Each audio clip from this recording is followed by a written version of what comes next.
Welcome to the council meeting of October 18th. Will the clerk please call the roll? Yes, sir. Vice Mayor Burt, Here. Councilmember Cormack, Here. Mayor Du Bois, Here. Councilmember Filson, Councilmember Ku, Here. Councilmember Stone, Here. and Councilmember Tanaka. Here. For the record, we have 6 present. Great. So there was an update to the agenda about a week ago. So our first item tonight is actually item number 2. It's a closed session conference on Hamilton and High Keenan Family Trust versus City of Palo Alto. Let's see if any of the public would like to comment on the closed session. And I'm not seeing any hands. Should also note that Councilmember Filson has joined us. Okay, so can I get a motion to go into closed session? So moved. Second. Great, thank you. So I mixed up the order again tonight. We're going to start with Councilmember Tanaka, Yes. Vice Mayor Burt, Yes. Councilmember Stone, Yes. Councilmember Cormack, Yes.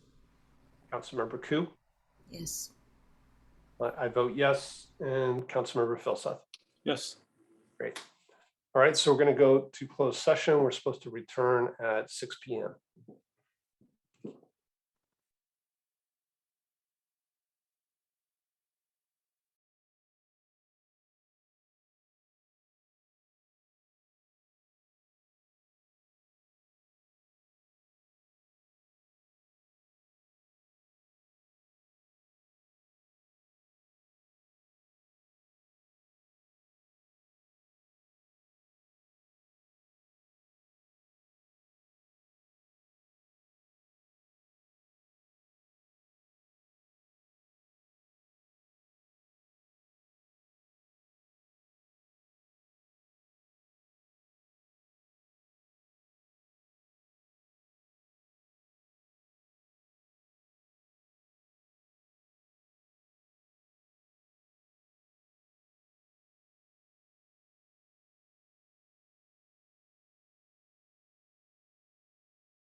this point, I'm worried that we were all supposed to learn some dance or something.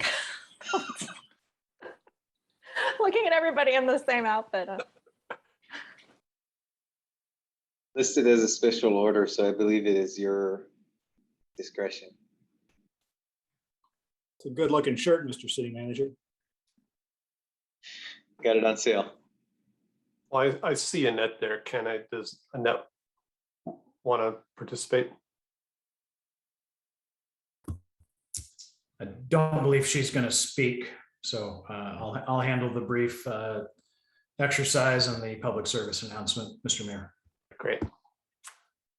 All right, I see a quorum. I don't know if Councilmember Tanaka is back. Yeah, thank you. All right, so we're coming back from closed session with no reportable item. That was item number 2. We switched the order, so we're going back to item number 1, special orders of the day about the Great California Shakeout. Officer Duker, do you want to take it from here? Thank you, Mr. Mayor. OES Chief Duker here. For those attending via Zoom and watching the recording later, this is our opportunity as the city leadership to go through our annual statewide earthquake exercise known as the Great California Shakeout. Information is on shakeout.org.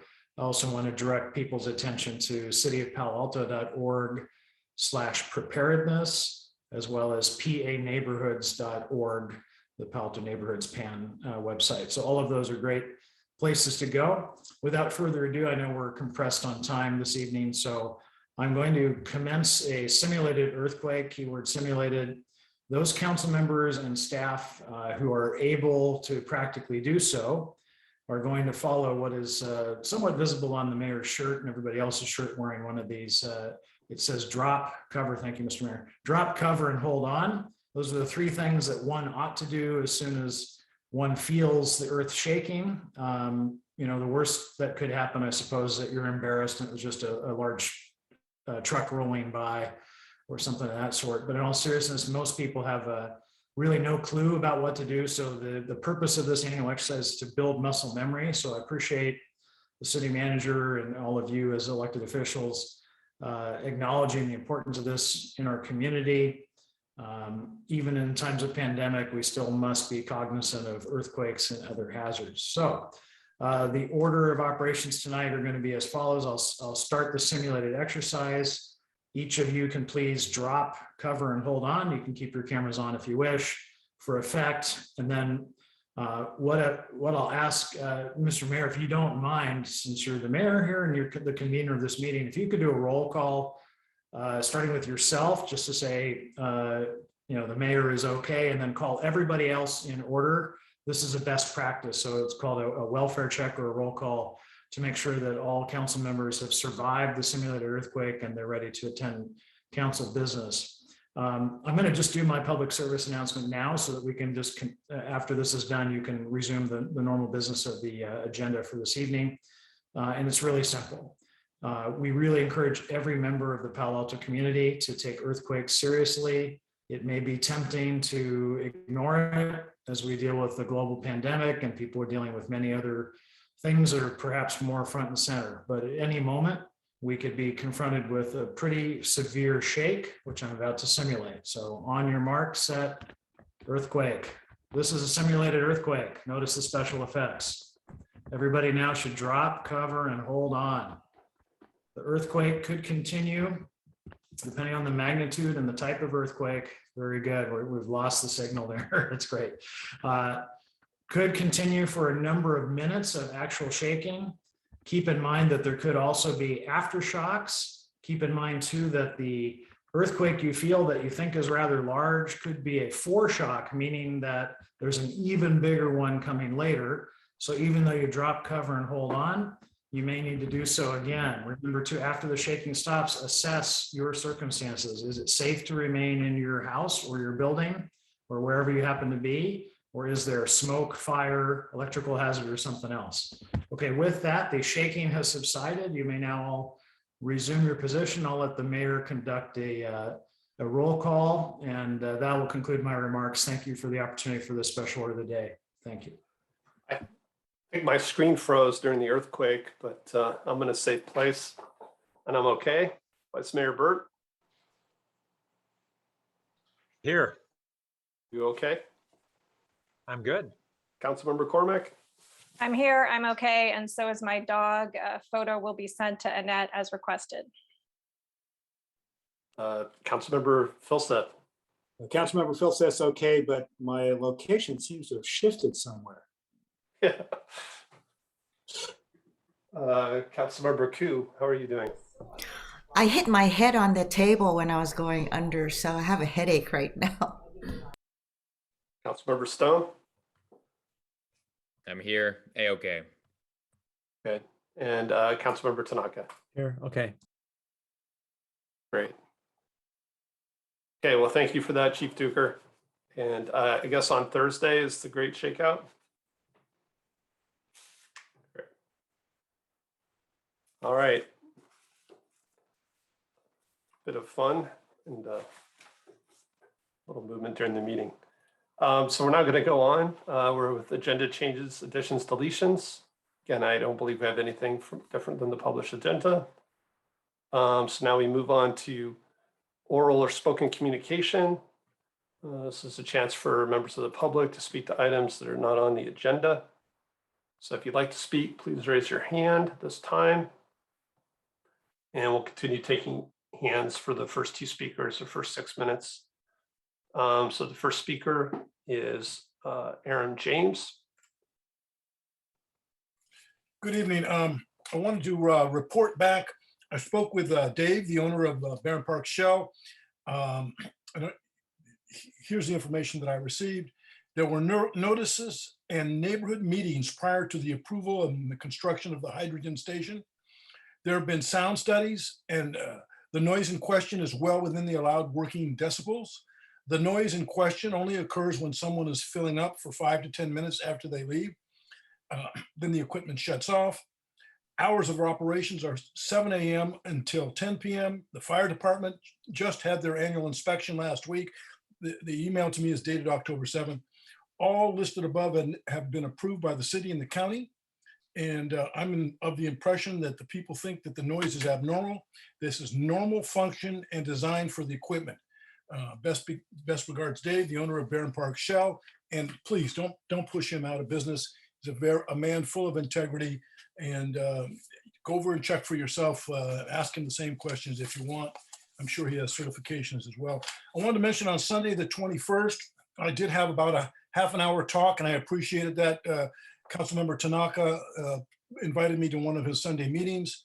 We talked about standalone hate speech. I didn't get a definitive commitment for him to stop his campaign for an attempt to have passed an unconstitutional ordinance. I'd like Molly Stump or somebody in the council to bring completion to this, so we aren't left hanging as to whether Mr. Tanaka is going to still insist on a standalone hate speech ordinance and waste a lot of taxpayer money and staff time. We exchanged views. I'd offered the suggestion that, consistent with Chief Justice Lewis, not Chief Justice, but long dead Justice Brandeis, that the best answer to bad speech is good speech, and that Councilmember Tanaka had been doing exactly that by attending a lot of anti-Asian hate rallies, and also organized one himself. That's the best route, rather than censoring people on standalone speech. Also, so I'm hopeful again that Councilmember Tanaka will come out with a clear, hey, I'm not going to pursue that. Then on the 14th, I talked at the HRC regarding what I want to do, which is to make sure the city bans the use of canines. I've sent to you all multiple times the mall series by the Marshall Project.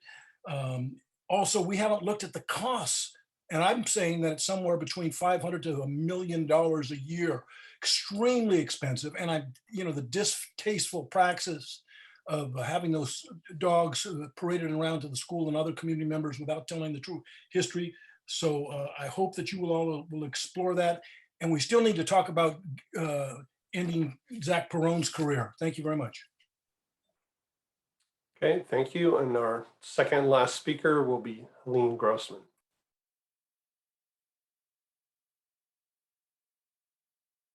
Helene, you should be able to speak.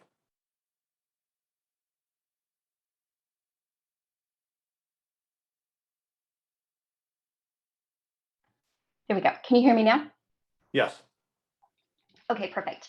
Hi, my name is Helene Grossman, and I've lived in Palo Alto for over 8 years now with my husband and my young children. And I've come to talk about an issue that's bothered me since I moved here, which is gas-powered leaf blowers. So several members of council have already met with me to discuss this issue, and I'd like to thank you so much for your time and consideration. I also hope to meet with more of you in the coming days and weeks. So as the council knows, gas-powered leaf blowers have been banned in Palo Alto for the last 16 years, but the law is not enforced. Gas-powered leaf blowers have always been a huge issue for retired residents, but now they're also a big issue for the rest of us who are working from home. When my neighbor's gardener uses a gas-powered leaf blower, the noise completely fills my home, and I cannot think or work. When I open my windows, I can hear a gas leaf blower off in the distance nearly all of the time. It's relentless, and it's a huge impact on stress and quality of life. The reason is there's no enforcement of the law. There have been hundreds of gas leaf blower complaints called into the police department this year, but there have been zero warnings or citations issued. I'm not alone in these frustrations. I created a petition to ask for enforcement of the gas leaf blower ban, and hundreds of community members jumped in to sign. This is really important to the community. In addition to the noise, the pollution from these machines is horrendous. Using one of these machines for 1 hour is equivalent to driving your car from Palo Alto all the way up to British Columbia. But rather than spreading those emissions out over 1,000 miles, all of those emissions are concentrated right here in our neighborhood. In fact, the California Air Resources Board has found that gas leaf blowers and similar equipment account for more smog-forming pollution than all passenger cars in California. There's no point in continuing to electrify our vehicles when we're not addressing the gas-powered leaf blowers in our backyard. This pollution is terrible for gardeners who are breathing in these fumes every day. It's hazardous to children and the elderly in our community, and it's disastrous for climate change. In recognition of the horrible pollution from these machines, California just passed a bill to ban the sale of gas leaf blowers and similar equipment starting in 2024 or later. But gardeners can still use the equipment they have or that they buy out of state, and it could be 20 years or more before we see the benefits of the law. We don't need to wait that long. I urge City Council to act now to enforce the law. If we could use just 1/100th of the extra revenue projected to come in this year beyond what was budgeted and put it toward leaf blower enforcement, we could solve this issue. Thank you so much for your time. Okay, thank you to our public speakers. We'll now move on to our consent calendar. First, I'd like to see if there's any item being pulled or register any no votes.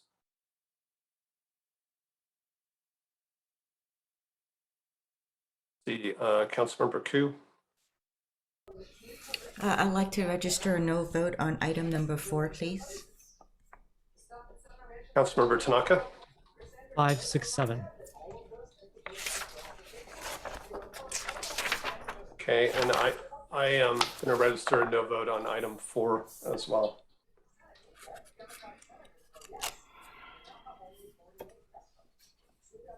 All right, not seeing any other hands.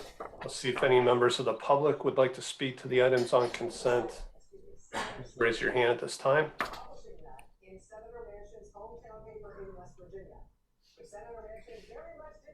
Okay, I'm not seeing any hands, so we'll come back to the council and I'll make a motion to pass the consent calendar.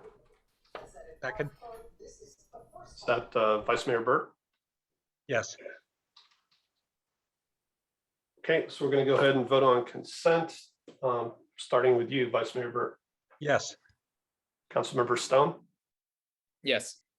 Councilmember Cormack, Yes. Councilmember Koo. Yes. I vote yes, and Councilmember Filsa. Yes. Okay, so that passes. 2 no's on item 4 and a no vote on item 5, 6, and 7. Councilmember Koo, would you like to speak to your no vote? I'm just I wanted to register my no vote. This one is to do with the legislation to extend outdoor dining retail encroachment permits. The motion was actually separated. So I did vote no to the authorization of the closure for California Avenue through June 2022, and also for discussion regarding additional elements on the California Avenue street closure, and to return to council for discussion on a permanent street closure for California Avenue. So I want to go in line with that and mention that the the motion was separated. Okay, Councilmember Tanaka. I voted no on 5. In general, I actually support a lot of the programs. I think a lot of those programs do a lot of good in the community. I think more discussion should have happened for 3, but this format doesn't allow for it. On number 6, $110,000. I think this program, I'm worried that could potentially lose money for us. I didn't see much of an actual analysis. This is an insurance program, which the city doesn't have a lot of experience running. My big worry here, while in general, it's a good idea and concept, my concern here is that mainly you get a heavy bias where heavy users will subscribe, and light users will not. And so you have a big potential of actually losing money on this program. So I think this one should have had a bit more analysis. And then on 7, this is $350,000 for new furniture for utilities staff. And I think at a time when it's tough times for the city budget, as we all know, we also know that we're likely to have to pay out our ratepayers. There's $10+ million that we might have to pay out. I think that it's not prudent for us to be buying new furniture. I think we should use the old furniture instead. So I can't, in good conscience, support that, especially given these tight times. Thank you. Okay, thank you. And I voted no on item 4. I think similar to Councilmember Koo. It was actually 2 motions, and we voted on the second motion quite late at night. I voted yes at the time, but once I got some sleep and had some time to reconsider it, I actually wanted to vote no on that second part, so I'm registering my no vote now. We'll move on from consent to city manager comments. Thank you, Mayor, members of the council. See if the city clerk's office could put up the presentation. If not, I can do it. Oh, terrific. Thank you very much, Danny. Next slide, please. Just a few items of note for council and community, primarily looking forward to upcoming discussions and events. First, just a regular update on status of the pandemic. Really nothing new on this particular slide. Just a reminder for folks that they can get their vaccination, whether initial vaccination or boosters, via the county's website at sccfreevax.org, as well as testing at ongoing locations here in town. Next slide, please. Then from that, really just highlighting a few upcoming events and meetings of note for the community. First off, tomorrow, we will have a presentation by 3 artists that are working on the Artist Residency program for King Plaza. This is a follow-on to the council's race and equity work and the commitment to provide ongoing programming for arts here at King Plaza in front of our City Hall. And this will be an opportunity tomorrow from 3 to 4:30 p.m. Via Zoom to get information about artists that have been selected to work on this rotating program. Really looks to be an exciting and really provocative opportunity for presentation and discussion. Next slide, please.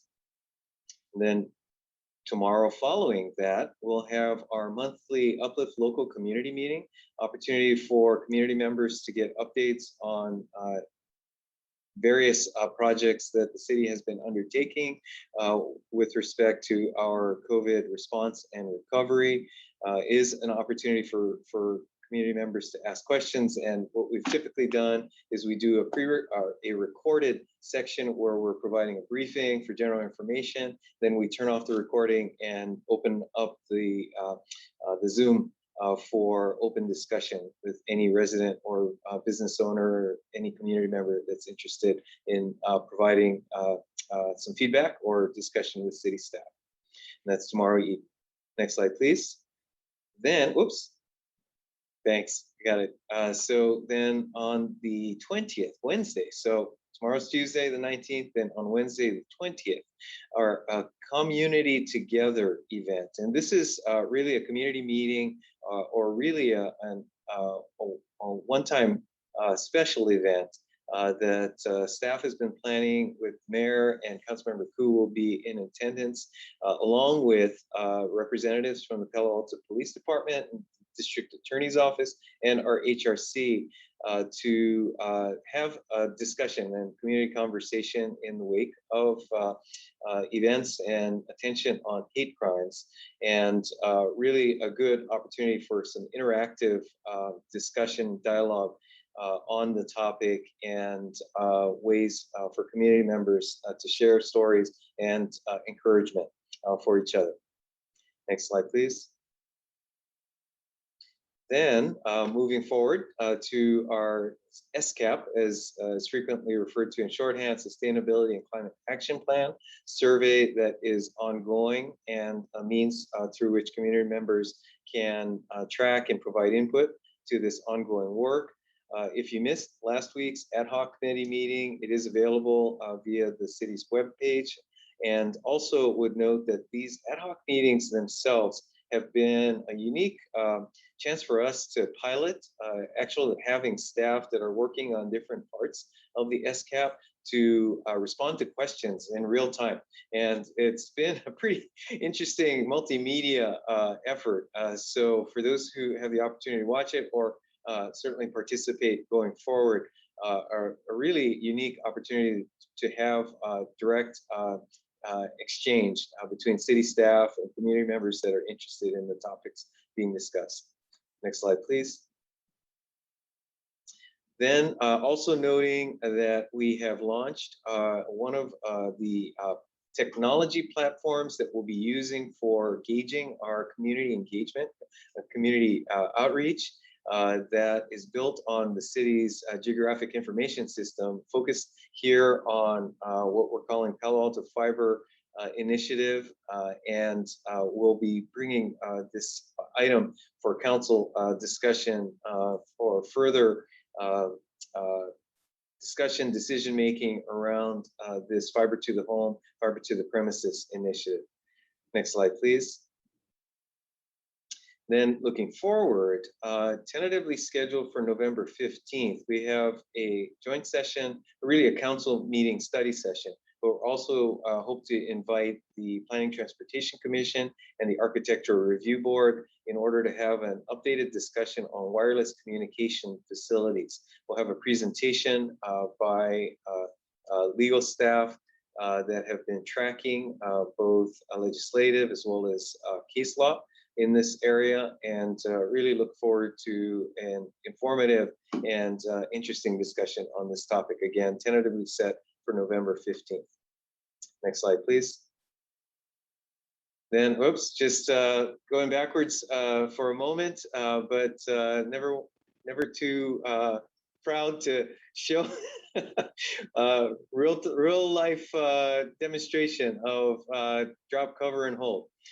So as our OES Chief Duker pointed out, we have information and resources available for community members to remind you how to prepare, and also prepare community and family members in preparation for earthquakes or other disasters that are unfortunately a part of our everyday mindset and need to be as such. Next slide, please. Then also looking forward to October 26th, upcoming deadline for applications for participation in the city's boards and commissions. A number of boards and commissions remain available for applicants. Then the council will proceed with your selection process, but the key date being October 26th for applicants. And I understand there are still openings available. Next slide, please. And then finally, upcoming council items. Next week, as was noted, we have a couple of study session pre-screenings, as well as the next discussion on objective standards for land use approvals, as well as our preliminary quarterly financial updates. And next step discussion on the Portage Road, formerly Fry's property future uses. Then looking forward one more week to November 1st, we do have an item that went to the Finance Committee on permit parking actions per the council's policies and protocols and procedures. This will be on your consent calendar. So we will would ask council members, once you get your packet this Thursday, to take a look at that consent item. Again, this is on the permit parking actions. If there are substantive questions, since this is a time-sensitive item, to let us know if there's interest in further discussion on that item. Failing that, we have on that agenda the grade separation next steps for the Churchill crossing, as well as updated actions required for the project home key application. We have had some updated cost estimates from our partner Life Moves, and as such need to bring that back for council action. Then looking forward through the remainder of November and into December, we've got a variety of items coming up listed here on this slide, and we'll have further information on that as the dates get closer. And I believe that's my last slide. Thank you. With that, back to you, Mr. Mayor. Yep, thank you for that. All right, we're going to move forward on to our action calendar. Our first item, item 12, is for advanced metering infrastructure, approval of a contract for $15 million, and was pulled off consent, and it's now back to us as an action item. Would the staff like to go ahead and present? Yes, good evening, Mayor Du Bois, council members, Dean Batchelor, Director of Utilities. Tonight, we're asking for your approval for the advanced metering infrastructure contract with Census. Tonight, we have our consultant Census as well as eSource with us, staff members to answer any of your questions. Due to the timing on this, I'm going to just turn it over and we're going to start the presentation. Shiva Swaminami will be giving the presentation, and we'll feel free to ask any of your questions. Shiva?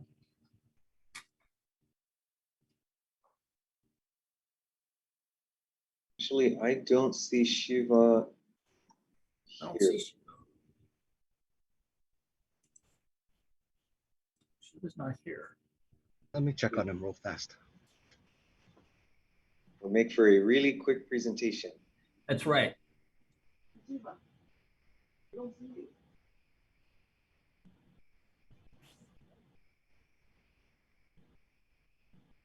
Apologies, council.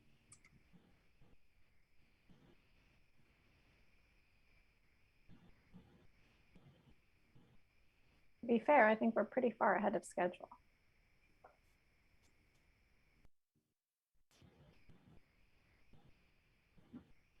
That's McCormack, you're too kind.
showing right there. Yeah, I think so.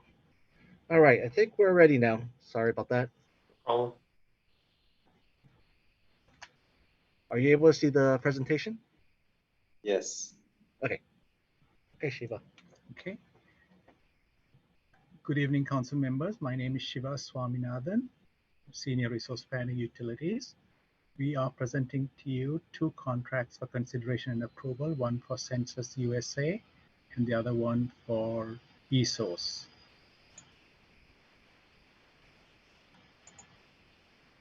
So we'll go through the project background, how we selected the vendors, a description of the AMI project, and then implementation timeline and resources needed.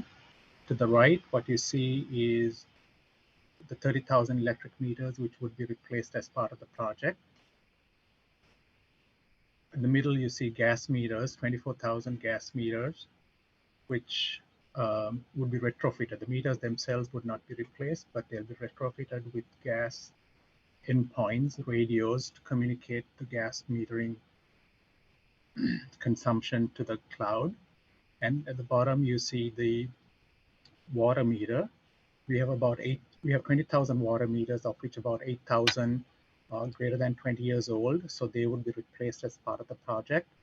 And then the mushroom antenna, which you see, would be installed, retrofitted to the water meter to transmit the water metering information.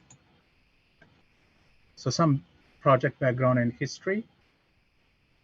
In 2012, staff undertook an analysis of the economic merits of the AMI project, and council decided to defer the project because of the economics didn't pan out, as well as the value stream and the applications to utilize the technology was immature. But council approved a pilot for 300 homes for customers who were requesting AMI meters at that time. So it was a small pilot called the Customer Connect, and we provided meters and portals and time of use weights, a mini pilot project. Based on the pilot project results in 2018, we updated the economic analysis, and it panned out to be about break even. And we recommended to council, and council accepted the recommendation and asked us to proceed with the project, which was estimated at $16 to $19 million of capital project. Since then, we've issued an RFP and we've selected contractors. And today we are here to present the contractor. So we issued RFP for 3 types of services. We received 13 proposals, which you see here. Based on the technology and cost competitiveness, we picked Census as our AMI equipment provider. So here you see on the first column, Census as equipment provider, the 10-year contract for initial implementation cost of $9.3 million, including contingency and hosting cost over a 10-year period. The total contract cost is $11.3 million. Utility Partners of America would be installing the 74,000 metering endpoints and will cost us $5 million to do the installation. And then the third column is eSource, who would be our project expert consultant to help us project manage. This slide has 2 additional columns, the meter data management provider contract, and then for water meter contracting, bringing a total cost of $20.9 million. Depending on the capital cost is $17.2 million. The contingencies and cost over the life of the contract is about $20.9 million. Just want to point out that the capital cost component is in line with our original estimate from 2018. This one, is a layout of the equipment and the systems. To the left, you see the electric, gas, and water meters directly communicating to the collectors. We plan to have 5 collector poles spread around town to communicate to the meters. And then the collector poles would transmit the data through our fiber network and a wireless network through to the meter head-end software system. which is also hosted by Census. So to the left there, the hosted service, the wireless technology, the equipment technology, and the cost competitiveness were the basis for selecting Census. And then what you see on the metadata management system is it collects that information, cleans it, validates it, and stores it and serves it to 5 utility applications. Some of them are new, some of them are existing.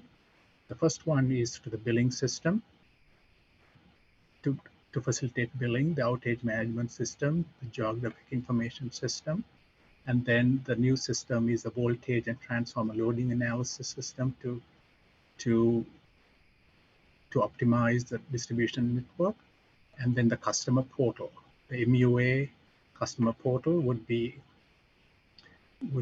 enhanced with hourly data from the AMI system. Cybersecurity. Here is the locations of the 5 base stations, electric substations, and water meter facilities. And each of these poles are about 50 to 55 foot tall, would be sited inside the substation. This is a proposed illustration. And each of these 74,000 meters would be talking to these base stations through a 900 megahertz FCC licensed radio band. This again is an illustration of some pictures. Next slide, please. So we've talked about the costs so far. In terms of value, we quantified values as part of the 2018 business case. Some of the larger values were related to reduction of meter reading costs and meter reader injuries, reduced field checks needs, energy and water conservation, and so on. Next slide. There were some other benefits which were more strategic, which were not quantified. Next slide. So the quantified benefits and costs was presented on a present value basis back in 2018. This is just a recap for council members.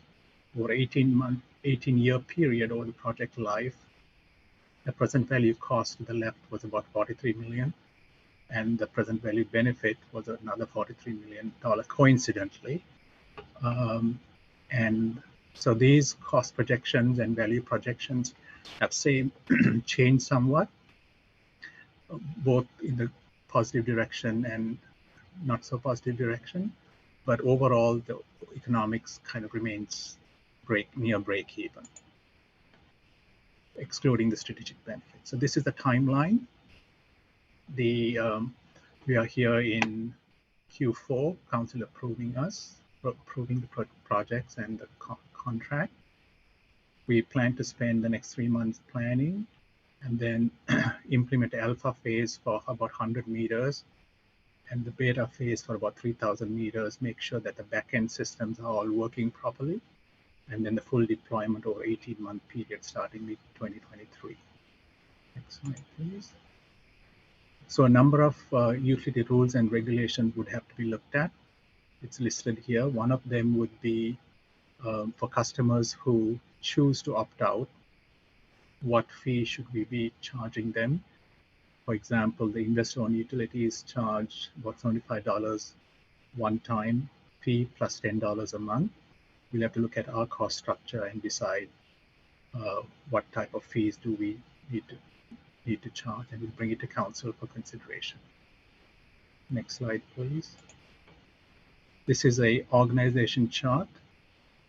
The strategic business manager is the project sponsor, and then you see 9 work streams at the bottom. We think about 50 to 60 staff persons would be involved with this project throughout the organization.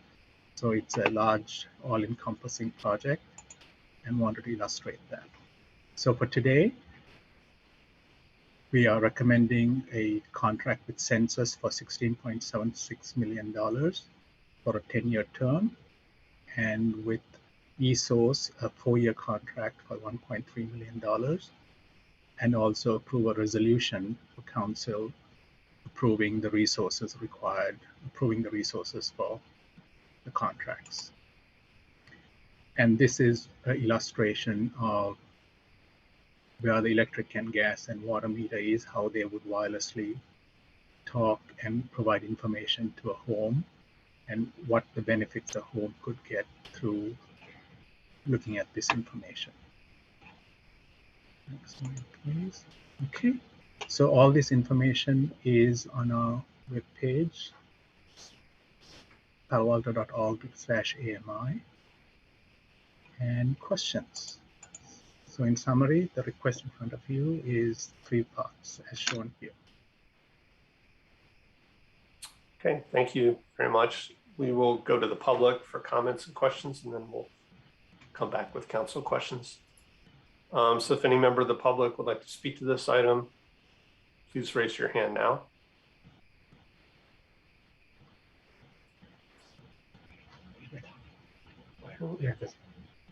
And I am not seeing any hands. So we will come back to council for discussions, motions. Councilmember Cormack. Thank you so much, Mayor Du Bois. You said motions, yes? Great. Yes. And I think, Mr. Yuan, if you could perhaps go on mute, there's a lot of noise right now, or someone did. Thank you so much. Great. Wonderful. So at the conclusion of my comments, I can't see the 5 minutes. I will be making the staff motion in case someone wants to get ready to second. And if staff could please put up slide 17, the one with the smart home graphic, that would be great. All right, let me start at the planet level. Carbon dioxide and methane are heating up our atmosphere. So let's start with that. So we're all headed towards clean electricity. Our community has done a good job of being out in front on that in terms of the sources. We're talking about moving to clean electric appliances and vehicles. Now, one of the cleanest sources of electricity, as we all know, is solar, and that's mostly available in the late afternoon where we have an excess.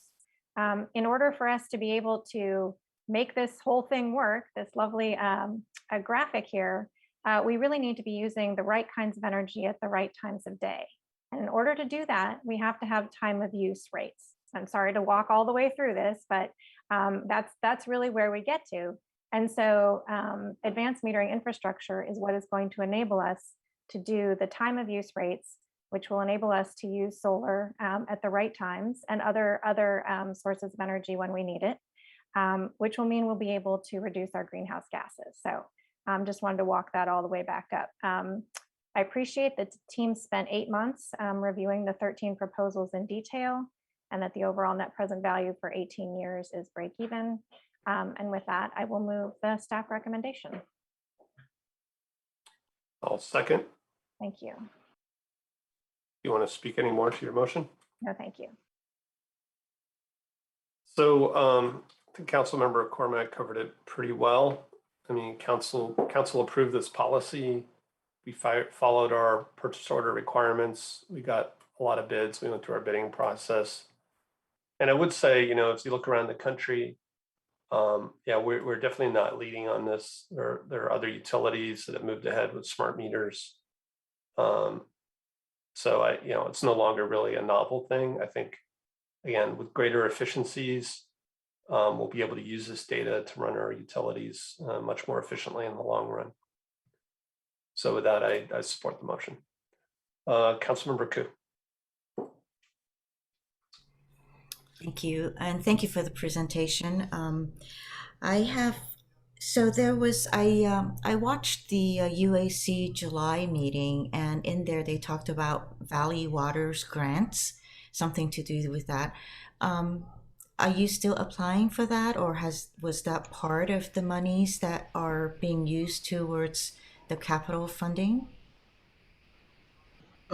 Yes, that would be part of the funds. We anticipate getting that over a period of time, and we haven't quite received it, but we are certain that it is part of it would come through. Okay, so you did apply for it. Very good, thank you. In the meeting also, one of the commissioners had a little bit concern, some concern for ransomware attacks. The cybersecurity on this, I guess I would like some reassurance there, especially how is the reading going to take place? Does it go from one meter to another, and then to the collector? Or is it going to be from 1 meter directly to you? And then what are the chances of someone hacking into and pretending to be another meter going for a read and end up getting the information or compromising the system? Yes, Councilmember Koo, it's a point to multi-point system, so it's not a mesh system where it goes from 1 meter to the other. Each one of the meters talk directly to a collector, so part of that concern is diminished, but there is secure 256-bit encryption technology deployed in these meters, so that hacking is going to be hard. And it meets all the NIST, National Institute of Science and Technology standards, and the other standards in the industry. Mm-hmm. But also so we also, along with some of their Census other customers, they've agreed for us to have penetration tests done periodically by a third-party independent party to give us assurances as part of our due diligence on an ongoing basis. And also just in terms of security of data, the data which will be stored in these platforms are the meter number, the consumption information, and voltage. There won't be any customer name, address, or location related sensitive information in this data storage. It's just the meter number and the consumption and voltage. So so that's irrespective of that, we are conscious, and our information security manager looked at their systems very diligently and approved their systems to be meeting city standards. And most of this information is also stored in the cloud with reputed cloud service providers. That's a lot more reassuring, knowing that there's only that certain data that you'll be collecting, and there's nothing personal in there. Also, my understanding, if I from the meeting, also, is there going to be a cost increase for users for the installation of the gas meter? No, there's no direct cost from this. No. For the gas, no. It'll be part of the capital improvement project. There won't be a direct, unless the opt out of the program and we have to go and read the meters, there won't be a particular meter reading charge per se as a result of the project. Okay, so that would be different from what you had said in the presentation, that you haven't decided yet on the opt-out fee. Correct. And it could be a one-time charge or a month-to-month. So that's not decided yet, but that Yes, it's a one-time charge plus a month-to-month is how the investor-owned utilities have charged. So we haven't decided on our fee structure yet. So the fee structure hasn't been decided, but then potentially it is going to be something like a one-time fee plus the month-to-month charge there. Correct. For those to opt out. To opt out, yes. Okay. So thank you, because I think that's also very important for residents to know, for people to know. That's something that they're going to add to their costs. And there was a mention of in order for the customers to be able to get the information right away, they can install a gadget. How much is that gadget? It's about $100 to $150. It's called the Smart Energy Hub, which can communicate directly to the meter. The meter has two radios. One is to transmit through the mesh network, through the network to the city and its billing system. The other, if we turn it on, it can talk directly to the customer within the home, and the customer will have to buy that piece of equipment. It can be anywhere from $100 to $150. Okay, thank you. And so the smart electric meters is going to be able to communicate with the gadget. Yes, Okay. it has to be turned on by the utility. So the customer buys the gadget, and then emails the utility with the gadget's information, and then we pair up the gadget with the radio information from their meter. And besides purchasing and having it installed, which is about $100 to $150 for the customer, there's no other charges for them using that gadget, right? And Correct. reading from their home. Correct. There's no additional utility charge. So otherwise, if they don't have the gadget, so they won't be able to get immediate data of their consumption. If they don't have the gadget, they would have to wait a day before utilities would be able to tell them what their consumption is. Correct. A minimum of a day, potentially up to 2 days. And they would, okay, because this is supposed to also help. So in time, would it be more faster if it's about conservation to help people understand how they're using their utilities? It's a latency in transferring the data between systems before it shows up on the MUA, My Utility Account customer portal. We could try to get it within a day, but the current standard is 1 to 2 days. Now, yes, so someone who uses, but they will know 2 days after what they used on an hourly basis the 2 days before. So yes, it's not real time information. Okay. So how do you see that helping with customers' use? So for example, conservation wise.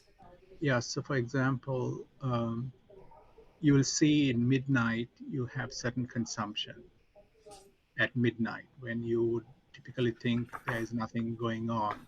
But if you see midnight, there's a lot of energy being used. It'll help you. We'll help you to analyze what type of so-called phantom load or dead load you have on your system and try to minimize it. That's another conservation effort.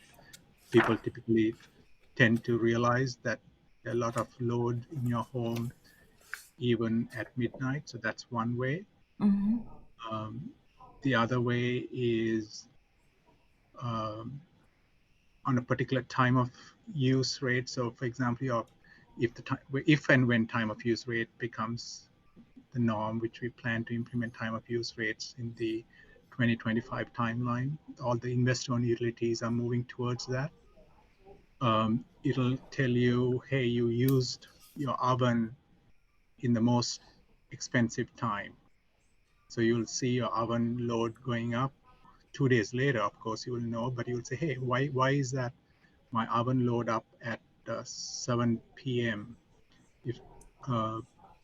And is there a way for me to bake my goods before 4 p.m. when the energy rate is lower? So it'll help you. You'll see the peaks and valleys in your load and try to even it out or spread it out of the high cost periods. That'll be another way you could save cost and energy. You may not save energy, but you will save cost and it will help the environment. I see. So in that, I kind of, people have set times. I mean, we all eat dinner around, the same 2 or 3 hours, or lunch or breakfast, so it would seem,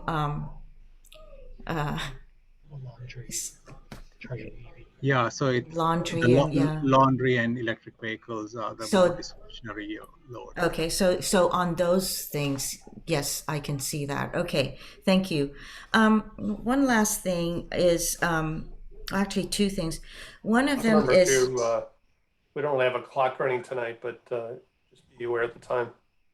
Okay, I just want to mention on packet page 306, which is with the Xylem, I have concerns over there where it says personal information do not track signals. So personal data from third parties, are they is this Xylem collecting the same thing that you mentioned, Mr. Shiva, no personal information? Or is there going to be personal information and they're going to be able to keep that and to sell it to third parties? No, so Xylem is a parent company of Census. Okay. And so yes, they will be keeping the information, but they won't be able to sell it. It'll be anonymized. They won't be able to sell that information. Okay. Okay, and then I guess the last thing is there's 3 positions that's going to be moved up, right, to more of a manager position? One is a manager position, the other 2 are analyst positions. Yes. Okay, so, all right. Thank you, Mayor, for indulging me. Thank you. Councilmember Stone. Thank you, Mr. Mayor. Just a couple questions. And I think Councilmember Koo asked a lot of questions that I had, so that was helpful. And I guess I'll kind of take off on a question that she was sort of asking. We kind of got an answer to it, but I think a little more detail would help at least maybe some residents who might be a little concerned regarding the possible sensitivity of resident data being collected through this program. Can staff elaborate a little more on the steps that are being taken to preserve the privacy of sensitive data that might be collected through this monitoring? Okay.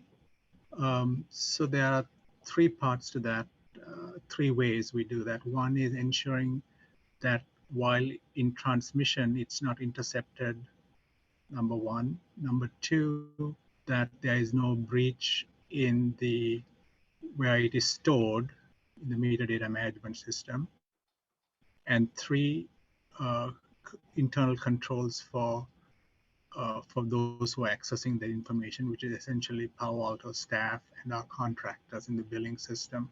So number 1, the encryption is state of the art, that it couldn't be hacked on transmission. And it meets the industry standard, the National Institute of Science and Technology standard. And number 2, where it is stored in the cloud, it's the IBM cloud that it's stored in for the metadata management system. Excuse me.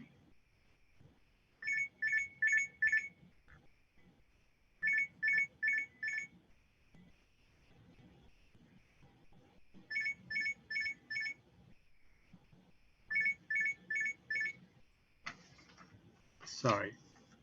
In terms of the cloud computing, the cloud service provider is a reputed provider, and so they have their own information security. And the third one is the controls around people and people who are using the system. That'll be governed by Palo Alto's internal controls. And is this information being collected more kind of in the aggregate, or could staff be able to see individual residents and sensitive information there? Yes, staff could see individual consumption and sensitive information, just like they do currently. Whoever have access to the billing system is able to see which address, who is consuming what is the bill dollar amount. Okay, so in that way, there's no extreme change. Correct. Okay, thank you.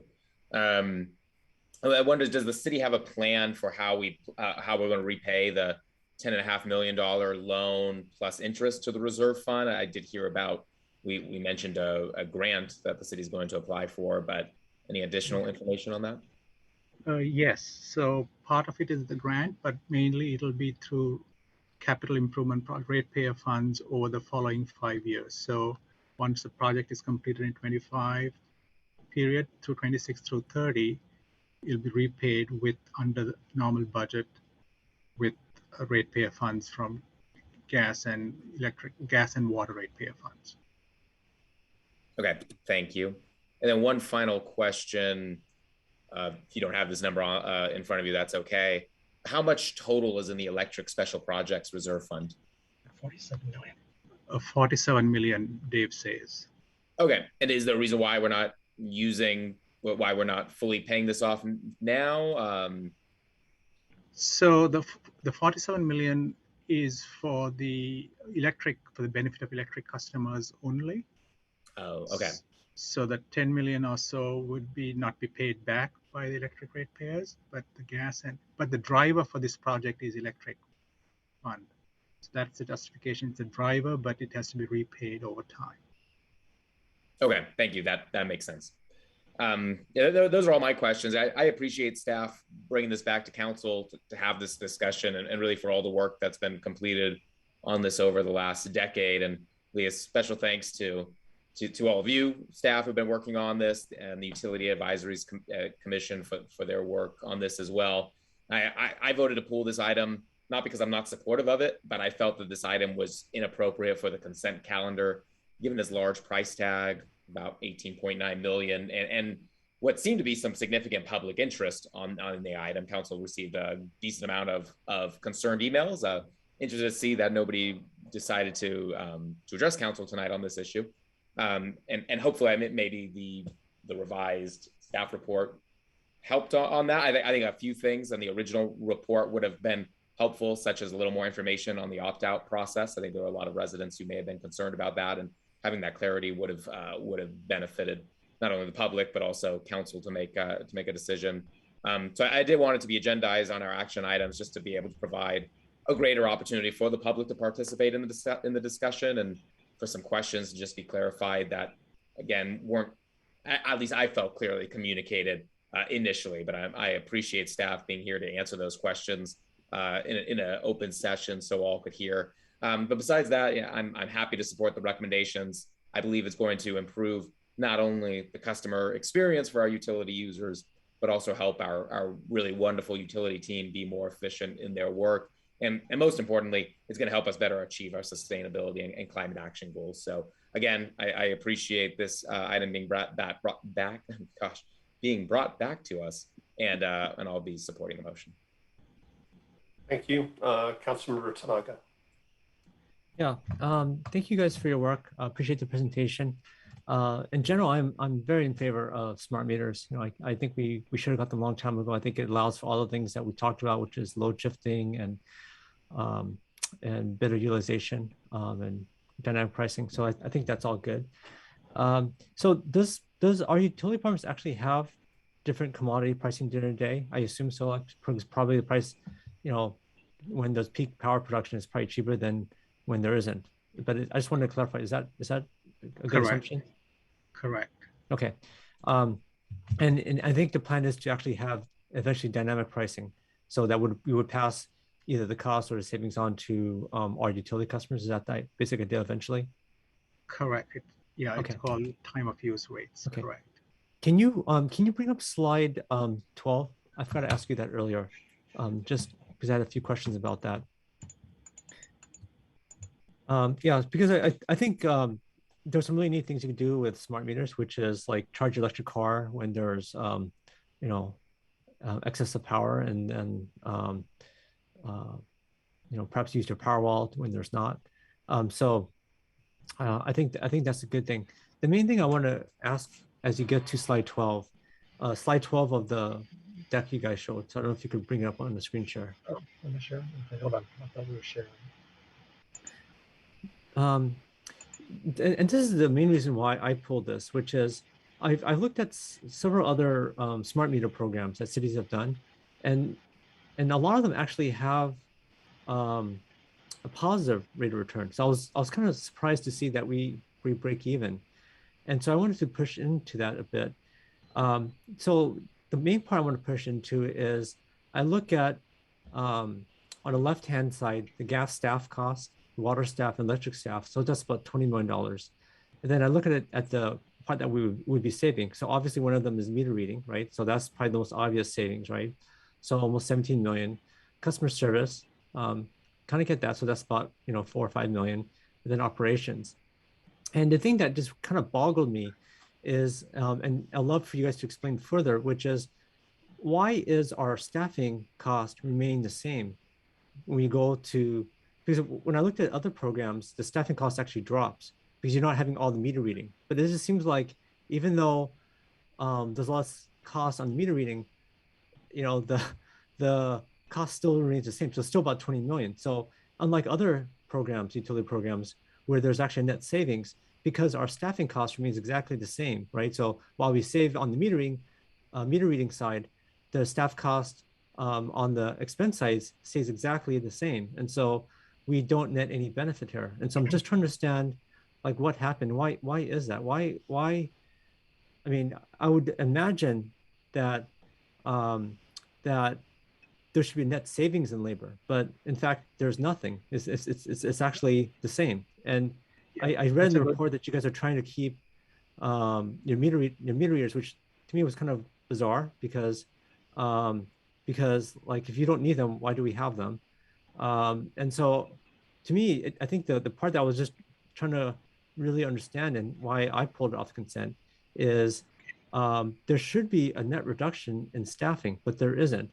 And so I saw that you guys are planning on page 13 to have the AMI manager, AMI system technicians, and data analyst, which, I guess works out over 18 years, $400,000 a year, over 18 years, maybe more. I didn't really factor in interest rates and whatnot, but it just seems like it just seems really labor heavy going to a new system, which everything should be automatic. And I would like some explanation about that because I didn't see that in a staff report and it didn't seem to jive up with other AMI meter conversions I looked at for other cities. Sure.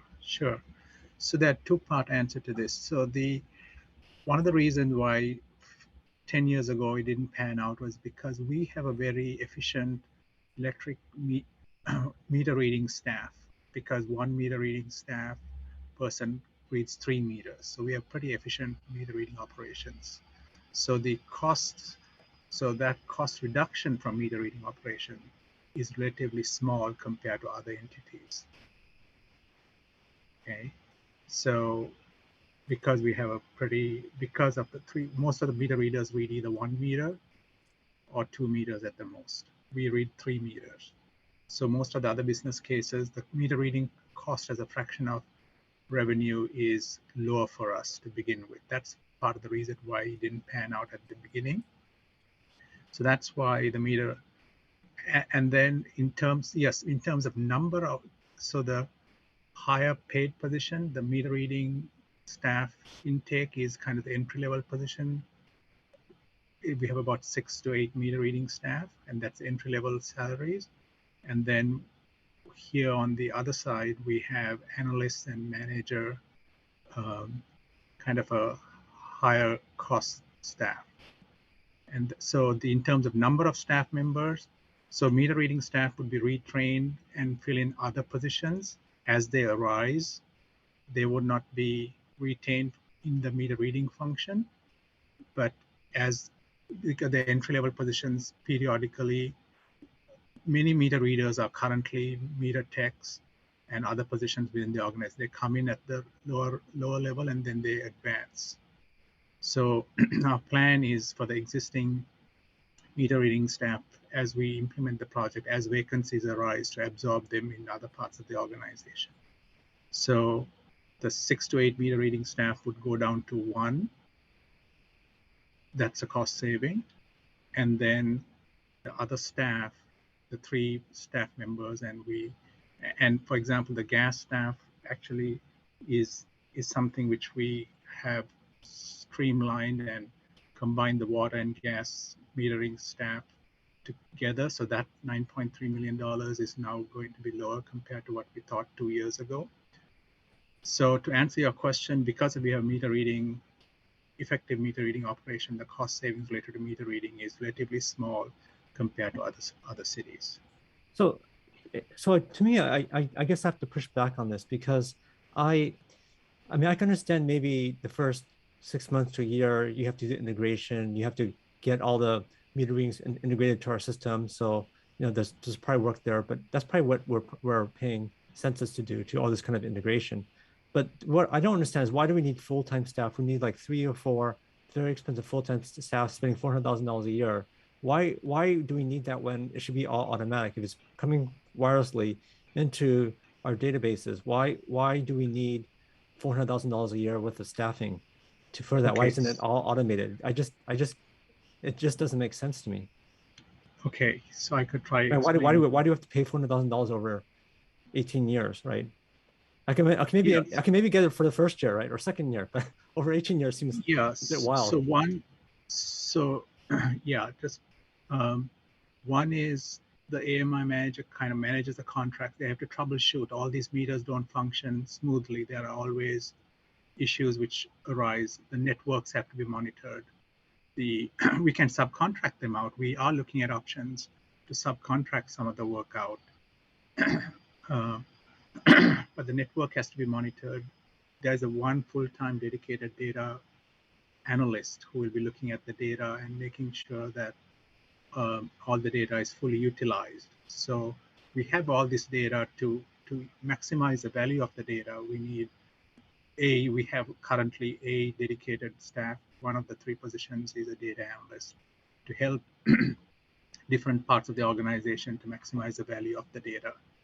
And then the contracts have to be managed. These are $400,000 per year contracts. Ongoing contracts have to be managed. Any IT systems, as it transfers data between different systems, have to be troubleshooting would need to happen. And then field crew will have to be dispatched depending on whether it's a network issue or is it a server issue. So those types of things, that's what our consultant has recommended. And we have currently, so those were some of the background behind. Shiva, let me also add, if I could, that ultimately, Councilmember Tanaka, the decision on staffing is a future decision for the council. Actually, it's the one that you do every year as a part of the operating budget. So the item before you tonight is specifically on the procurement of the systems that we can always, and I suspect we will, always on a year-to-year basis review and identify the appropriate level of staffing going forward. Okay. Well, I guess that's good to know. But I guess for me, we're spending $400,000 worth of in-house staff to manage $400,000 worth of contracts. It just seems like a bit outrageous, right? I mean, to me, it would seem like, there should be like some sort of not 1-to-1 ratio. It should be like 1 to 10 or something, like 1 to 5. But for a 1-to-1 ratio of, it just seems incredibly inefficient to be, for that, to have that level of cost of staffing to manage a contract about the same size. So I understand that there's also one data analyst that maybe is doing something else, but it just to make this pencil out, because I would have thought that this should actually net some benefits, some cost savings for our utilities customers. But it's basically we're soaking up all in staff costs, which it's just hard for me to stomach, and that's why I'm glad that we're having this discussion right now. So it's good that the staffing is later, but I just wonder if this is the right contract, if it's so expensive for us to administrate, because it's astounding, to be honest, right? In terms of how expensive the staffing is to make this happen. I guess if I could add, Councilmember Tanaka, I guess, the thing is that I understand that you're concerned with the manager's position and these 2 analyst folks. But, what we found during the pilot, when we did the pilot portion of it, the operational side from the water and gas and electric side, this isn't just a plug and play that you just plug an electric meter in and you just walk away and that everything's going to be fine for the life of the period of time. There's still going to be maintenance that's going to have to be done. There's still analysis that are going to have to be done. But we don't have those positions at this period of time that can be able to do that, to monitor the systems. One of the things that we're hoping to get out of this is that there's some reliability that's going to happen with this. When these meters go down, then we'll be able to go out and we're going to have to do the troubleshooting portions of it. We're not asking to add any staff on the operational side. It's really basically these 2 analyst people that are going to be able to look at all this data that we're going to be able to gain and be able to knowledge. And as we talked about that, I understand it's the $400,000, but as we mentioned that, I think the thing is that we're going into an area where we're not clear on from the analytical side, even though that we have these contracts that are in place. And then I think that, these contracts will go away and it's going to be left on to the shoulders of mostly these two analysts that are going to be running the system at that period of time. Yeah, to me, it just seems like. Councilmember Tanaka, you've got your questions answered. We have a motion on the floor. Do you have an amendment?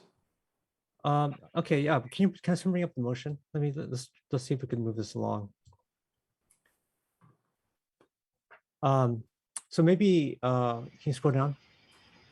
So maybe a D here, if the maker and seconder are open to it, where we can look at more cost-effective ways of staffing this, because to have this 1-to-1 ratio makes no sense. So I don't think we want to staff it so heavily where we're actually not netting any positive dollars on this. So I don't know if the maker or seconder would be open to such an amendment. It's my belief that our staff looks every year, practically probably every day at this point, as to ways to make things more cost efficient. Dean Batchelor, Director Batchelor, City Manager Shikata, would this motion be of use to you, or do you feel that you are already engaged in that endeavor? Thank you. Appreciate the opportunity to amplify my prior comment. We are definitely engaged in this on an ongoing basis, so really not a necessary part of the motion. All right. Well, I do appreciate Councilmember Tanaka, your repeated insistence on this topic, but I do think that our staff has it covered, and unless my seconder feels differently. I'm good with it as is. All right. I regret I declined that. That's all I have. Vice Mayor Burt.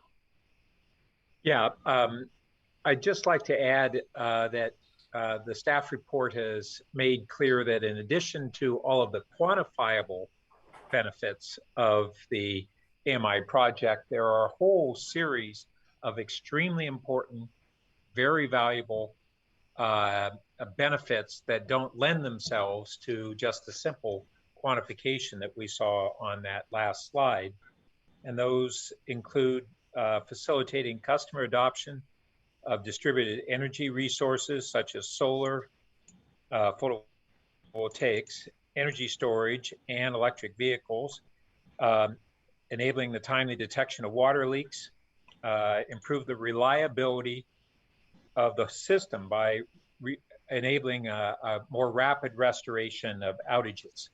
So I think that it's important for us to recognize that we're anticipating, and the staff report makes a strong presentation on this, a whole series of benefits that are extremely valuable. They simply aren't as easily quantified as those that were laid out in that slide. So those are my only additional comments. Thanks. Okay, seeing no more hands, we're going to go ahead and call the vote. We're going to be starting with Councilmember Stone. Yes. Councilmember Cormack. Yes. Councilmember Koo. Yes. I vote yes. Councilmember Filseth. Yes. Councilmember Tanaka. No. And Vice Mayor Burt. Yes. Okay, so that passes on a 6-1. And we're going to move on to item number 13, which is a policy and services recommendation on updates to the municipal tree ordinance. I see a lot of members of the public, so I'm going to suggest that people go ahead and raise their hands while we go to the staff for the staff report. Thank you, Mayor. We've Director Brad Eggleston, as well as Peter Gollinger, will be reporting for staff as they are getting set. I believe bringing up a presentation. Sharing the presentation momentarily. Who's driving that?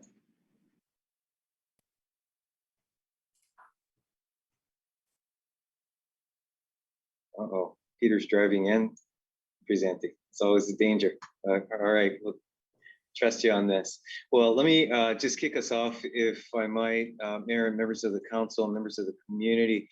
Did want to just acknowledge that this is a somewhat unusual referral in the way that it got to the city council.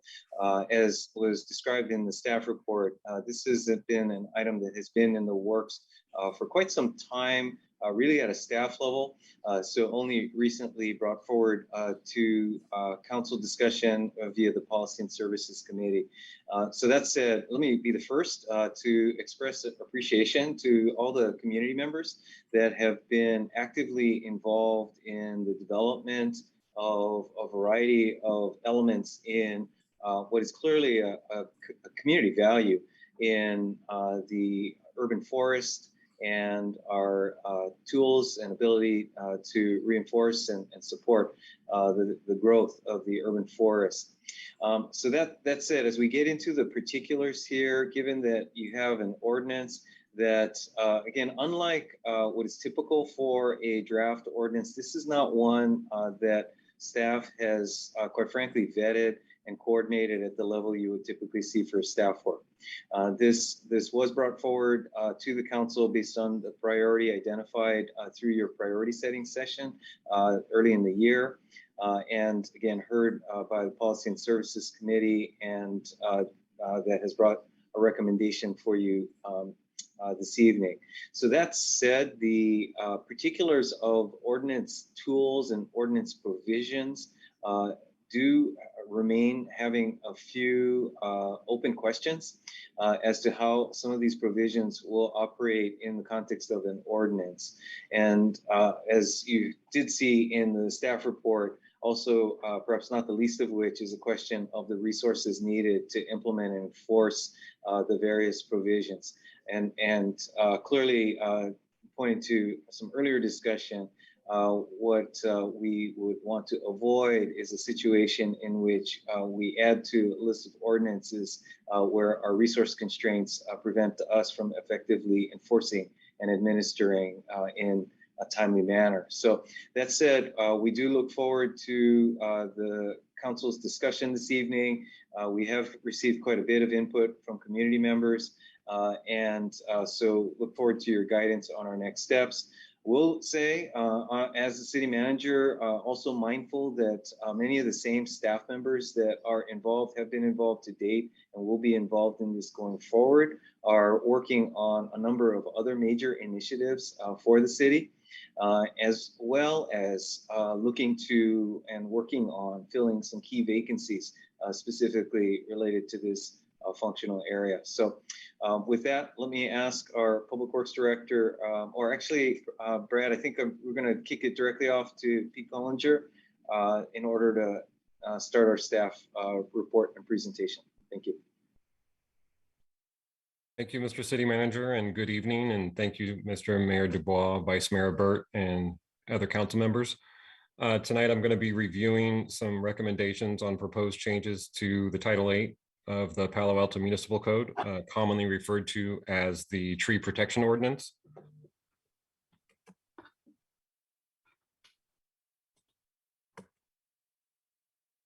Actually, I should have introduced Mr. Gollinger, who is our acting urban forester. And I suspect, well, okay, you got your video on. If you didn't, for bandwidth reasons, certainly understand that, but please proceed. Thank you. We'll proceed with the camera as allowed. If it gets a little bumpy, I'll turn it back off. So the staff began drafting updates to Title VIII back in 2018. And this was to ensure that our municipal code supported the Urban Forest Master Plan. In addition to the Urban Forest Master Plan, updated Title VIII should also support policies that have been included in the 2030 Comprehensive Plan and the Sustainability and Climate Action Plan. And finally, there's some new legislation on a state level that prompted some edits as well. These include the Model Water Efficient Landscape Ordinance, which concerns landscape efficiency for water use, and SB 247, which is the Wildland Fire Prevention Bill.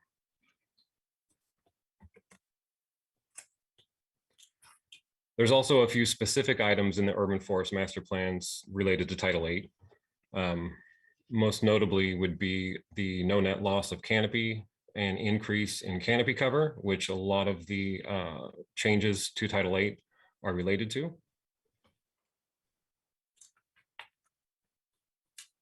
So this is basically a brief version of the motion from Policy and Services. It was, the full motion was presented in the staff report. Basically, the motion is to direct council to accept the ad hoc proposal changes to Title VIII, direct staff to include a development moratorium, which I'll address further in the discussion, accept staff recommended ordinance changes, direct staff to make associated code changes. So that's in relation to codes that refer back to Title VIII, and where Title VIII refers to other codes, make sure that they're all up to date. Evaluate making the urban forester an assistant director level position, direct staff on the role of the Parks and Rec as a community forum. This has been in the works for a while. The Urban Forest Master Plan calls for a community forum to discuss urban forestry issues with the public, and policy, the Parks and Rec Commission would be a good fit for that. So that's where that came from. And recommends that staff move forward with additional recommendations at this meeting.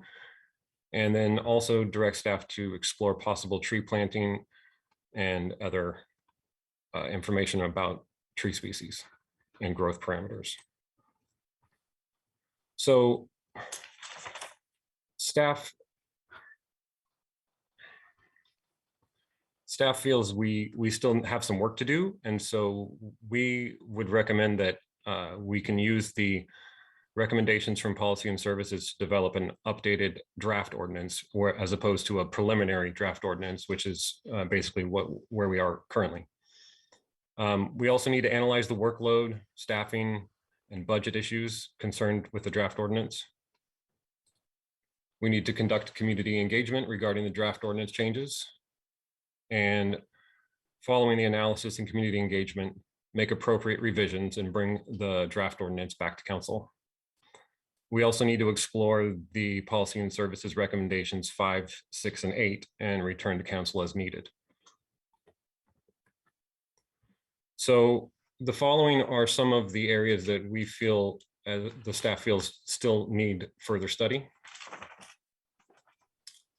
So protected trees.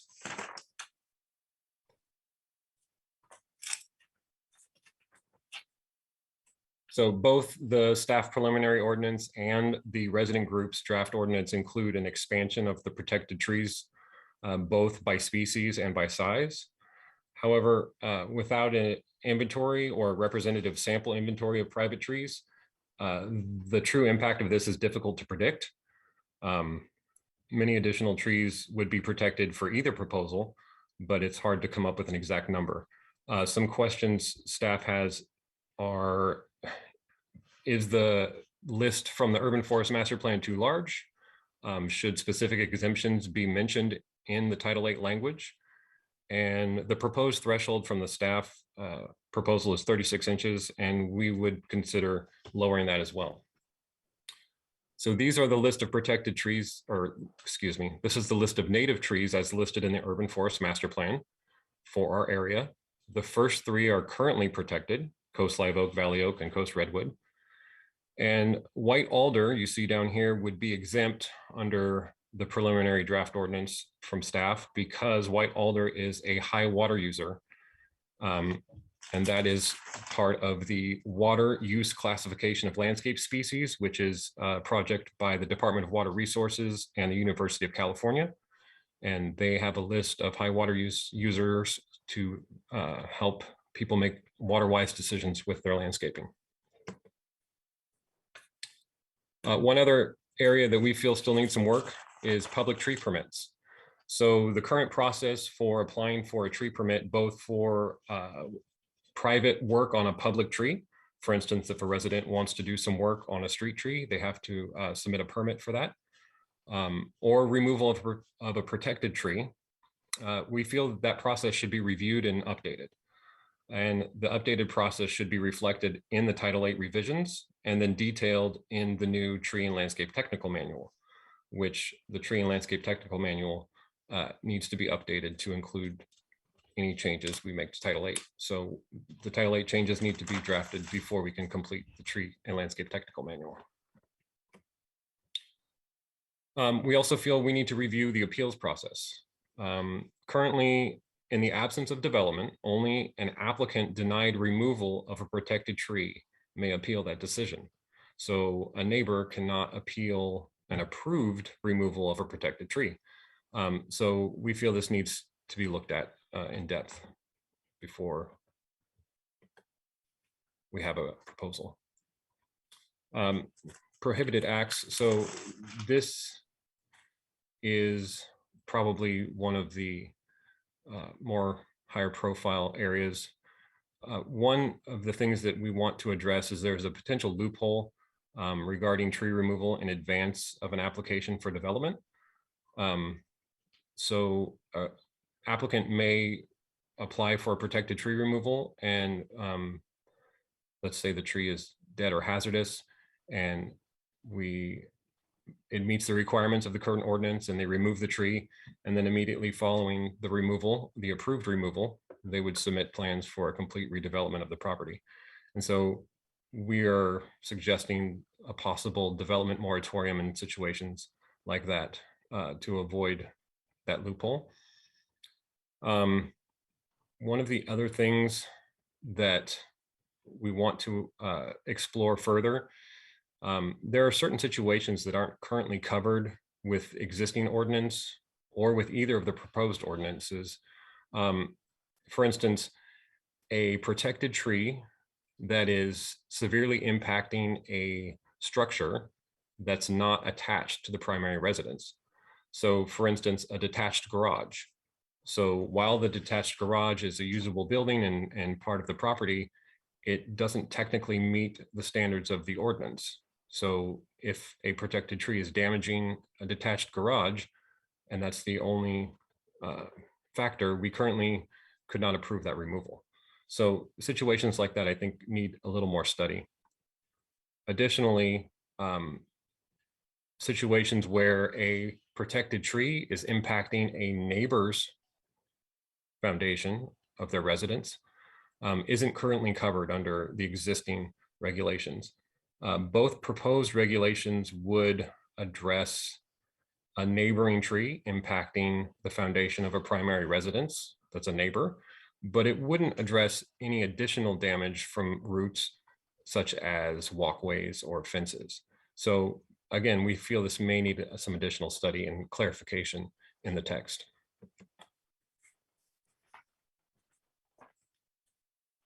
And I think Brad. Okay, thank you, Peter. I will take it over from here. So good evening, Mayor Du Bois and Council. Brad Eggleston, Director of Public Works. Peter went over the staff recommendations and some of these areas of the draft ordinance that we think still needs some study. On the last slide, he gave one or two examples. I just wanted to point out those aren't hypothetical. They're actually real world situations that we're dealing with right now, and that we've got comments from residents who have concerns. So just kind of to emphasize again some of the things that City Manager Shikata said in his introduction, that this draft ordinance, the one that was prepared by staff, really is a preliminary draft. And as was stated, the work to make updates to the ordinance was originated at the staff level about 3 years ago. But really the full staff work that's needed for a draft to be ready to be brought to adoption hasn't been completed to date. There's more homework needed, and it's really in these three areas on the slide here. So as we see it, Public Works Department staff need to work with staff from planning, utilities, and possibly other departments to make sure we fully thought through and vetted any issues and potential conflicts that could be caused by the ordinance. So just a couple of examples of some things we've talked about where we think some of this working coordination is needed is the impacts that the rules could have to accessory dwelling unit projects, potentially things involving rooftop solar panels, and then some of the new state legislation on housing that has been put into place very recently. Those are a few examples, and there are probably more. So just wanted to point out that what I'll call the preliminary draft ordinance was originally created with input from community members who care very deeply about the urban forest. And several of them, we really want to thank them, have been extremely helpful in that work and continuing to provide good ideas on an ongoing basis, even as recently as today.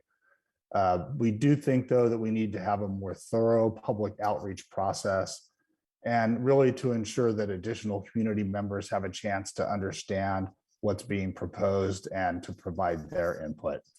So, proposed changes like significantly expanding the categories of protected tree species could potentially impact many or even most properties in the city. And while we know that in our outreach process, we're never able to manage to reach everyone who might be interested, we do want as much as possible to avoid people being surprised when they may learn that, say, an existing tree on their property has become protected, and then that impacts what they're allowed to do. And then a third area is additional work to better understand the impact of the proposed changes on our urban forestry staff resources. And as you saw in the staff report, the urban forestry section is a group of 14 authorized full-time equivalent positions, currently not at its full strength. But of that 14, there are only 2 FTEs that work directly on these issues of protected trees and plan reviews, development applications.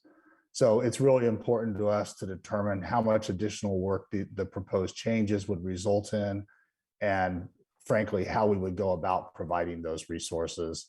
And as the city manager said, we definitely wouldn't want to have a situation where tree ordinance and protection improvements end up being an unenforced part of our municipal code. Next slide, please. So with all that said about engagement and analysis, here are the steps that we're recommending for them and the schedule for them that kind of coincides with the staff recommendation that Peter went over earlier. So the first step, we would take our preliminary draft ordinance from that reflects the policy and services recommendations and update it with those recommendations. I think it was the first 4 recommendations that came from PNS that had to do with the updates to that ordinance, and including any alternative direction that might come from council tonight. Then in the November to January timeframe, we would do the internal vetting that I mentioned, as well as the workload analysis and additional community engagement that we would like to get involved in. So we're thinking this would include study sessions with both the Architectural Review Board and the Parks and Recreation Commission as part of that engagement process. And then in the March through April timeframe of next year, 2022, we would bring an updated draft ordinance to council for approval, as well as updates or other recommendations on those items 5, 6, and 8 from the policy and services motion. And just as a reminder, those 5, 6, and 8, those things are the reallocation of the urban forester position within the Public Works Department, the proposed role of the Parks and Recreation Commission to serve as an urban forestry community forum, and the possible tree planting incentives, programs, and information to be provided to the public beyond our current programs. So next slide.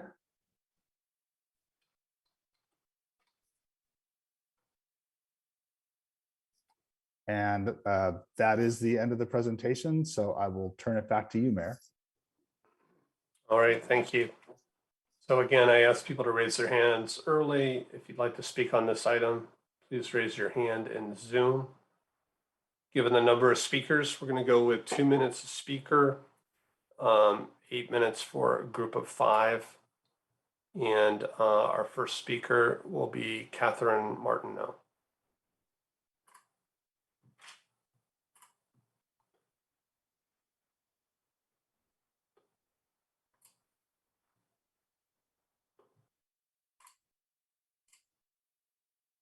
Catherine, you should be able to speak.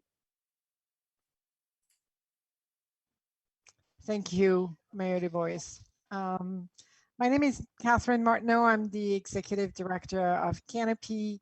I want to thank you, Mayor, because I know that you have wanted to bring this to council. I want to thank the Policy and Services Committee as well, and the council as a whole for taking this big topic on today.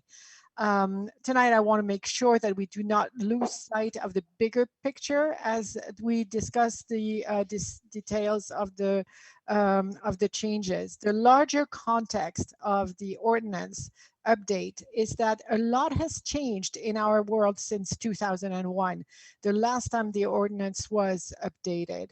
First and top of mind is climate change. Not only it has to be at the forefront of every decision, but because it is accelerating, some decisions just cannot be postponed. The role that nature-based solutions will play in mitigating and adapting to climate change is now widely recognized. And in the urban environment specifically, it's only the urban forest that is a primary nature-based solution. And over the last 20 years, research has clearly established that a vibrant urban canopy is essential for public health, both physical and psychosocial health. And this is crucial in all communities. So these are the 3 main reasons why the ordinance must be updated now. The ordinance needs to be strengthened because the 3 species protected by the current ordinance only represent a fraction of the canopy. Daniel, I have a slide. It's funny, is it really already 2 minutes? I can't believe it. It seemed like it was only 1. Fast. You could just go ahead and wrap up if you have a slide. Yeah, I have a slide. Yes, thank you. So we provided this table to show how Palo Alto's tree protection ordinance compares with that of other cities in the region. And clearly Palo Alto lags in its tree protection policy. East Palo Alto, Los Altos, all those cities protect already more species at smaller sizes. So I really urge you to adopt the changes proposed by the Policy and Services Committee tonight. And this way, it will ensure that Palo Alto will benefit fully and for the long term from all the co-benefits that trees provide. Thank you, and thank you for allowing me to finish. Thank you. Our next speaker is Holly Pearson.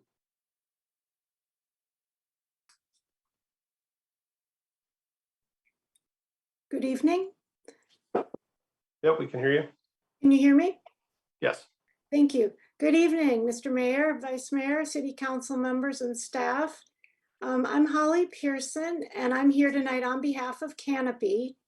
And as you may know, Canopy is celebrating its 25th anniversary this year, and we've been active in tree planting, stewardship, education, advocacy in Palo Alto for all those years. I'm on Canopy's board of directors, and I chair the advocacy committee. My professional background is in environmental law, and I also hold a PhD in biology from Stanford. We at Canopy envision an urban forest that's robust, with greater canopy cover than Palo Alto's current 37.6%, that's equitable, with fewer disparities among the neighborhoods, that's distinctive, featuring huge native oaks, many of which have been here for hundreds of years and can't be replaced in any of our lifetimes, and that's climate ready with an abundance of drought tolerant, site appropriate species. So as you've heard from Catherine, Canopy believes that updating Palo Alto's tree protection ordinance is a top priority for the city, and that this is the right time to look forward and to make the decisions that are needed to protect the city's urban forest and to link the urban forest master plan, sustainability and climate action plan, and ordinance so that they're consistent. Just two quick examples of updates that are needed. As you saw on the table Catherine presented, the current ordinance in Palo Alto protects just 3 species, and that's lagging way behind surrounding communities. The current ordinance also doesn't require tree replacement when protected trees are removed in the absence of development. When a protected tree is lost for any reason, there's a loss of all of its benefits and it should be replaced. Thank you so much for devoting your time to this issue. Thank you for sticking to 2 minutes. Our next speaker is Winter Dellenbach, speaking for a group of 5 people. Sorry, I'm being Zoom challenged here.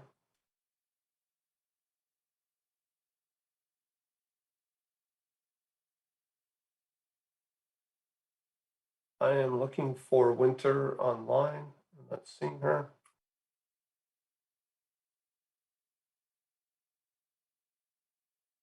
Oh, there she is. Sorry. I was lost, but now I'm found. All right. I began reviewing staff's early draft of its tree ordinance update 5 years ago in 2016. In 2018, I commented on it at the Planning and Transportation Commission study session before the update was then shelved by staff for 3 years. I want to thank Mayor Du Bois and Councilmember Koo for reviving it this year. Please now, let's finally get it updated ordinance done ASAP. I am saddened to hear from staff tonight that this is going to be drawn out further and further. It seems like it's constantly extended more and more each time. May I see the first slide, please? Thank you. Why protect our urban trees? Let's find out, shall we? Next slide. Because we can't live without them, quite literally. Proximity to urban trees is critical for interruption of climate change and for human health. UC Davis. Some known benefits include CO2 sequestration, air pollution removal, and interception of particulate matter. Next slide. Rainfall interception with reduction in flood risk, stormwater runoff, and water pollution. Emissions avoidance through reduced energy use. Minimization of heat effects and reduction of exposure to UV rays. Next. Provision and protection of wildlife habitat, particularly by large trees, such as oak trees. Improved quality of life and health through reduction in noise pollution and stress, and increased measurable property values through curb appeal, privacy, sense of place, and neighborhood charm. Next slide. Climate and sustainability. Carbon sequestration, avoidance, and storage by Palo Alto's public and private urban trees will roughly account for 15% of our total 2030 Sustainability Climate Action Plan reduction goal.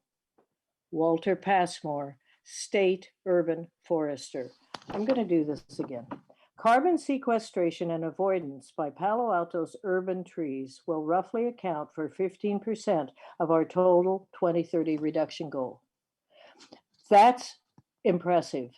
That's significant. Another climate action plan goal for their city is to increase our tree canopy to 40% citywide coverage by 2030. Next slide, please. Our trees are carbon magicians. How's that? Trees affect climate change through the direct removal, sequestration of carbon dioxide from the atmosphere. Trees fix that carbon during photosynthesis, storing it in its biomass, storing it in its tree, then releasing oxygen, oxygen that animals use, such as human beings. We like oxygen. Now that's amazing. Next slide. Removal harms more than trees. In the contiguous US, the urban forest stores over 708 million tons of carbon, about 12.6% of annual carbon dioxide emissions. Yet it adds 28.2 millions of carbon, about 0.05% of annual emissions per year, mostly due to tree removal and waste, with wildfires an increasing factor. Urban carbon sequestration is valued at about $2 billion per year. This all according to the US Department of Agriculture. These are very good reasons to protect trees from removal. Next slide. Some big trees are hungry carbon munchers. Big older trees may contain 10 tons of carbon or more, depending on size and species. One big tree of some species sequesters the same amount of new carbon in a year as might be contained in an entire mid-sized tree. 97% of 400 tree species surveyed kept absorbing increasing amounts of carbon as they aged. This is according to very prestigious science magazine, Nature. So trees, lots of trees become more efficient as they age. I wish we humans were that way. Next slide, please. But we think Palo Alto is so cool. You know, you think Palo Alto is cool, but can it stay that way? Trees are quite simply the most effective strategy technology we have to guard against heat in cities. According to Brian Stone, professor of environmental planning, Georgia Institute of Technology. Next slide, please. Heat already kills more people in the US than hurricanes, tornadoes, and other weather events, contributing to 12,000 deaths a year. New York Times, 2021. Climate change is supercharging California heat waves. LA Times this month. Next slide, please. Cooling down while throwing shade. How trees cool. Trees evaporate water, pulling it up from the ground, releasing it into the air through their leaves. That's why when we're walking through a park or living and working surrounded by several large trees, it feels even more refreshing than the shade of one lone tree. Scientists find that trees can lower air temperature in city neighborhoods 10 degrees. New York Times, 2021. Next slide, please. Turn down the AC. Trees reduce electricity demand for air conditioning, sparing money and emissions while helping avoid potentially catastrophic power failures during heat waves. Carefully positioned trees can reduce a home energy costs by 25%.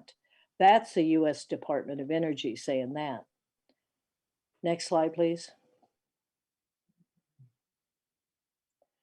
As climate change is making heat waves more frequent and severe, trees are stationary superheroes.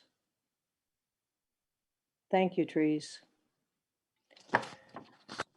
So the work of our ad hoc group, as recommended to Council by Policy and Services, was predicated in part by the serious matters in these slides and the wise counsel of Canopy. Thank you, Canopy.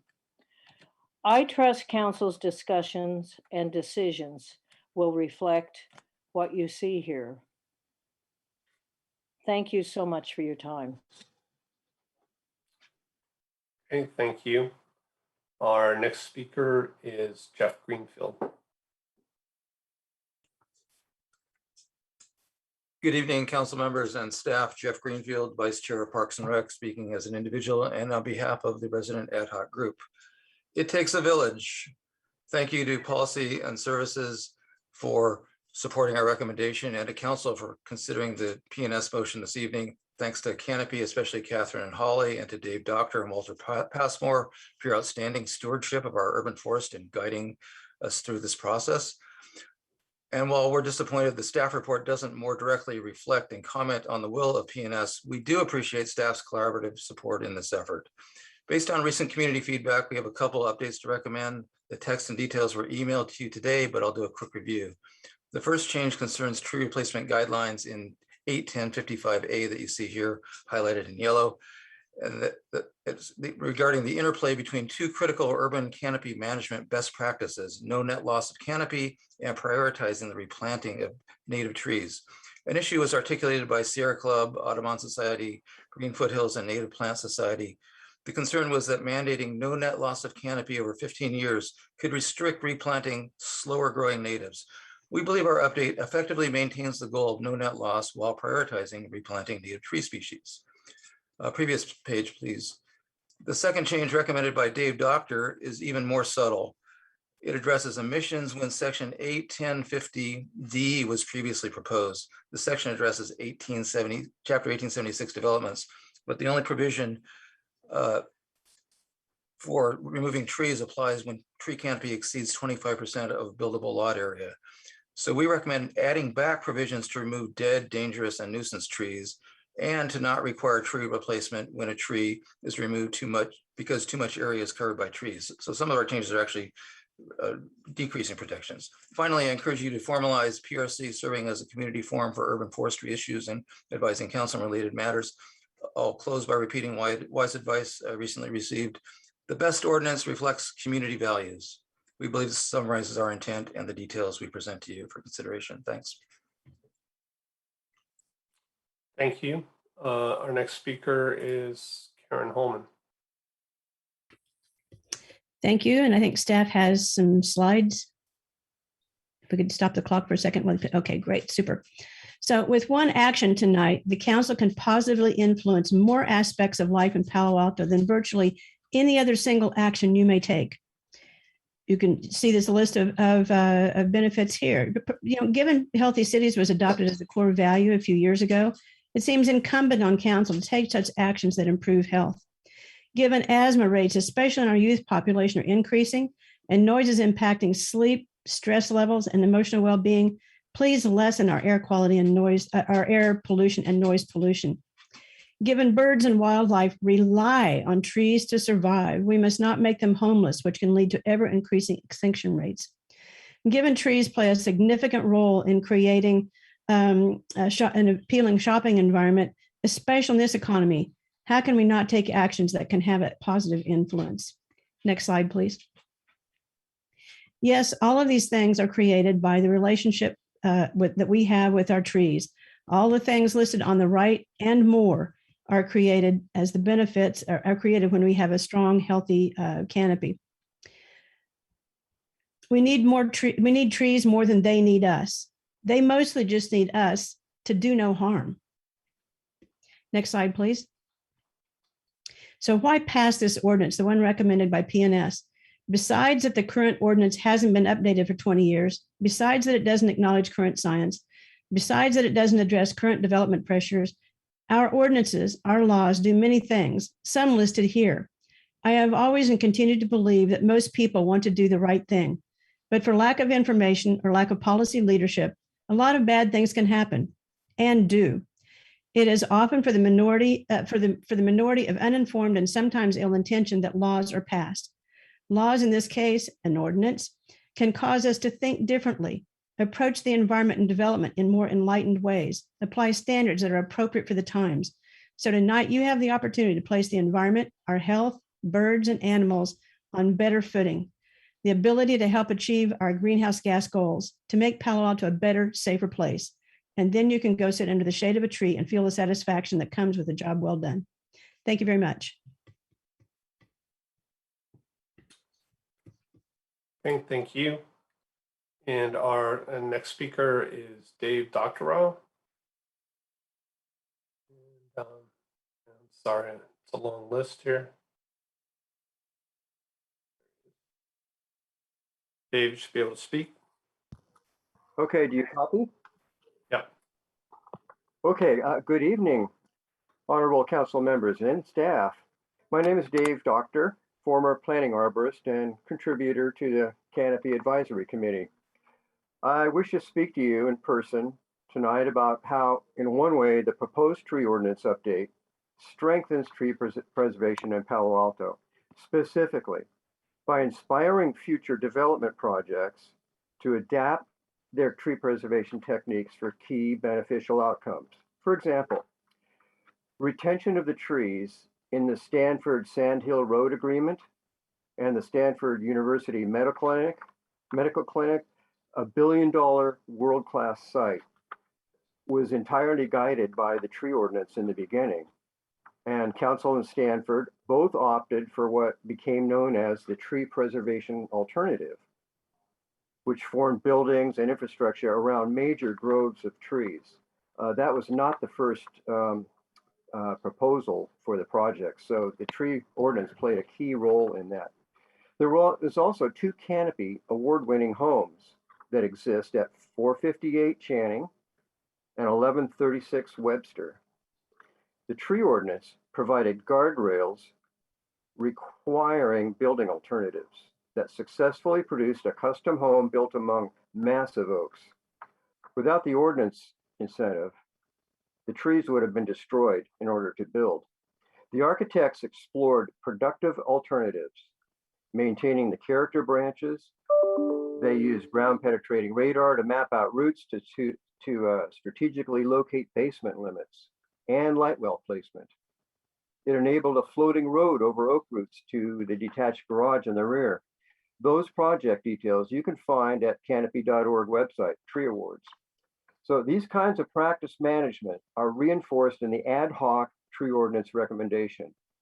It does reflect community's goals for diligence and smart planning to sustain Palo Alto's physical environment. I recommend you consider the proposed update as a basis for your ultimate approval, with the proviso that all of the changes will be drafted into the following tree and landscape technical manual. That's the most important working document for staff and design architects. Thanks for your time and for me to communicate these comments to you. Thank you. Thank you. Our next speaker is Chris Robel. Okay, thank you and good evening, Council. So I strongly support more protection for trees in Palo Alto and echo the comments made thus far and probably all the comments that will be made after me. I see the toll that development takes on trees under the current ordinance and strongly support the ad hoc resident group's recommendations, which thankfully were approved by 2 of the 3 council members from PNS. I particularly like the requirement that anyone seeking to remove a protected tree must first seek practical alternatives. Removal should be the last resort, not the first resort. I am personally aware of a major landowner who a few years ago was seeking removal of several large redwood trees, perhaps for future development purposes. This landowner hired an arborist with questionable claims regarding the need for removal. Fortunately, we had excellent advice of Dave Doctor, who just spoke, and Walter Passmore, who did not agree with the conclusion of this questionable arborist that the redwoods needed to be removed. And they helped identify an excellent Canopy endorsed arborist whom we engaged to identify alternatives such as underground root mapping, strategic root trimming, and installation of a root barrier. So this is the kind of work that is really important to make sure we do everything to avoid removal. We need to ensure that the ordinance codifies such requirements. The 2 requirements: number 1, practical, reasonable, cost-effective alternatives that must first be evaluated. And number 2, the important point that this work should be done by a designated arborist who is independent and hired by the city, not by the applicant endorsing removal. So trees are so closely tied to SCAP goals and the beauty of our city. Let's be sure that we follow the Hippocratic Oath, similar to what Karen was saying, and we do no harm by embracing the excellent work done by this ad hoc, the resident ad hoc committee. And I really hope that this can be done quickly. If there's one issue that causes some problem and delay, let's pass everything else and then focus on the one issue. But let's get as many of these points done as quickly as possible, please. Thank you so much. Thank you. Our next speaker is Rebecca Sanders.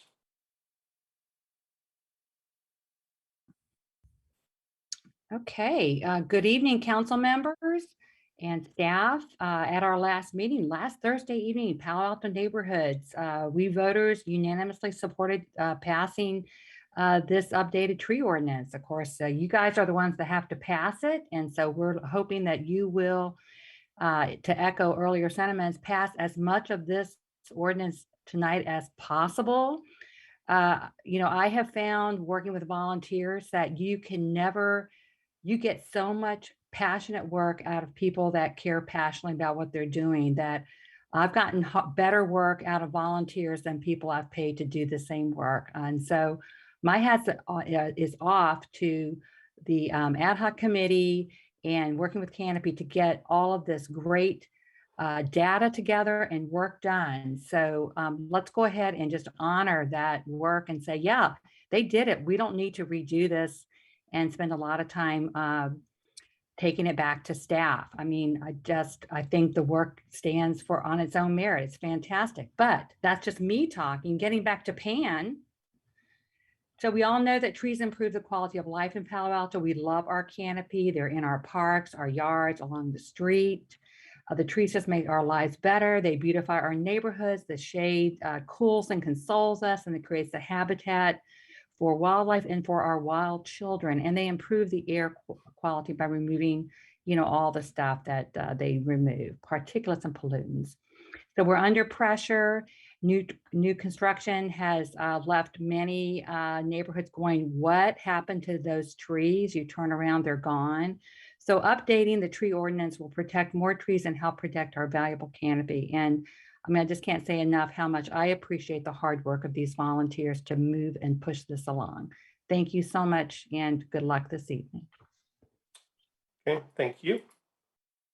Next speaker is Keith Bennett. Okay. Can you hear me? Yes. I assume yes. I am Keith Bennett and have lived in Palo Alto for more than 25 years. Although I'm speaking for myself, some of you may know me from Save Palo Alto's groundwater.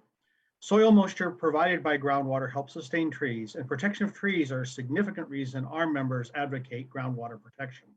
Residents of Palo Alto greatly appreciate our canopy and expect that city policies protect and enhance it. These objectives are incorporated in many places in the recently updated comprehensive plan. I was personally very surprised to see that Palo Alto's current tree protection ordinance is much weaker than those of essentially all surrounding cities, and I strongly support strengthening protection of our trees.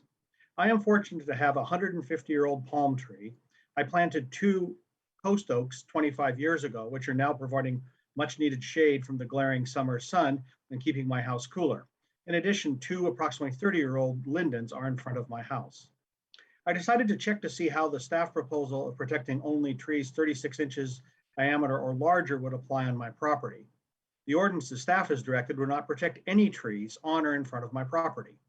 Though some of my trees are reasonably large, none are over 36 inches in diameter. The diameter of one linden is 13 inches. Both oaks and another linden are between 18 and 24 inches, and the 150-year-old palm tree is slightly larger. So certainly, please modify this proposal to protect trees larger than 18 inches in diameter. Urban forests provide many benefits that have been talked about by many people already. I won't repeat it, but they make Palo Alto a better place for people to live and want to live. Canopies disappear one tree at a time. Please adopt the policy and services recommended ordinance and amend the staff proposal so as to protect all trees 18 inches in diameter or larger. Then following amendment, pass the proposed ordinance. Thank you. Thank you. Again, hopefully participants can see the speaker list and the order. Our next speaker is Nancy Neff.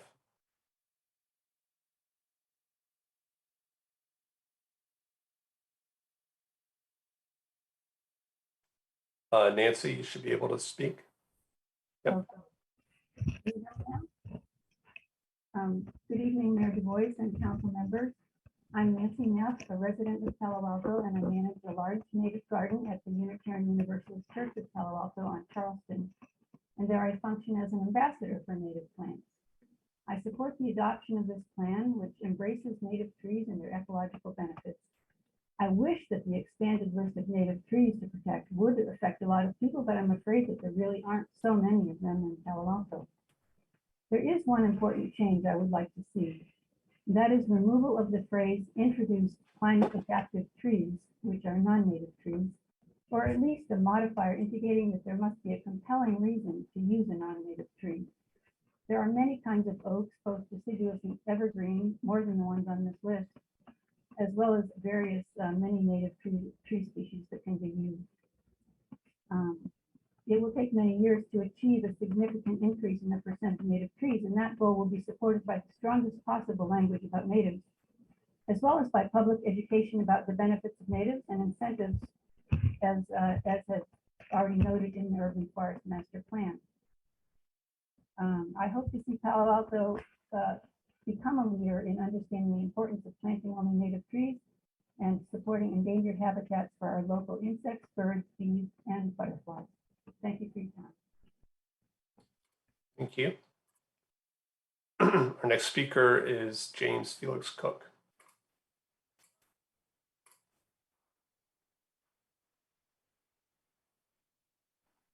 Okay. Hey, good evening, Mayor Du Bois, the city council members and city staff. Thanks for this opportunity to provide brief comments. First and foremost, thanks to our fellow citizens who made up the ad hoc group responsible for the impetus and hard work that made these changes possible. And thanks as always to Dave Doctor. These proposed changes are the first changes in the code in 20 years. And as Catherine said, lots has changed in those 20 years. I live in College Terrace and have served on the Utility Advisory Commission for 7 years, 3 years as chair. Also worked in the solar business for 14 years and served on the board of Canopy for several years. Karen and others have delineated the many benefits of trees and of our urban canopy. And I concur with all those thoughts. I love trees. We love trees. And after all, we live in a city named for a tree. I support these changes, in particular protection of more species at a smaller size. Your efforts to fight climate change and increase sustainability will be bolstered by these changes. Let's do at least as much as our fellow neighbor cities can do, hopefully more. Let's replace trees when they're removed in development. It's heartbreaking to see mature trees removed when we all know it'll take decades to replace them. And most importantly, let's act locally and protect more of our beautiful urban canopy. Please take action, city council members. Thank you. Thank you. Our next speaker is Juliana Pendleton.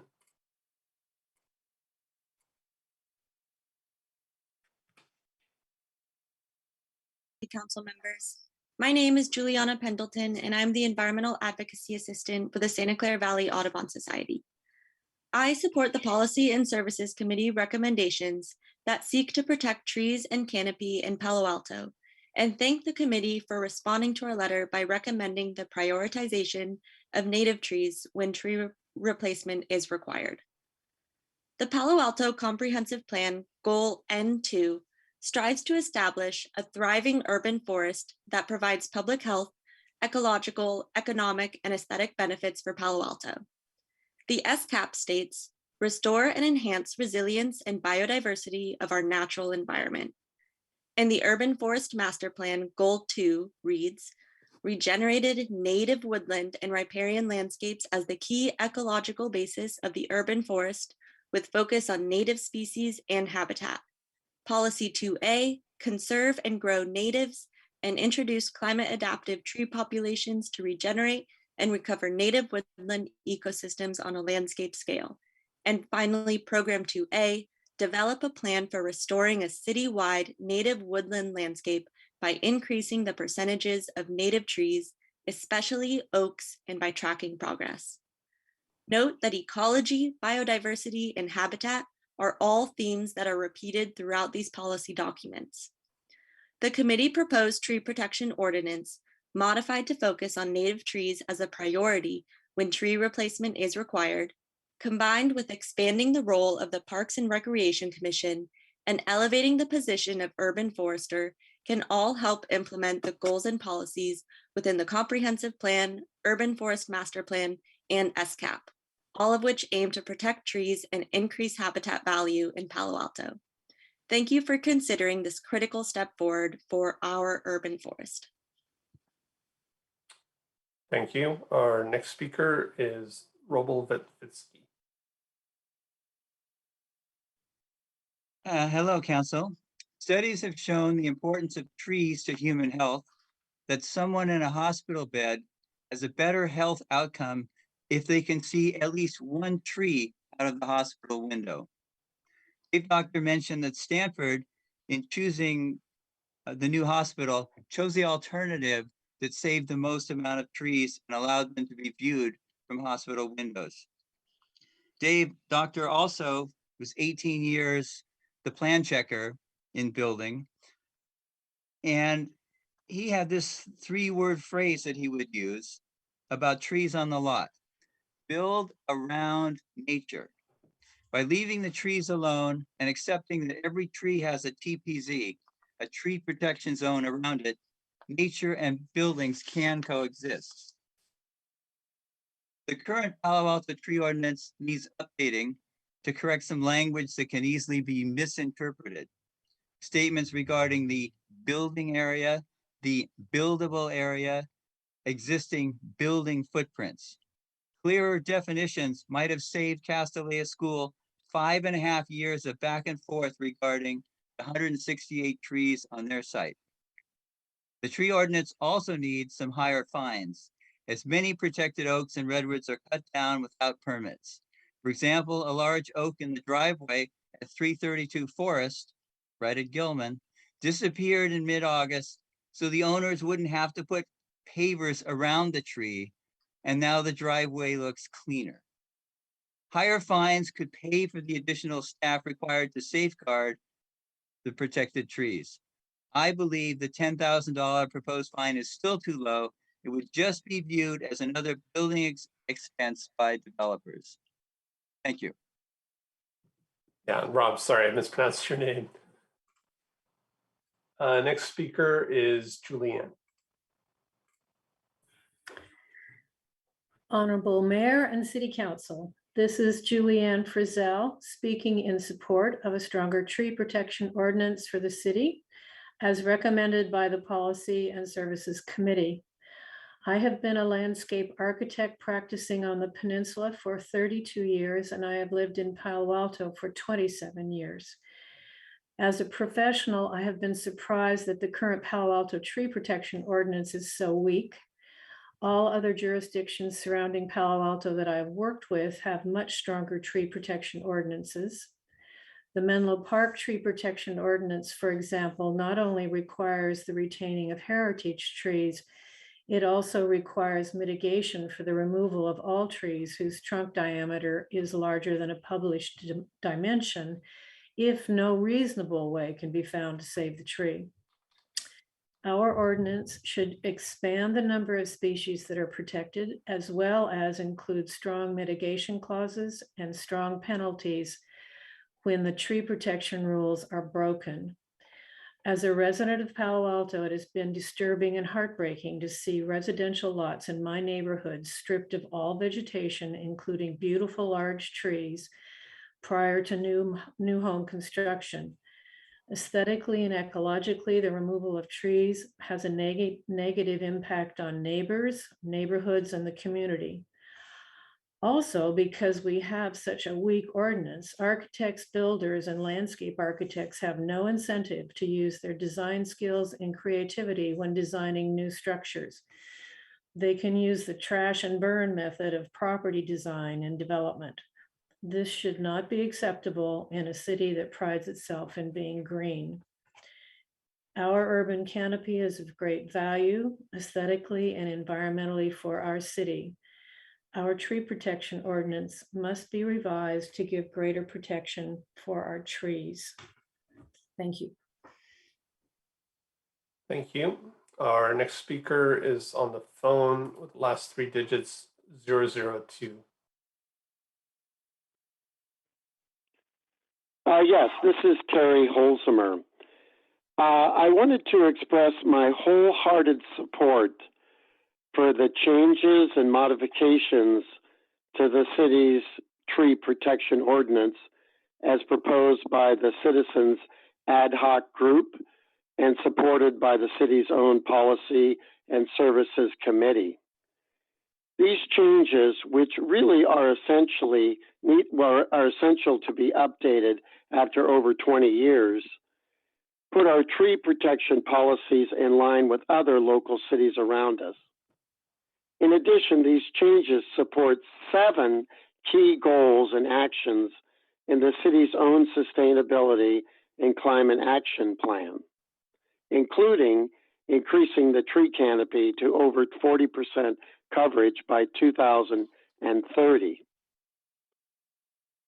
I would like to see more trees saved, mature trees, for greater protection and to preserve them for future generations.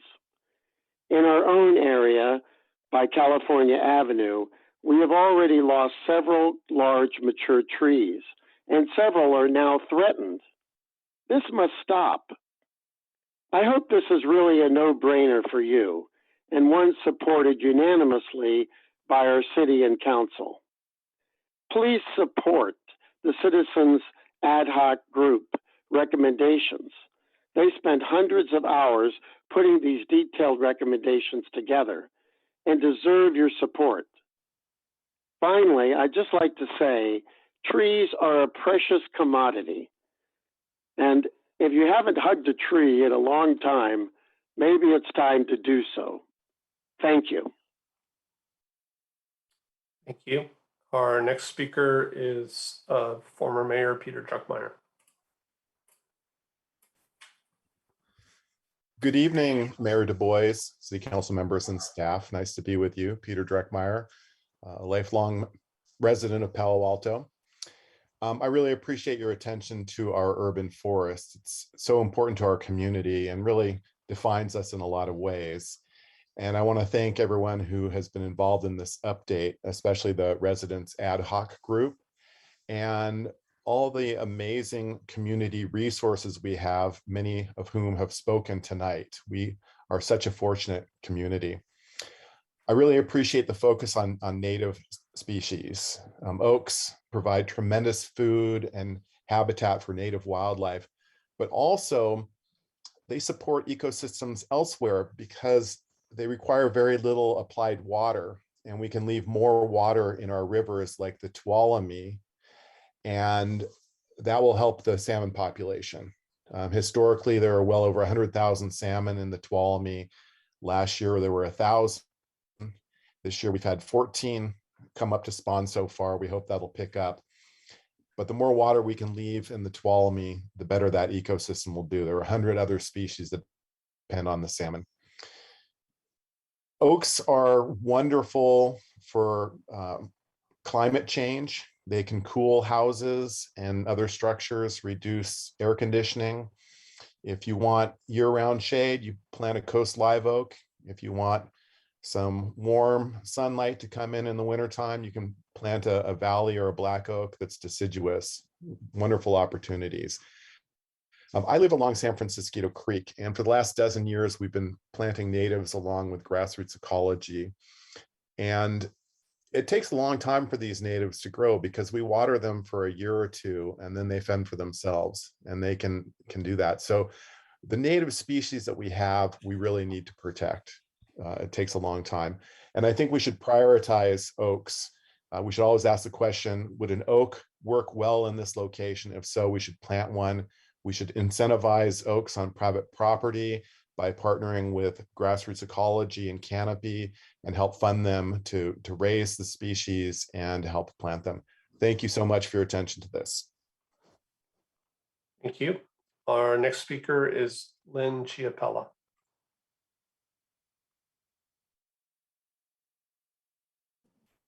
Hello, can you hear me?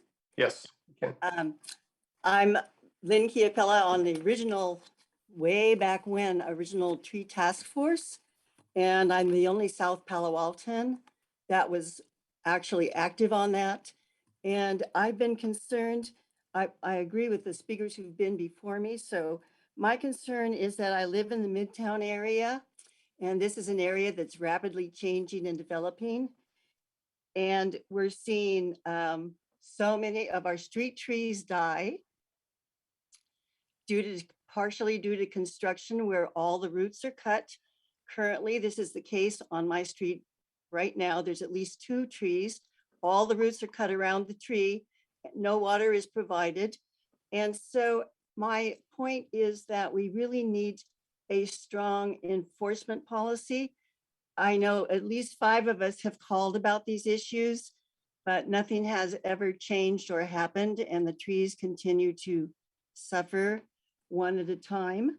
So I would like to see a really good enforcement policy, as well as having a good section, technical tree update, technical manual update, as well as the update of the code.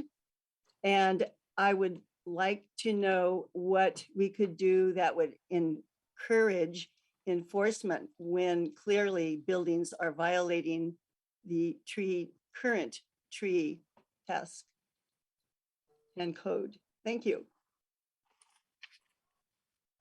Thank you. Our next speaker is Claire Elliott. Hello, my name is Claire Elliott, and I'm a senior ecologist with Grassroots Ecology, and I'm also a longtime resident of the Ventura neighborhood. And I want to thank you all, the council staff and the resident committee, for bringing attention of the community to this issue. I have an educational background in biology and in environmental engineering, and I think the intersection of these 2 fields is really important. It's what I call nature works, public works using the ecosystem to support services needed by people. And so you've heard from a lot of the speakers before me about how many services trees are providing us. And what we do with Grassroots Ecology, as you heard from Peter, is do a lot of planting, but also removing of invasive species.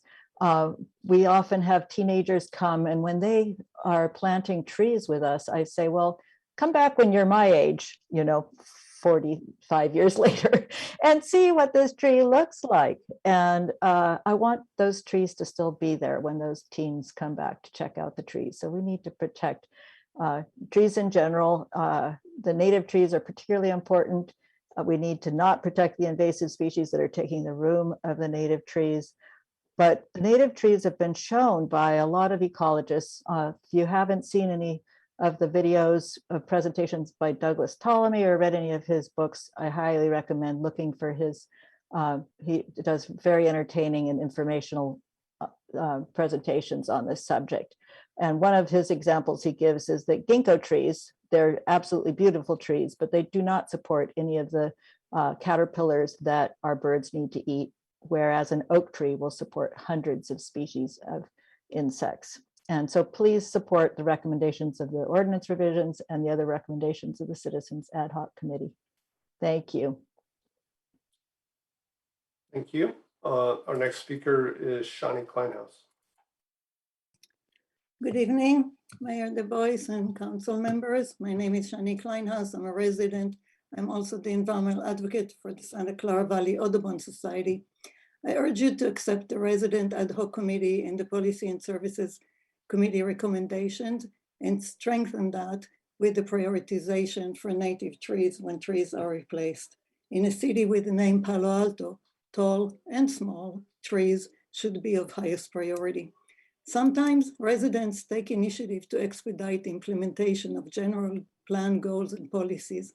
And when the residents are willing to invest so much work and expertise as the ad hoc resident committee has done, and when the result truly reflects our community values and what Palo Alto residents love and appreciate most, our nature and our trees, I think it's important to embrace and expedite the proposed changes.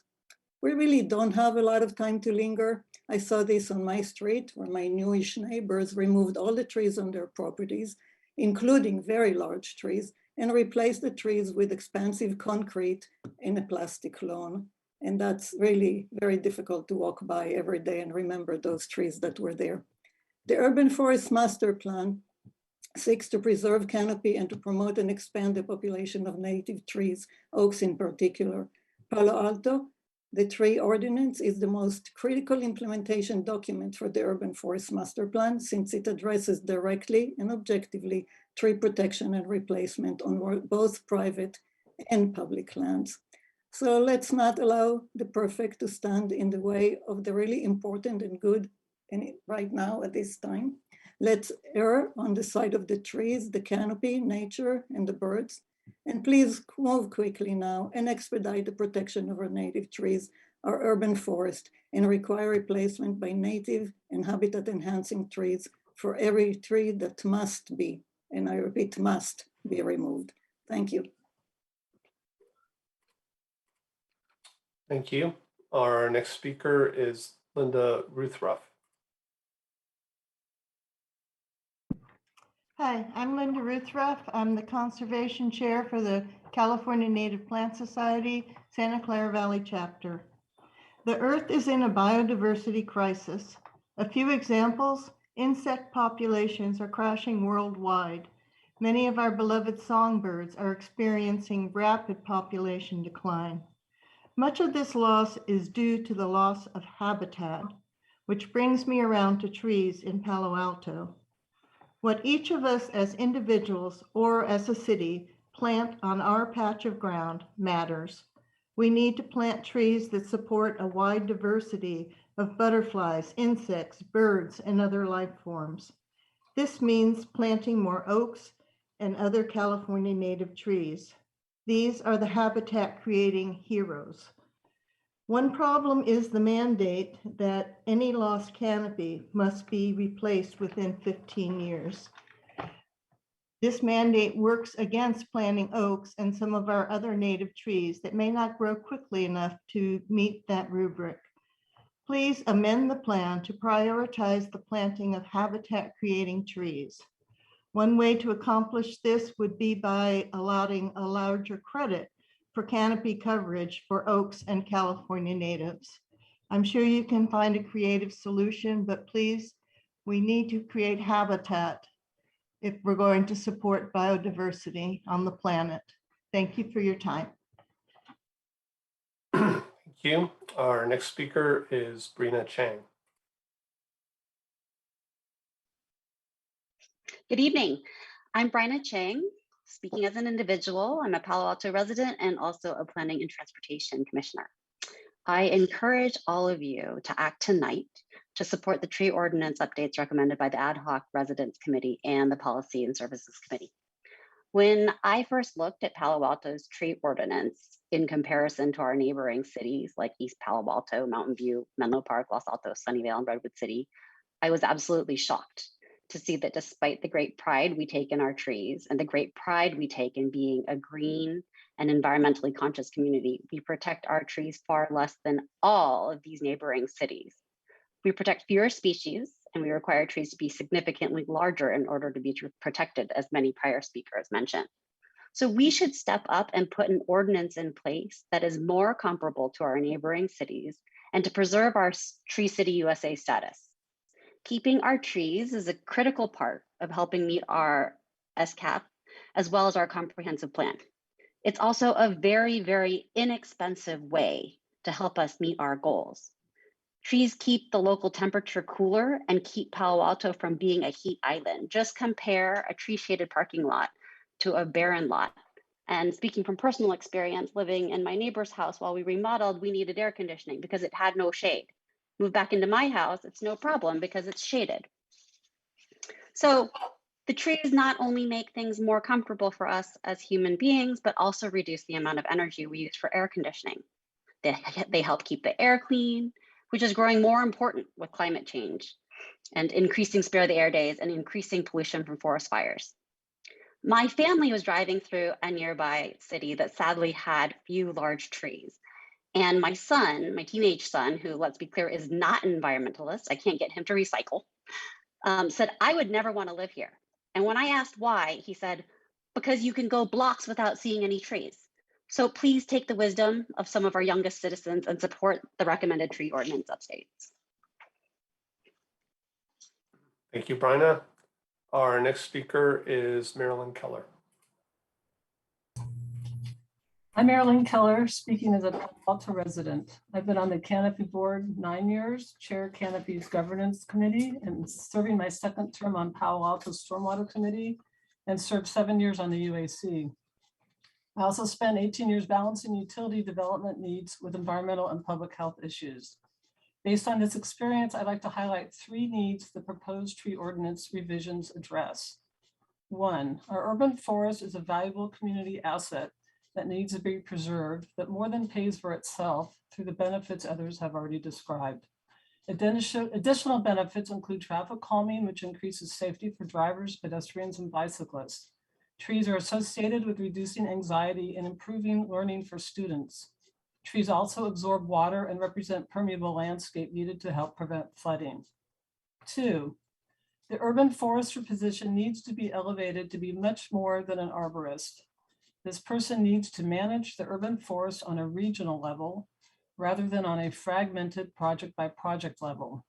To preserve and expand our tree canopy, the urban forester needs to coordinate and collaborate with several city departments, including planning and development, public works, utilities, community services, transportation, and administrative services.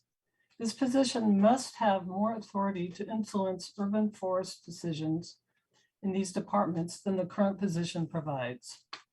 3, the management of our urban forests needs to be more deliberate and proactive than in times past. As our land value increases, competing interests increase.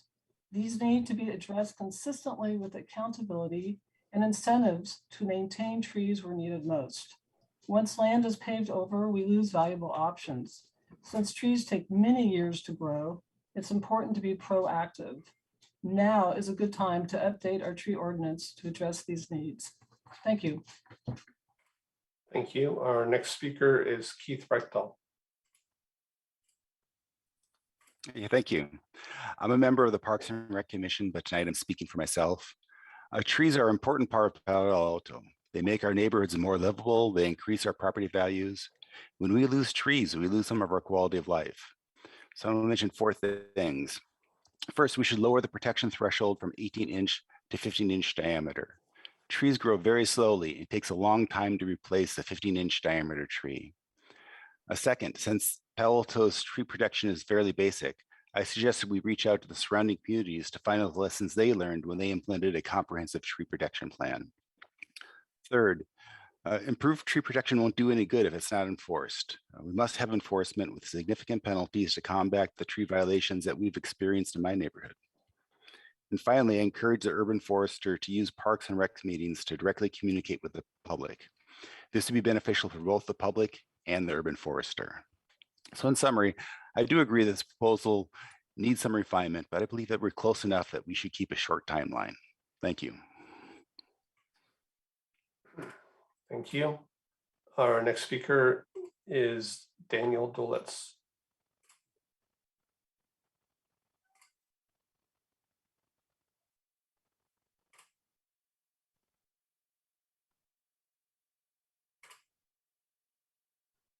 All right, Daniel, you should be able to speak.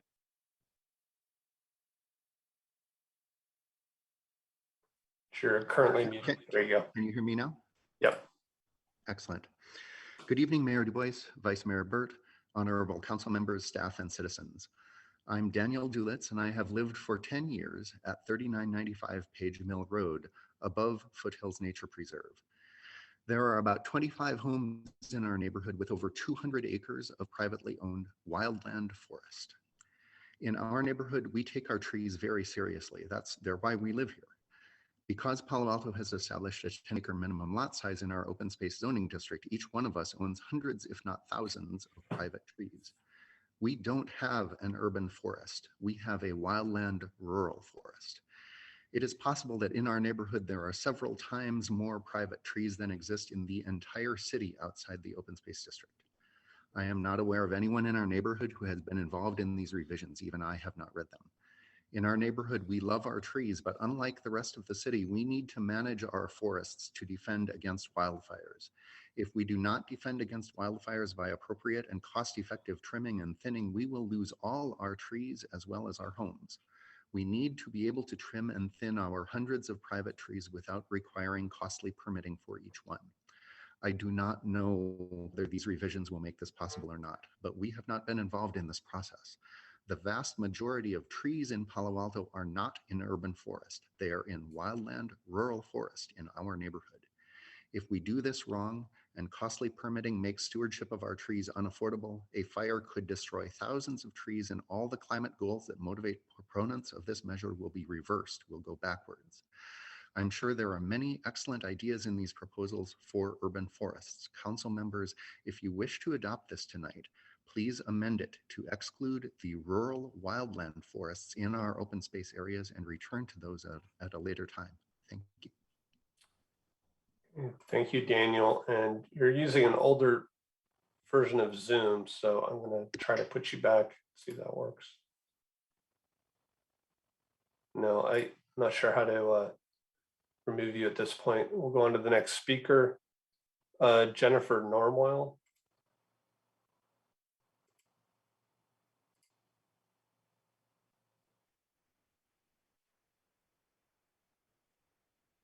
Jennifer, you should be able to talk.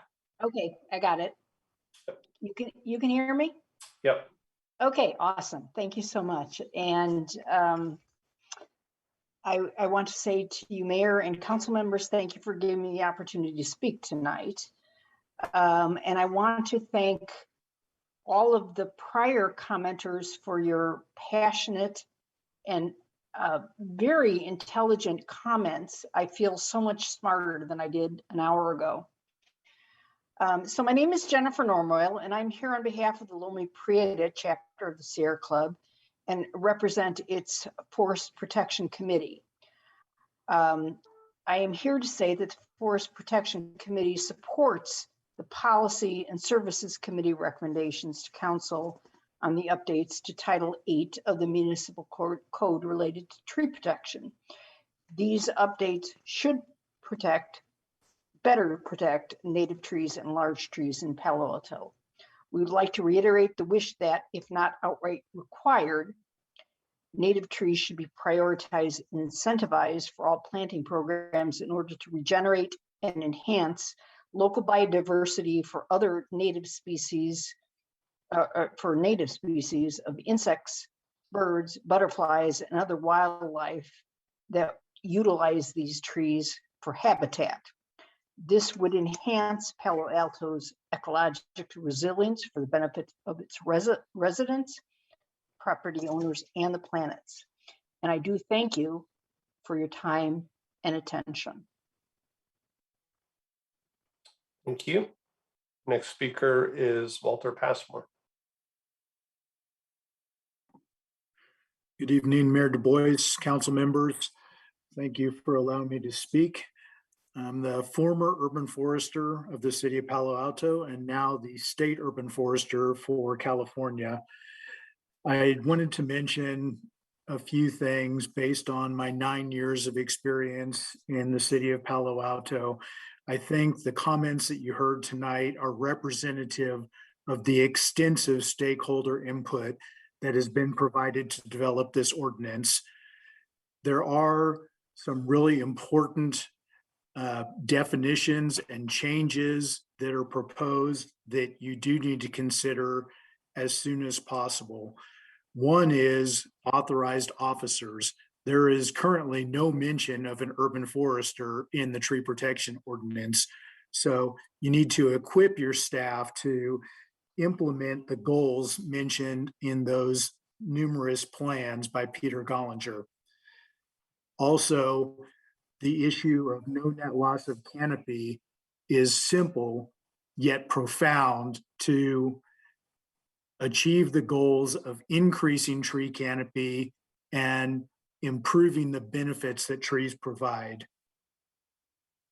Also, something that may be overlooked by others is the definition of including trees as part of a carbon project as being protected. If we want to address climate change, we need to take action locally. And I think that is a recurring theme through all of these changes to the ordinance. So I would highly encourage you to translate goals to action. Thank you for your support of the ordinance. Thank you. Our next speaker is Ed Lowing.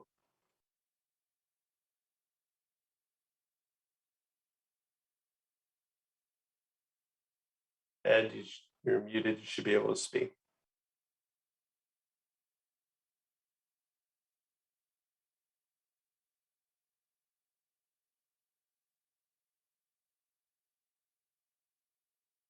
All right, I'm going to move on. Our next speaker is Robert Sanner.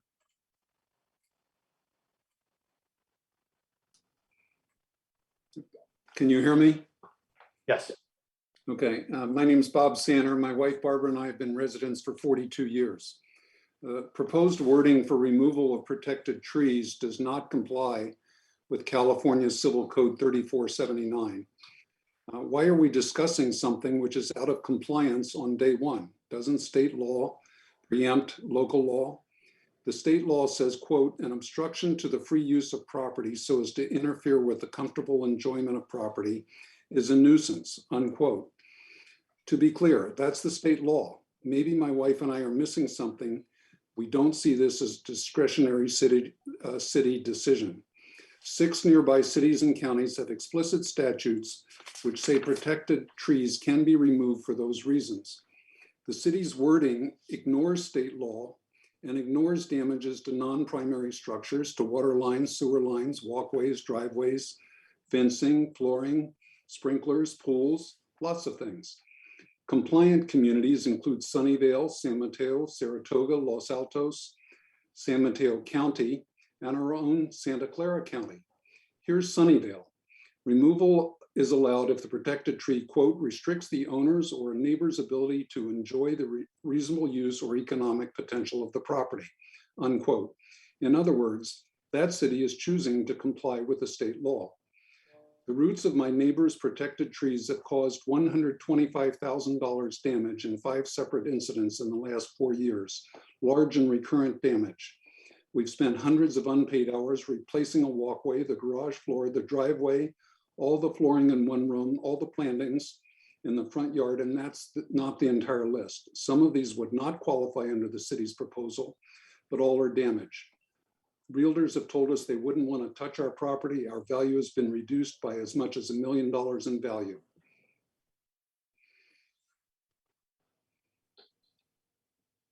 Okay, thank you. Go back to Ed Lowing. Ed, you should be able to speak. Yep, there we go. I served on the Parks Commission for 7 years, and during that tenure, the tree canopy was always a centerpiece of our attention. In fact, we were intimately involved with Mr. Passmore in the creation of the Urban Forest Master Plan in 2015. I always felt honored to be stewards of the canopy and important participants in the ongoing success of that urban forest. That focus continues unabated at PRC, and per the recommendation, I think PRC is the perfect venue for urban forest issues to be heard by the public. I would support that. My personal vision of the urban canopy when I was on PRC was as if I was flying over the city, and as a small plane pilot actually told me, it's all green all over Palo Alto. So, as citizens, we love this. We take pride in it. 5 years ago, when I joined the Planning Commission, my view of the tree canopy shifted a bit. It shifted from an aerial view to kind of a neighborhood block view of the canopy, because the tree issues around projects brought to PTC reinforced for me the worst impact of tree removal is best visible at literally the tree's grassroots level.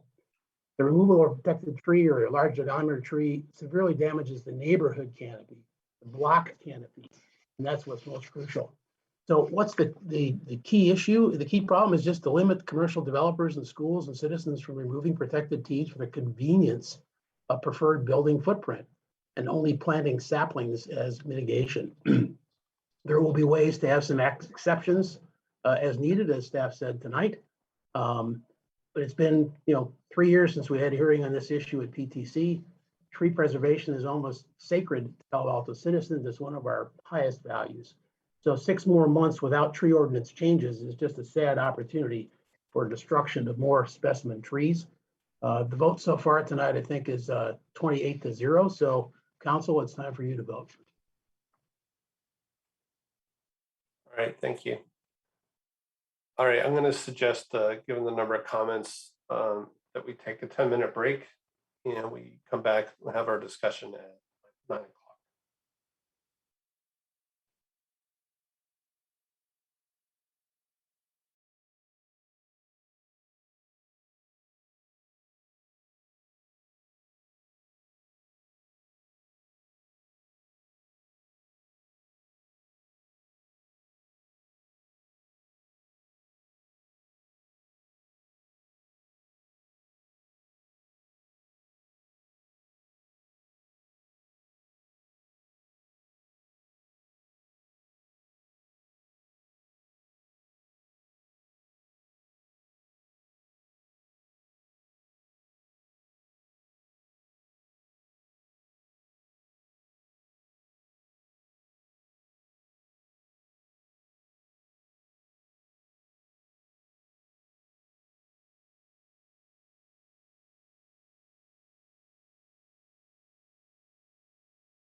So let's go ahead and get into our discussion. And I suggest questions, comments, and even motions.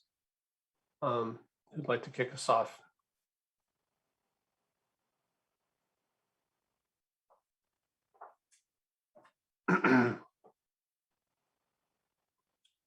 Yep, Councilmember Filseth. Ask a couple of questions first. So one of the public speakers had some numbers that the current canopy is 37.6% coverage, and there's a desire to go to 40%. I mean, how do we measure that? So what does that mean?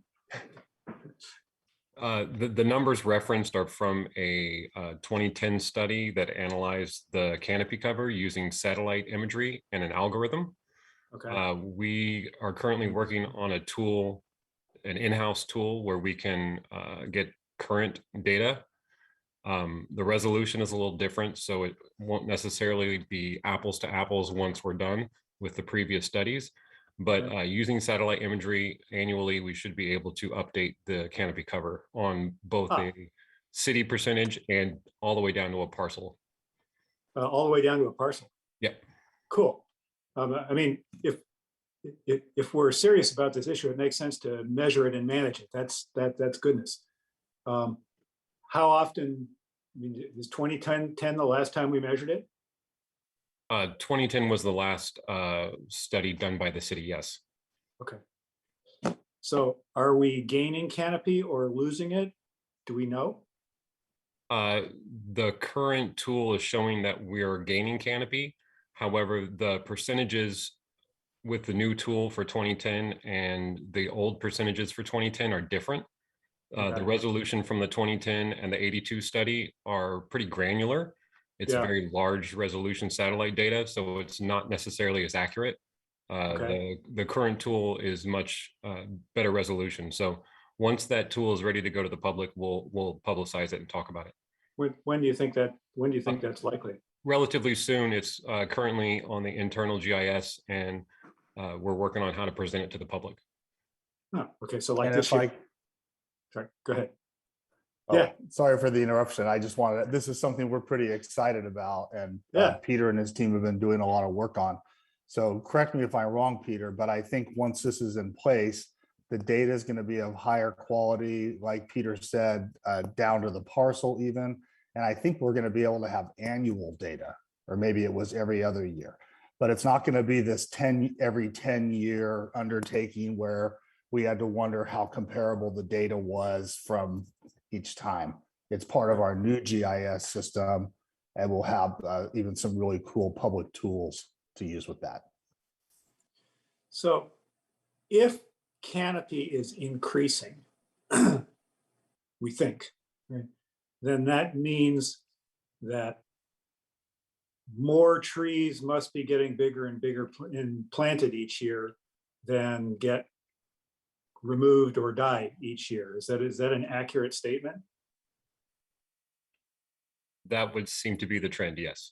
Do we have any idea what the absolute numbers are?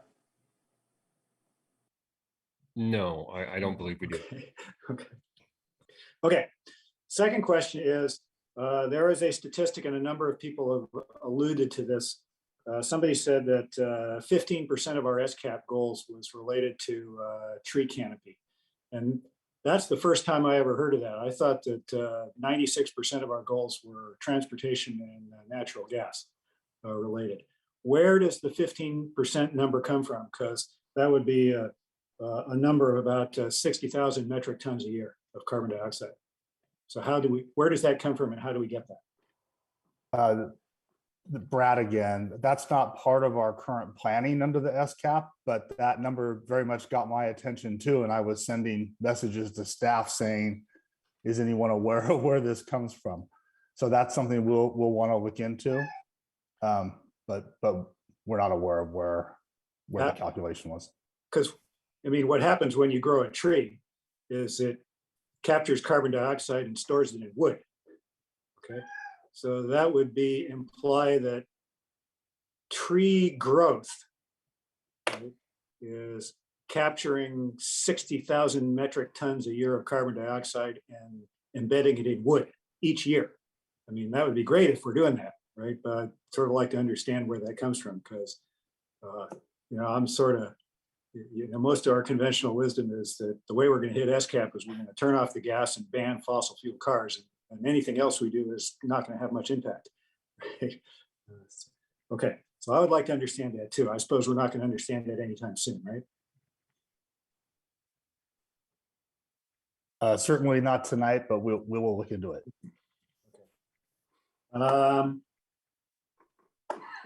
Okay, that's the end of my questions for now. Okay, Vice Mayor Burt. Yeah, thanks. And I just really want to thank everybody who's been involved with this, our staff and the Parks and Rec Commission and the ad hoc committee, and the many people who brought really substantive information and comments forward this evening and otherwise, and the Policy and Services Committee, who really took the work of staff and Parks and Rec and then were receptive to additional input that, frankly, I'm seeing that a whole number of Parks and Rec commissioners have also embraced subsequent to their own work on the commission. And amongst those really important elements that were emphasized by the joint letter from the Sierra Club, the Committee for Green Foothills, the Audubon Society, the Native Plant Society, is the increasing recognition of how that native plants and native trees need to be really elevated in how we view our canopy, because we're not merely talking about leaves and trees, as valuable as those are in and of themselves, but we're also talking about really attempting to retain and, if possible, help reestablish a natural environment in the urban setting, which is challenging. But as we become a more urbanized community and region and state and world, this is one of the great challenges that we have going forward. And it's one of the big opportunities, I think, as we adjust into our next tree ordinance, is to do that. So let me ask staff, one of the real tensions I think that exists is between the goal of a 15-year replacement of the canopy for lost trees, and a focus on replacing with native trees. And if staff can even pull up that slide, I think it's slide number 8 in the staff report that lays out 18 additional species of native trees that are not part of our protected tree ordinance. But it's one thing what we protect, and we don't have a massive amount of native trees in our urban canopy today. So what we really need to be thinking about is how do we over time expand the use of native trees. And these trees, for the most part,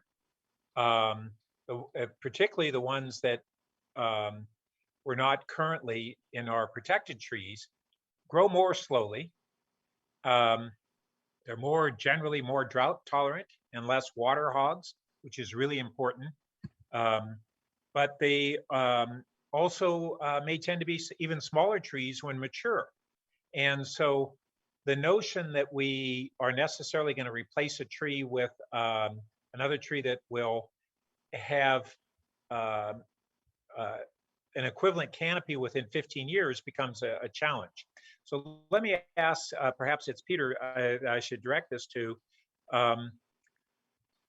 First, how strong is our focus on replacement trees to move toward native trees? And second, how would we reconcile slower growth and smaller mature trees that are native with replacement that we do to rapid growth non-native trees? So currently, we encourage the planting of native oaks and native trees as a first line recommendation whenever possible. I think that this is something that we could definitely look at addressing, either, if not in the exact text of the ordinance, in the tree and landscape technical manual final edits. I do believe it is important for us to prioritize replanting of oaks, and I did not see, I don't think any of us had anticipated the possibility that other trees might be used in place of them. We have been recommending them, so that's not something that we had thought through. Well, So I appreciate the that's input from interesting. the citizens on that. Well, this has been an interest of mine, and one of the things that we frankly did attempt to address in the architectural review guidelines in the commercial development, where we in 2016 were able to put in place a default toward indigenous plants and not merely trees or agricultural landscaping.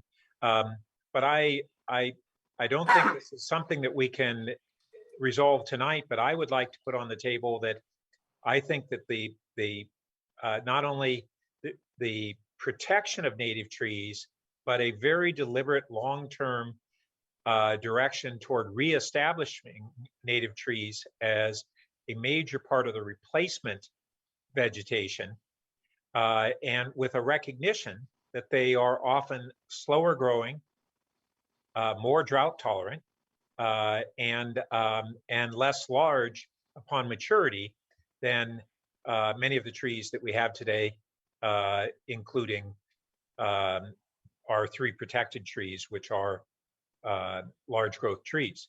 So I'll leave that at this time, but that's one critical theme that I think we really should consider elevating as we go forward. And Councilmember Cook. Thank you. I want to start off just by saying a huge thank you to my council colleagues for referring this to PNS and taking up the update of the tree ordinance.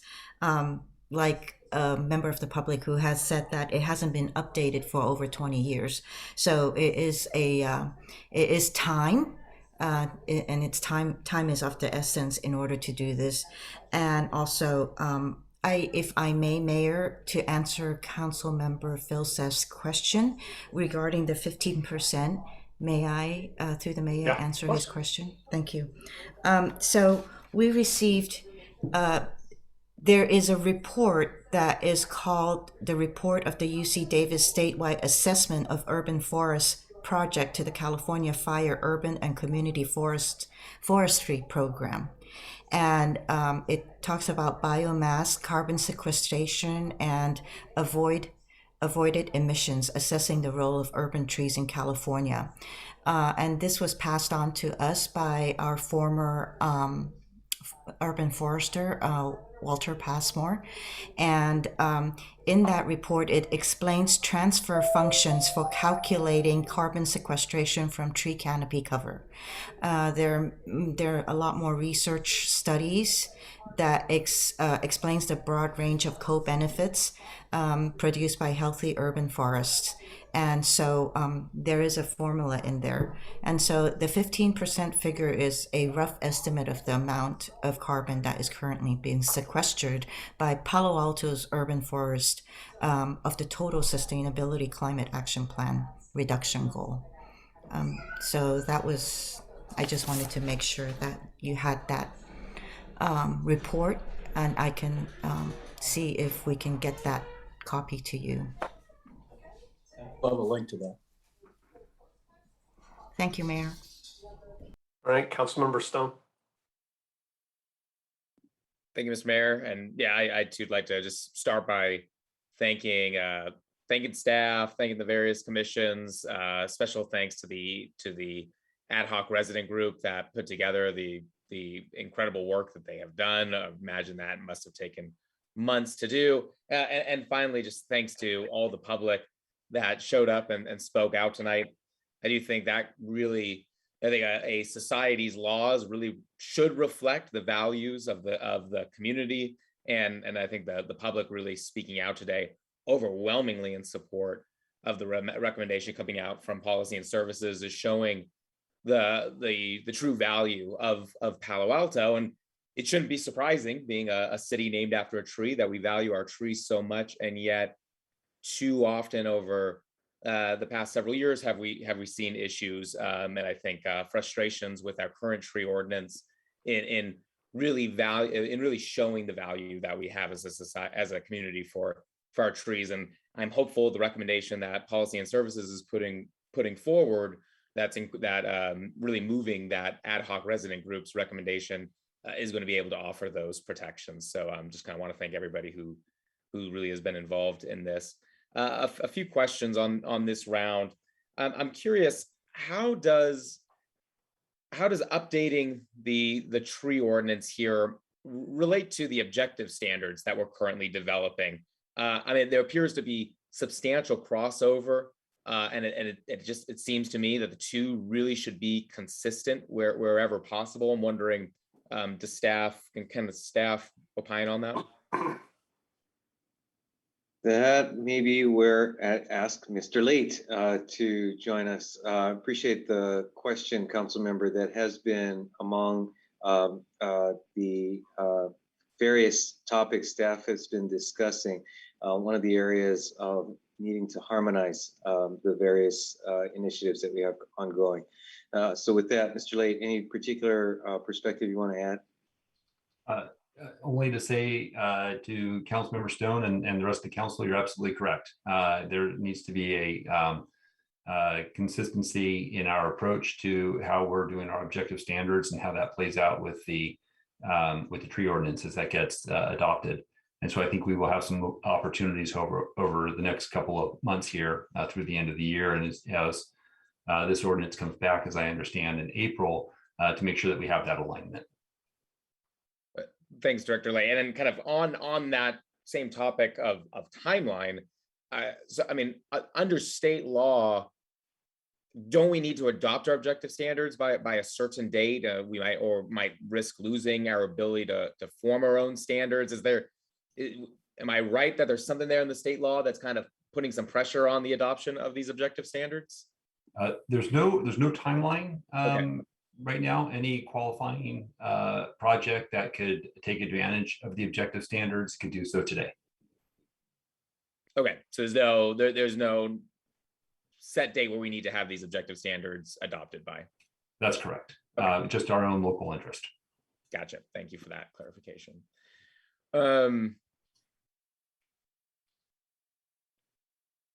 So I know staff is anticipating that additional staff time per year with the new urban forester and Parks and Recreation Commission partnership could vary. I think the report said 50 to 110 hours per year. What would that, do we have any idea on what that would translate into actual additional costs for the city?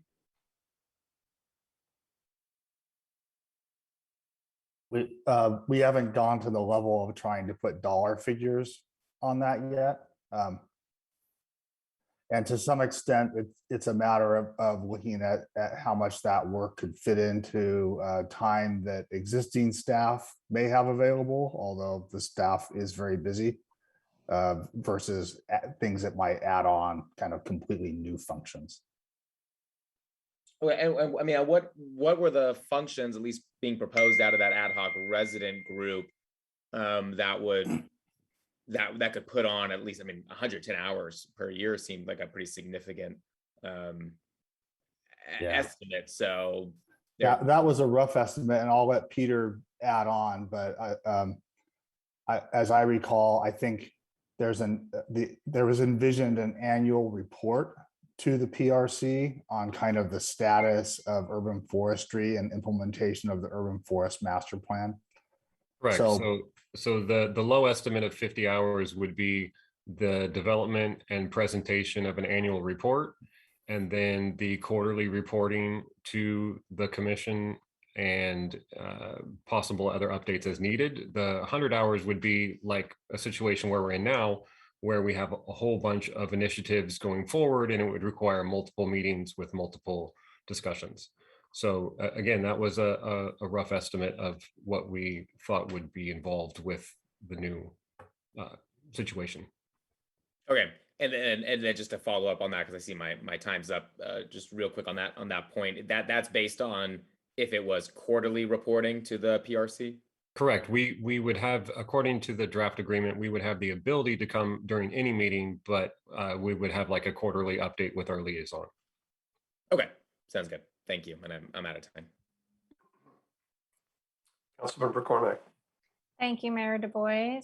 Thanks to the people who've gotten the ball rolling on this and to all of the people who provided their professional and personal suggestions and insight tonight.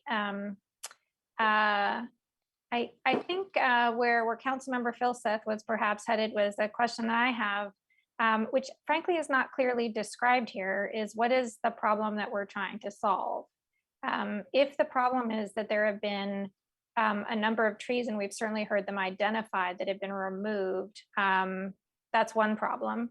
If we're trying to improve the native biodiversity, that's a different problem. If we're trying to meet our SCAP goals. So I just encourage us as we move forward in this process to be a little bit more clear about what exactly the problem is we're trying to solve. And this does feel to me like the beginning of the process.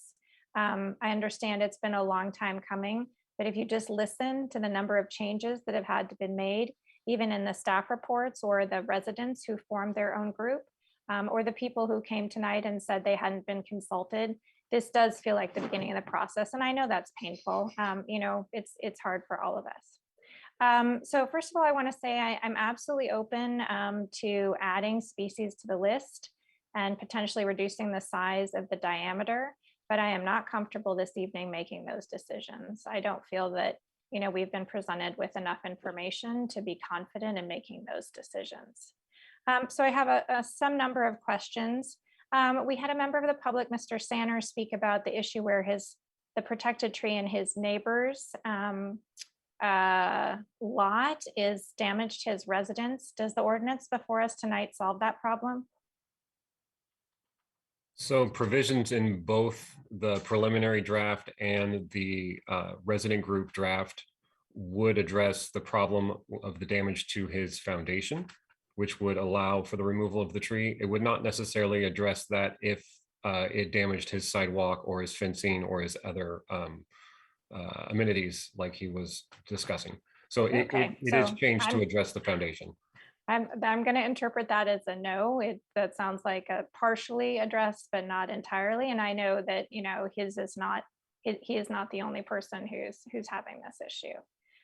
What about the interaction or frankly conflict between solar and tree canopy? Does the ordinances before us tonight, do those address that in a comprehensive way? During the staff presentation, I mentioned that, Councilmember Cormack, as a potential conflict. It's actually an area where we want to go back and have some discussions internally. I'm not sure that there is a problem, but we'd like to make sure that we don't create one or miss an opportunity to make an improvement. Great. I couldn't agree with that more. As we spend a lot of time in other forums listening to people talk about putting up solar and the importance of doing that. I see that one of the proposals also addresses ADUs and protected species. So if Mr. Late is available, are you, how shall I phrase this? Are you comfortable with the proposal, or do you have concerns based on, you know, the state laws with the ADUs and where we're headed? So again, I think that speaks to an area where we want to, we're asking council and the community for just a little bit more time so that we can compare that to our local regulations and state laws to make sure that we're not running afoul with those interests and requirements. Okay, great. I know housing is a priority, so that's another thing that I'm glad staff has already flagged to look at. Now to native versus drought tolerant. people didn't bring it up tonight, but I've certainly heard in some circles that we should be considering expanding the concept of what we would want to plant, and perhaps using species that are from other places as our climate changes, that are more drought tolerant, even perhaps than our natives. Any thoughts on that, Mr. Gollinger? So that is something that we've already addressed currently with our frontline recommendation would be native oaks and other species like that, followed closely by climate adapted drought tolerant species. So that is our standard recommendation, and it is something that we could look to strengthen through either the Tree and Landscape Technical Manual final edits. Okay, and while I have you, are we concerned at all about sudden oak death? I know this was something we'd all been concerned about and talking about. Does that affect the choice of the oaks that you would recommend? I think that would be a bigger concern in the wildland interface area than in the urban areas. Yep. Which is my next question. A member of the public mentioned that they have not been able to review this for their situation, which is the people who live up on foothills.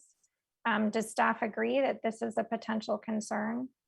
Yes. Yeah. We do think that needs to be researched further.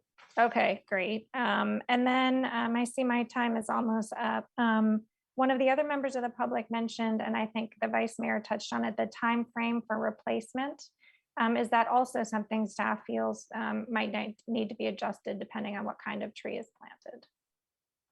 So I think that ties in with the discussion about native species and as they grow slower. So that is something we could address. We could give larger credit for native species or something along those lines. But that is something we could look at adjusting. Okay, great. So I really appreciate the chance to ask these questions. I might have a few more about the specifics, but I'll reiterate that I think it's important for us to spend time resolving the number of issues that we touched on in these 5 minutes. Councilmember Tanaka. Yeah, I also want to thank all, there's so many people that have been involved in this. I really appreciate it. I think, we are a tree city, and I think it's important to protect our trees. So incredibly grateful for everyone's time and effort on this. And I'm not opposed to actually updating our ordinance either. I think it's generally a good idea. It's been a while. A few questions for staff. I know some of my other colleagues started asking this, but I wanted to dive into it a little bit more. So if we change the title from urban forester to assistant director, how much more roughly would that cost us per year? Fully loaded, like with all the pensions and all the other associated expenses? Perhaps I'll answer that. Again, that's something that we don't have an answer for you tonight. What we would do pursuant to the direction from PNS, and again, assuming it's ratified by the council, is based on the scope of work and the complexity of the work, take a look at the appropriate level of classification within our existing system. So since it's currently treated as a division manager, to raise it to an assistant director level would involve some increment of cost or value, depending on how you look at it.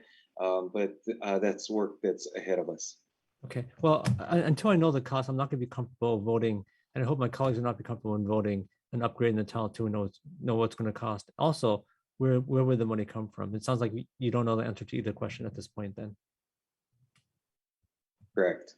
Okay, then I would not support that at this point until I know. Okay, the second thing is, I think we all know about our drought, right? There's a mega drought happening in California. I think the worst in 100 years. I think unfortunately, it's an unfortunate situation, and I hear of really drastic water cuts that are coming. So I guess the one thing that kind of surprised me in the update here is why not a bigger focus on drought resistant trees and maybe favoring those over the ones that are not drought resistant? Because it just seems like, given the situation, it's going to be harder and harder. And also, there was a time when we got penalized for using too much water, and that might happen again given the kind of massive drought that we're in right now. So I guess I wanted to just get staff's take on that, and why not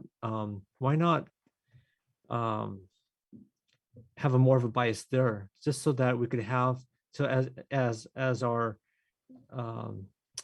as climate change is happening, right, which is we're getting warmer, drier climate, why not get trees that can support that? Because my concern is if we continue to try to put up trees that aren't as drought resistant, we're going to lose our canopy, or either that, or I don't know, we're going to just have a really high water bill. I'm not sure. I mean, that there's a bit of a conflict between the tree and then the water, but if we can make sure that people are protecting trees that are more drought resistant, it seems like that would be kind of the direction we want to head. So I don't know if maybe someone on staff could talk a little bit about that concept and just the conflict between water conservation and then the protected trees. So the list of locally native species from the urban forest master plan that was on that slide earlier, the majority of those are very drought tolerant trees, with the exception of possibly the redwood and the white alder, which is being excluded because it is classified as a high water user by the water use classification. So with the exception of the redwood, I think we are protecting and encouraging the planting of drought tolerant species. I mean, that's a pretty major one though, right? So that's the thing I'm thinking about. Like, so for instance, if let's say someone who's trying to follow the drought restrictions stops watering the tree and the tree dies, does that lead them into trouble? Or if they have to water it and they can't afford to pay to water the tree, what happens? I'm just trying to think of the conflict that happens with how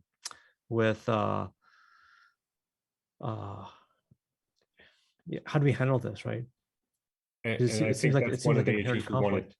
I think that's one of the issues we wanted to look into more regarding that. Well, I think we have to resolve that, and I think it's probably a good time to try to resolve it. Like, since we're trying to update it now, and like, so just kind of going to the question also, which is, so let's say someone following the drought restrictions stops watering their tree, and the tree dies. I mean, what happens to that homeowner?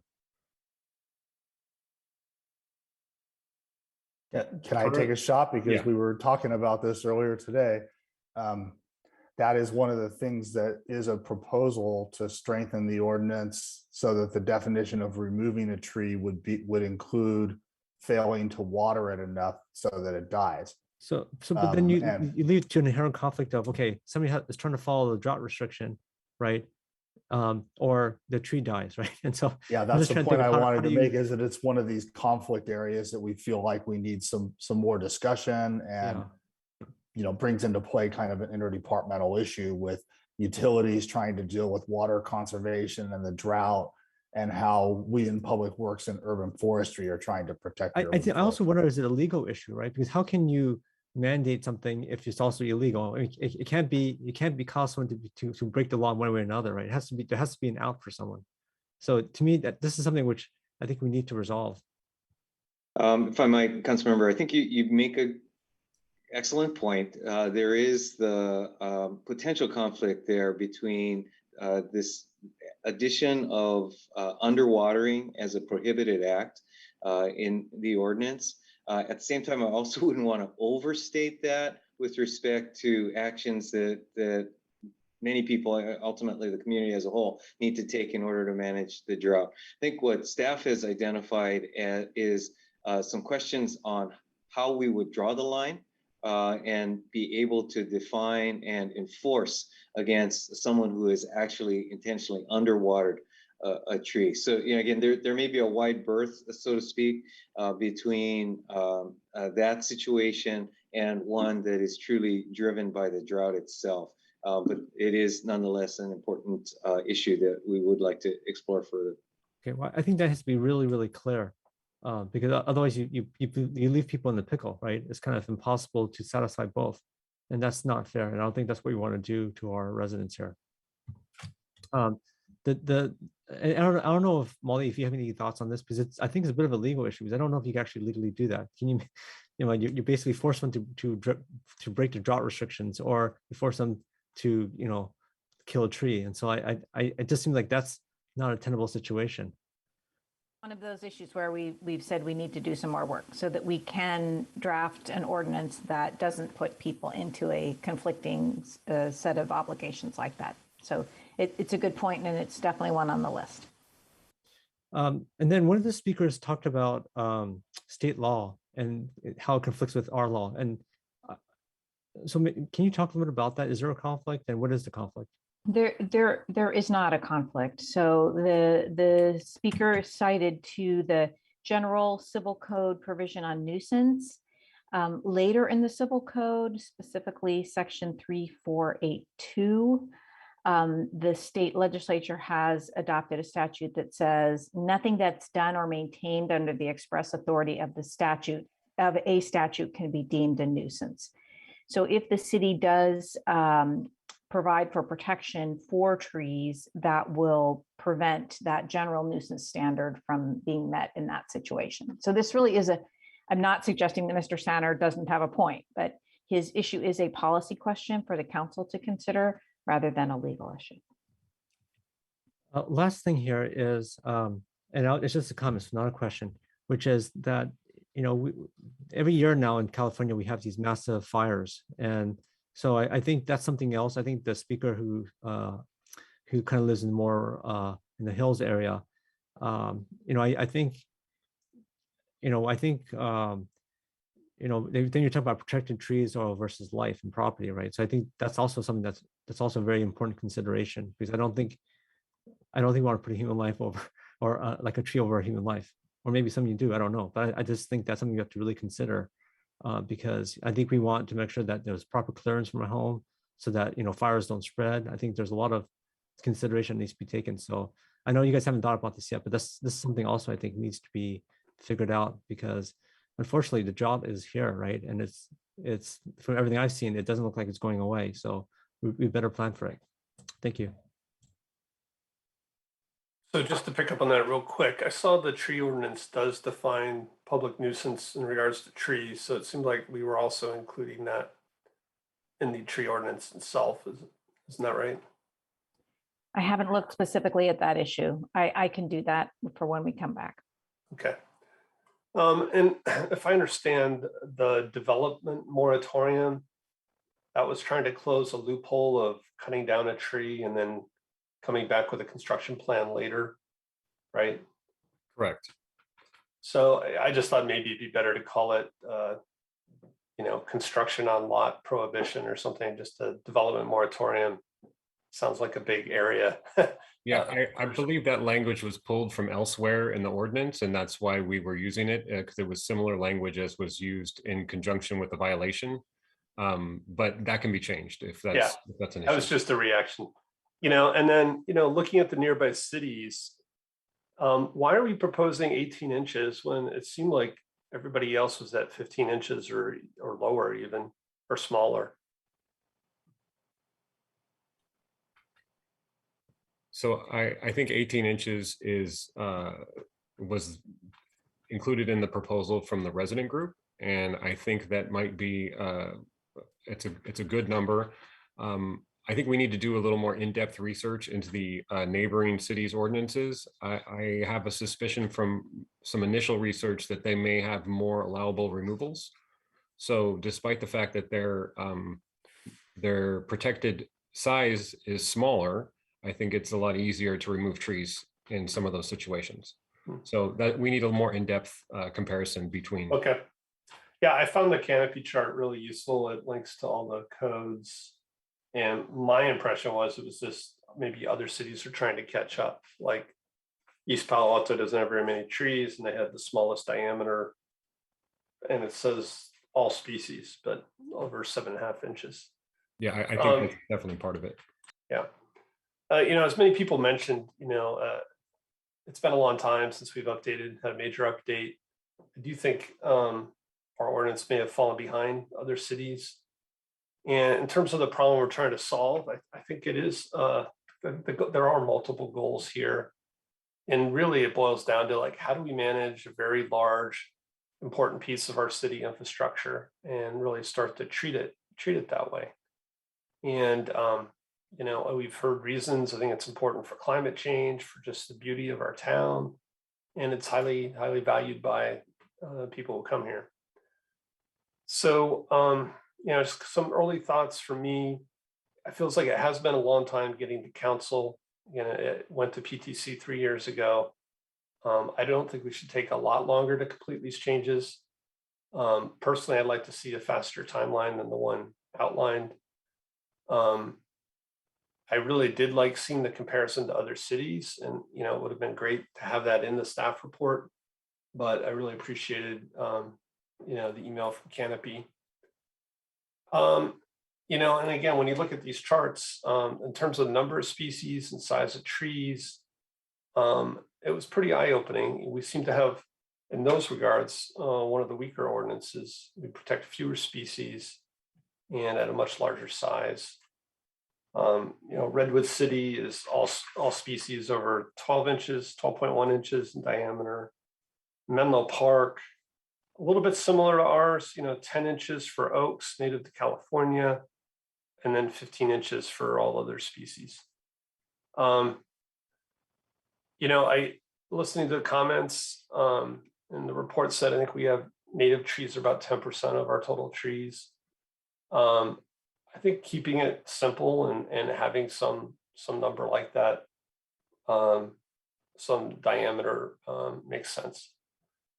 I do think we should focus on the combined red lines of the ad hoc group and staff. At this point, it's gone to PTC, Policy and Services, it's come to council. And it's going to take two more times to council to pass an ordinance. Ideally, we could see items 5 and 6 included before coming back to council. The issue of Parks and Rec, managing the urban forest plan or being part of that, elevating the urban forester. But if it delays the ordinance, I'd rather have the ordinance come back by April and then work on the rest afterwards. Same thing with the incentives for planning. Nice to have it in April, but I really don't want to hold everything up waiting for that. So in terms of the 3 things the staff had, kind of at the summary of your presentation, for public outreach, again, I feel like we've had a lot of public meetings. I'd like to see maybe one more outreach meeting and then bring it back to council.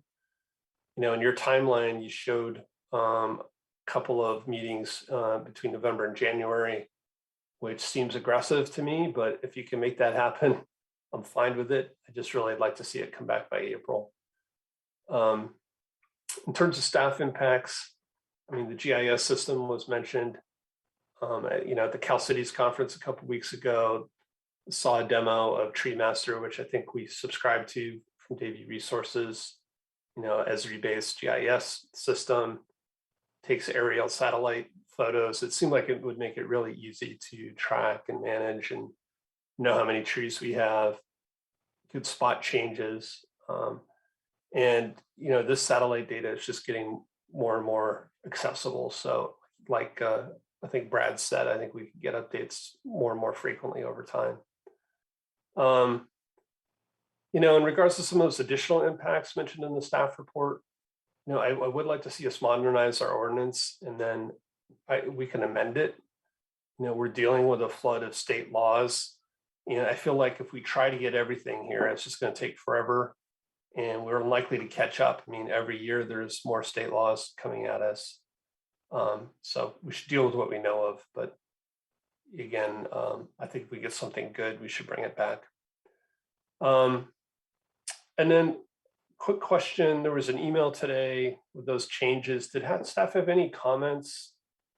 I guess it was a tweak from the Sierra Club and those other groups around tree removal. Did staff think that was like a reasonable suggestion? The emphasis on native trees, I thought was reasonable. The other one I need to take a little closer look at. Okay. So again, we have another action item we want to try to get to. So I'm going to try to propose a motion just to get the discussion going.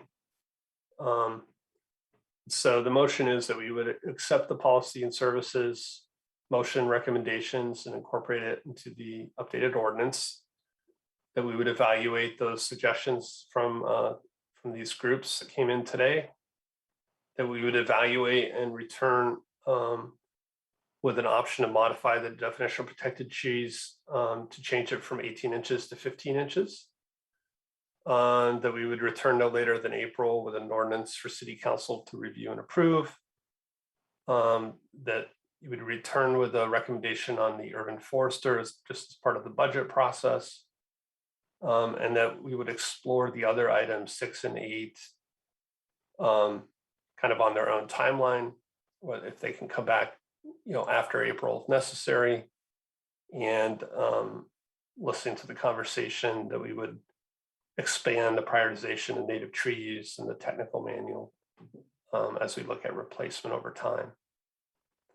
So again, I'm just trying to get to a good starting point, like getting a motion out on the table. Second. Thank you for that. I think I spoke to most of this. It just struck me that in terms of the costs and this idea of elevating the urban forester, it seemed to make sense to me. Maybe we just do that as part of the budget process and staff could make a recommendation at that time. And I hope the rest of it is clear. Again, trying to add some flexibility. I think it's essentially the staff motion, but cast maybe in a little slightly different way. And then this last point, G was really listening to Vice Mayor Byrd about how do we shift our native tree population over time. So if there's a suggestion for different wording on that one, I'd be open to it. Councilmember Koo. Well, thanks for getting started on this. And I want to also, before I go into my reasons why I'm supporting this, I want to also say thank you. I'm remiss in not mentioning that I want to thank the resident ad hoc group for all the work that they did, including Mr. Passmore as well as Dave Doctor and Canopy. They worked really hard. They're very passionate, and they did spend many hours on this, months actually. So I do want to thank them. But I do want to also say that, when we mention, we just passed the smart meters at $20.9 million, and perhaps even more as time goes on, right? And that has to do with sustainability as well as efficiency, right? Addressing climate change. Trees is a huge factor. It's a living infrastructure, which also has effect on has a big hand in biodiversity. I mean, the animals, it's a habitat. There are animals, there's insects, there's all sorts of living creatures that trees are beneficial to, including to humans and health. So I do want to say that we do have to move forward on this, and I really don't like the timeline of April.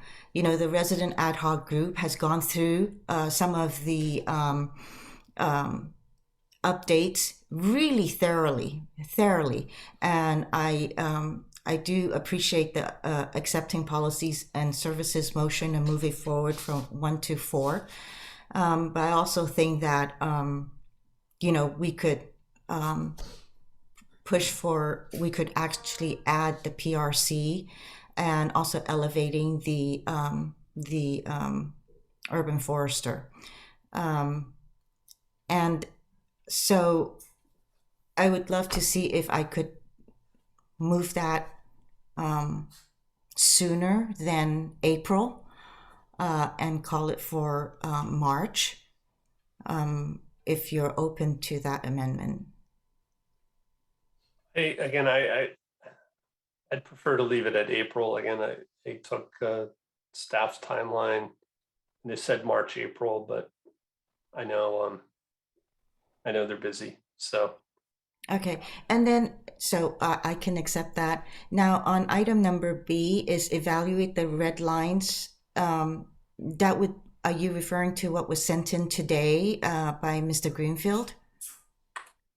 I'm not This sure. is the recommended update to 8.10.055A tree replacement, and then also the update to 8.10.05D removal of protected trees. Yeah, I didn't notice who sent it in, but it was from the Sierra Club, Audubon Society, Green Foothills, etc. Can we make it clearer and name those two updates instead of evaluate the red lines from Sierra Club and onward? If you can just say evaluate the red lines from recommended updates to 8.10.088A tree replacement. So name the two sections. Yeah, I mean, the staff knows what we're talking about, right? Yeah, yes, we do. Like, can we just say tree replacement and whatever the Removal. effect was? So it's tree replacement and removal of protected trees. Okay. And then you could say from the Sierra Club, blah, blah, blah. Okay. Okay.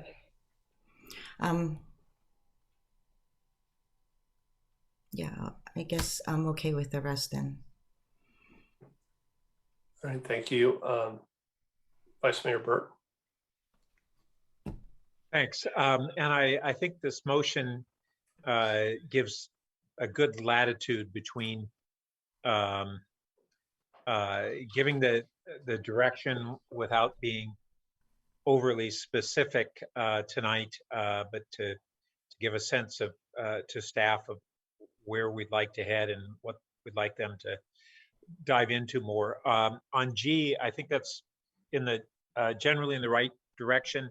I think that it's a tree and landscape technical manual, just to make it more clear. But where perhaps where it says expand the prioritization of native tree and drought tolerant tree use, and I think that adding the drought tolerant also complements the native tree and gives a stronger resource basis for moving in that direction as well, if that would be acceptable. Yeah, so it'd be native tree and drought tolerant. Yeah, or native, yeah. That's okay with me. How about Lydia? Yeah. And I will note that we actually already have something along these lines in the commercial landscaping architectural review guidelines. And so in a lot of ways, what we're doing is looking at what would be the appropriate way to extend those principles into our residential landscaping, with a recognition that we aren't necessarily going to duplicate what we have in the commercial, but wanting to have similar intents. And in that sense, I'd like to add to this G also that we request staff to evaluate not only how to expand the prioritization of the tree technical manual and the ordinance, because I think that there may be locations in the ordinance that aren't going to be as specific as the tree technical manual, but would be the guiding principles that the tree technical manual would then follow along these lines of elevating the importance. Tree technical manual and ordinance for replacement of trees, I guess. Yes, that sounds great. And just on a comment, several of the speakers really laid out a number of just the great number of benefits that we derive from our canopy, and And I think it really answers the question of what is the problem we're trying to solve. It's not a single problem. And it's not a single benefit. That's one of the great things about this, is that we simultaneously address noise and heat and air and water pollution and aesthetics and climate impacts and natural habitat, even slowing of traffic, mental and physical health, flood control, soil enrichment, and then revenue. And we have perhaps some costs associated here, but one of the things that will probably be difficult to quantify, but that doesn't mean we shouldn't be staring at it, is how Palo Alto's very exceptionally rich canopy affects our property values, affects the interest people have in visiting Palo Alto for resulting in sales tax and transient occupancy tax. It'll be very difficult to quantify it, but I don't question that Palo Alto rightly is recognized and valued for having an absolutely exceptional canopy. And it's something that people just respond to, visitors and residents and businesses. And I think that we need to keep that in mind when we're looking at any expenses associated here, that we derive economic benefits, not only all these health and environmental benefits as well. So I just want to make sure we're recognizing that, even if we can't readily quantify it. So thanks, and thanks for this good motion. Councilmember Stone. Thank you, Mr. Mayor. Want to add to, sorry, see if you'd be open to a friendly amendment. First one to B, I know Councilmember Koo was trying to address this, but I do think it's important to just make it clear, because Jeff Greenfield, on behalf of the ad hoc resident group, sent the email with the actual red lines from at 2:30 this afternoon. And within the email, he mentions that the idea came from these groups, but the actual red line is coming from the ad hoc resident group. So I think just to make sure that it's consistent, I understand staff understands what we're talking about, but it seems like a simple fix to just make it factually accurate. Okay. That were sent in today, supported by the CR Club. Is that fine?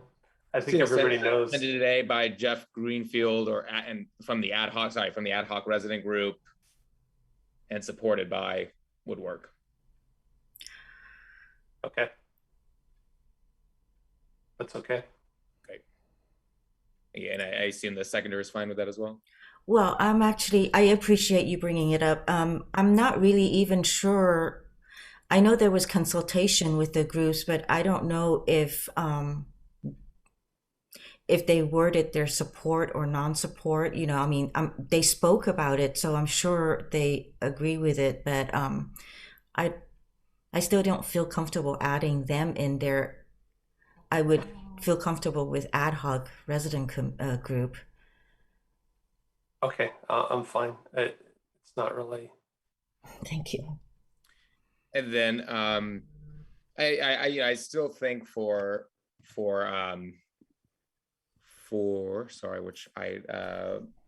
motion letter F. Yeah, I don't see why we have to wait on forming the Parks and Recreation Commission partnership with the Urban Forester. I think this is something that can be done now or within a real short term. We already have an outline on how this relationship would work from staff. Staff already does an annual report to City Council. So I really think this would be just incremental work for this to just be able to go to the Parks and Recreation Commission. We've already heard some general support, even though they were speaking as individuals tonight, but from individual members from the commission.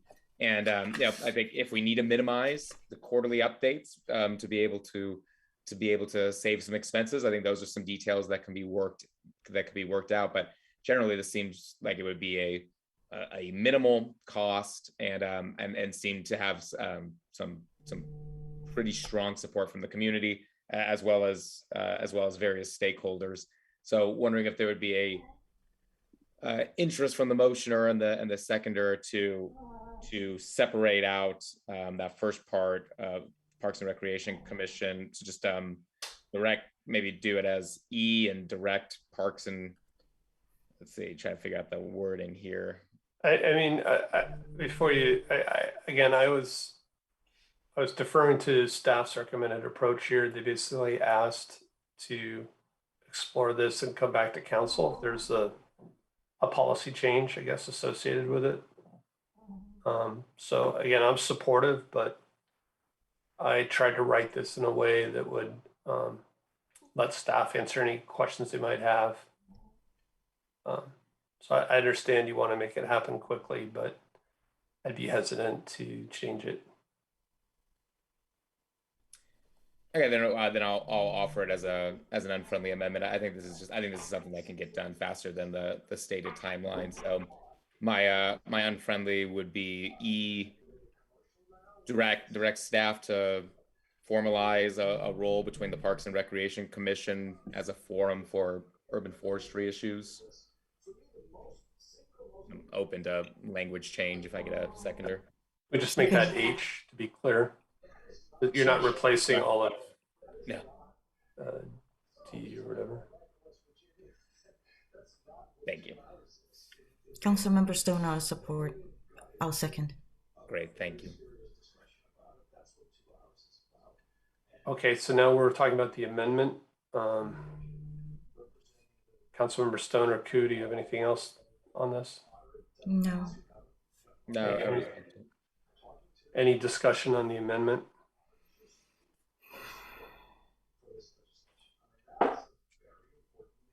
All right, let's go ahead and vote on the amendment. Councilmember Cormack? No. Councilmember Koo? Yes. I'll vote no. Councilmember Philseth? Yeah, I'll vote no too. Councilmember Tanaka? Yes. Vice Mayor Burt? Yes. Okay, so that passes on a 4-3 vote. Sorry, Mr. Mayor, I didn't get to formally register my vote. Oh, I'm sorry. Yes. How would you like to vote, Councilmember Stone? I'll go yes. All right. I made an assumption there, sorry. Are you finished or do you have more?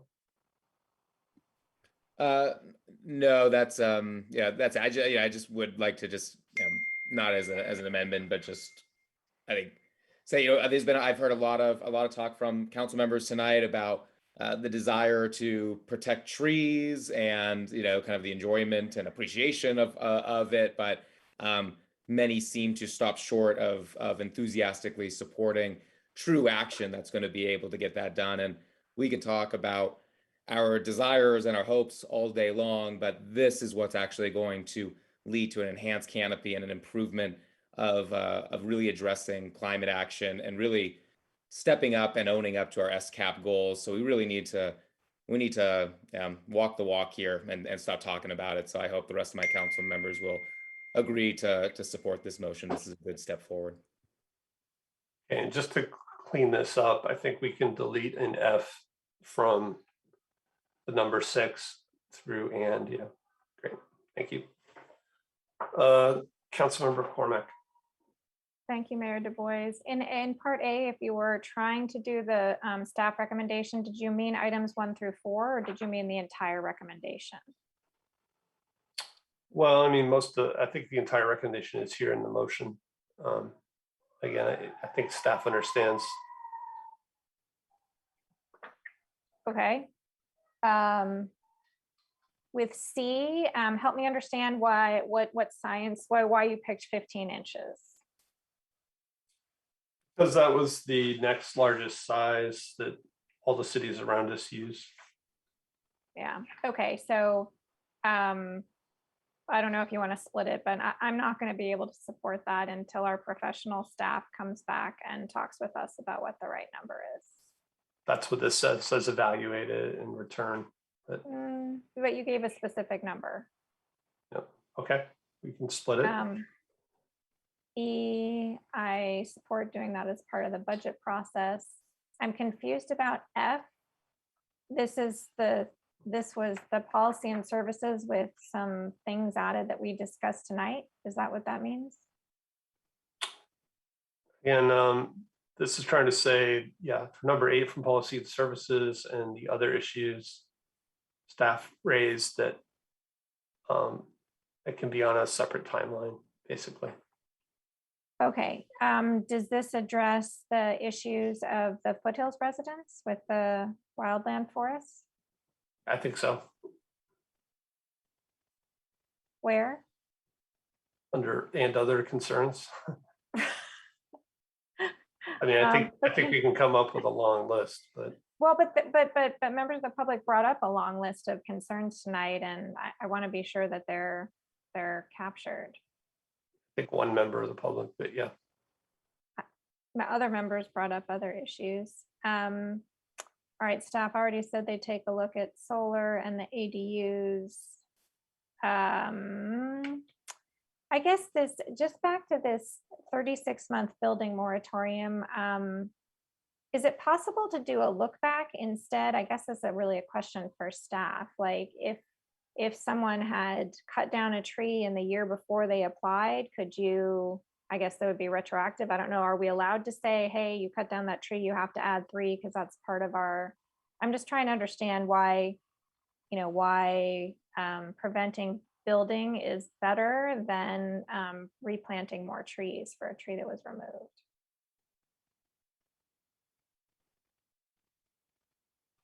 And again, I realize that this was not your proposal, but does staff have any comments on that? In general, the restrictions for replacement are much higher when a tree is removed as part of a development project than if it's removed on its own. And does staff think we should rectify that or at least look into it? That's what we're trying to address. Is we're trying to have the tree be addressed as part of the eventual development plan as opposed to removed ahead of time.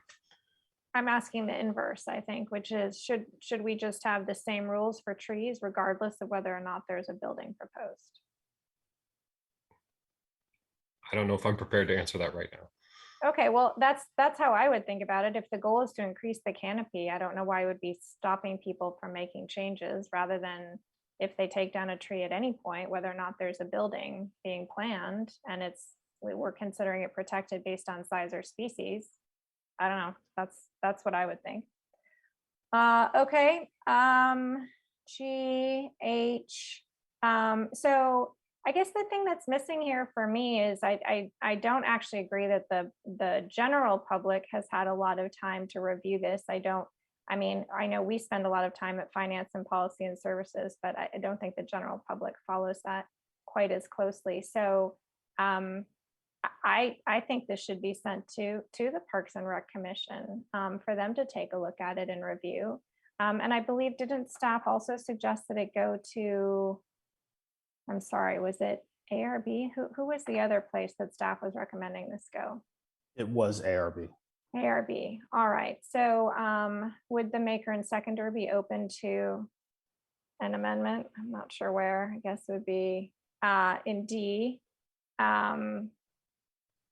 That had with an ordinance for a city council review and approval. Oh, sorry. I think it would just be I. Okay, direct staff to work with the Parks and Recreation Commission and the Architectural Review Board to evaluate the proposed ordinance before returning it to council. And again, I'd like to make it worded more along what staff slide recommended next steps. I think that's what they said though. They said kind of November to January that they would conduct additional outreach with ARB and Parks and Rec. Okay, but that's not captured in your motion, so that's what I'm trying to make sure isn't. Yeah, I know. I'm just trying to keep the sure. Go return ahead by and, April. okay. Yeah, so yeah. Direct that's staff to conduct additional outreach with Parks and Rec and ARB, period. Okay. That's it.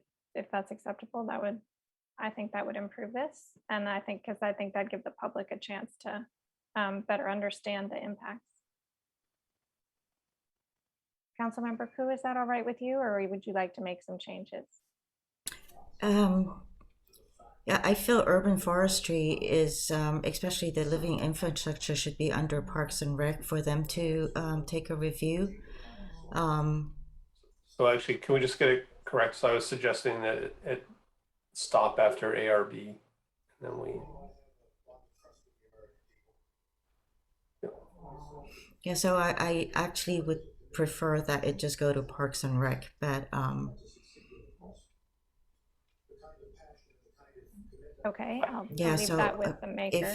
yeah, I mean, I'd be fine just leaving it flexible, like if staff has time to go to both, but With the appropriate boards and commissions?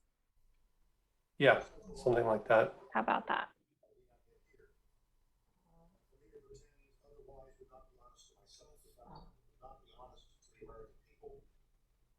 Councilmember Ku, is that all right? you know, then it actually becomes, what if staff goes to even more commissions, you know, opening it up beyond PRC and ARB? Well, my point is it has to come back to us by April, so. I'm suggesting it because I think further community engagement is appropriate on this topic. I do agree. I mean, there is a need for further engagement. I just think that going to so many boards is just a little bit too much. And I think outreach through PRC is more than enough. So I'm sorry, I can't support that. I mean, Okay, then I'll make it as an unfriendly. okay, I'll second it. okay. So we're talking about the proposed I. Yes, and if I can just Council- speak to Yep, it go ahead. briefly, what I want to say is that the boards and commissions are here to help us. And this proposal that we are reviewing tonight, which has had changes up until and through this afternoon, has not been reviewed by the public. I'm sorry, by our boards and commissions, the people that we have asked to help us review it. I really think we'd be missing an opportunity not to let them weigh in, make sure we aren't doing, have some unintended consequences, and give members of the public who are not part of, our wonderful canopy and environmental community a chance to understand what's happening. Councilmember Tanaka. I'm a big fan of empowering our boards and commissions. I do think these are some pretty substantial changes. I think we want to get as much public input as possible. So I think this is definitely the right direction. Okay, speaking to the amendment, Councilmember Philseth. I want to speak to the main motion. Vice Mayor Burt. Yeah, I do think that with the substantive changes that we've received since it went through the boards and commissions and the ones that we're incorporating in the motion, that it really is appropriate that it go back to those boards and commissions and get their thoughtful input on it. I just think that is the right procedure. I know I share my colleagues' interest in not losing a lot more time on this. And I think that's also quite important, but I'm going to support the amendment. Okay, let's go ahead and vote on the amendment, starting with Councilmember Ku. Yes. Voting yes. I'll vote yes. Councilmember Philseth. Yep. Councilmember Tanaka. Yes. Vice Mayor Burt. Yes. Councilmember Stone. No. I'm sorry, I'd like to change my vote. I'm such a yes person, but on this, I'm going to have to say no. Councilmember Cormack. Yes. So that passes 5-2. Okay, so now we're back to the main motion. Sorry, still I have the floor, right? Okay. Yep. I just want to go back and see the whole thing. And the community engagement was super important. Thank you so much for that. Could I just ask staff before I lose the floor, what we're missing? Is there, I hesitate to say that since we've already used about half the alphabet here, but is there something that we're missing? Because we've talked about so many things tonight and I want to make sure we've captured them. I think we've captured the things that were the key things to include. I do have a quick question on F. I just read that more closely. And I guess I hadn't noted before that it includes, I guess, doing certain changes such as the review of the appeals process when there's no construction proposed after April. So just to be clear, that some of that would mean changes to what's in the current resident ad hoc draft that we were talking about up at the top of the motion. Yeah, I mean, the intent here, the if needed was meant to go with the after April. Like if you can do it by April, great. Okay. We can clarify that if we need to. Okay, thank you. Okay. Councilmember Philseth. Super. So I know we're coming down to the wire here, so I'll try to be quick here. A quick question for staff. How many mature trees do we have in the canopy now? Do we know? Roughly?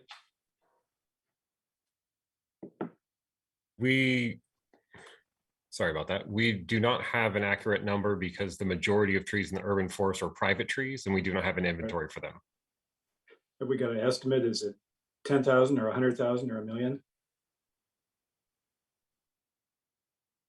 We could probably run an estimate, but the biggest issue is that the species and size distribution of public trees don't match up with private trees. Okay. So we just don't know. Okay. So, I mean, that's one of the things that seems like we're gravitating to, which is, you know, we're going to have much better ways of tracking these things. We're going to put this under the purview of a commission now, which it's never been before. So I think we're at the moment exploring this at the moment, but the whole issue of the urban forester, you know, it sounds like council's kind of in a rush to redesign the city staff organization.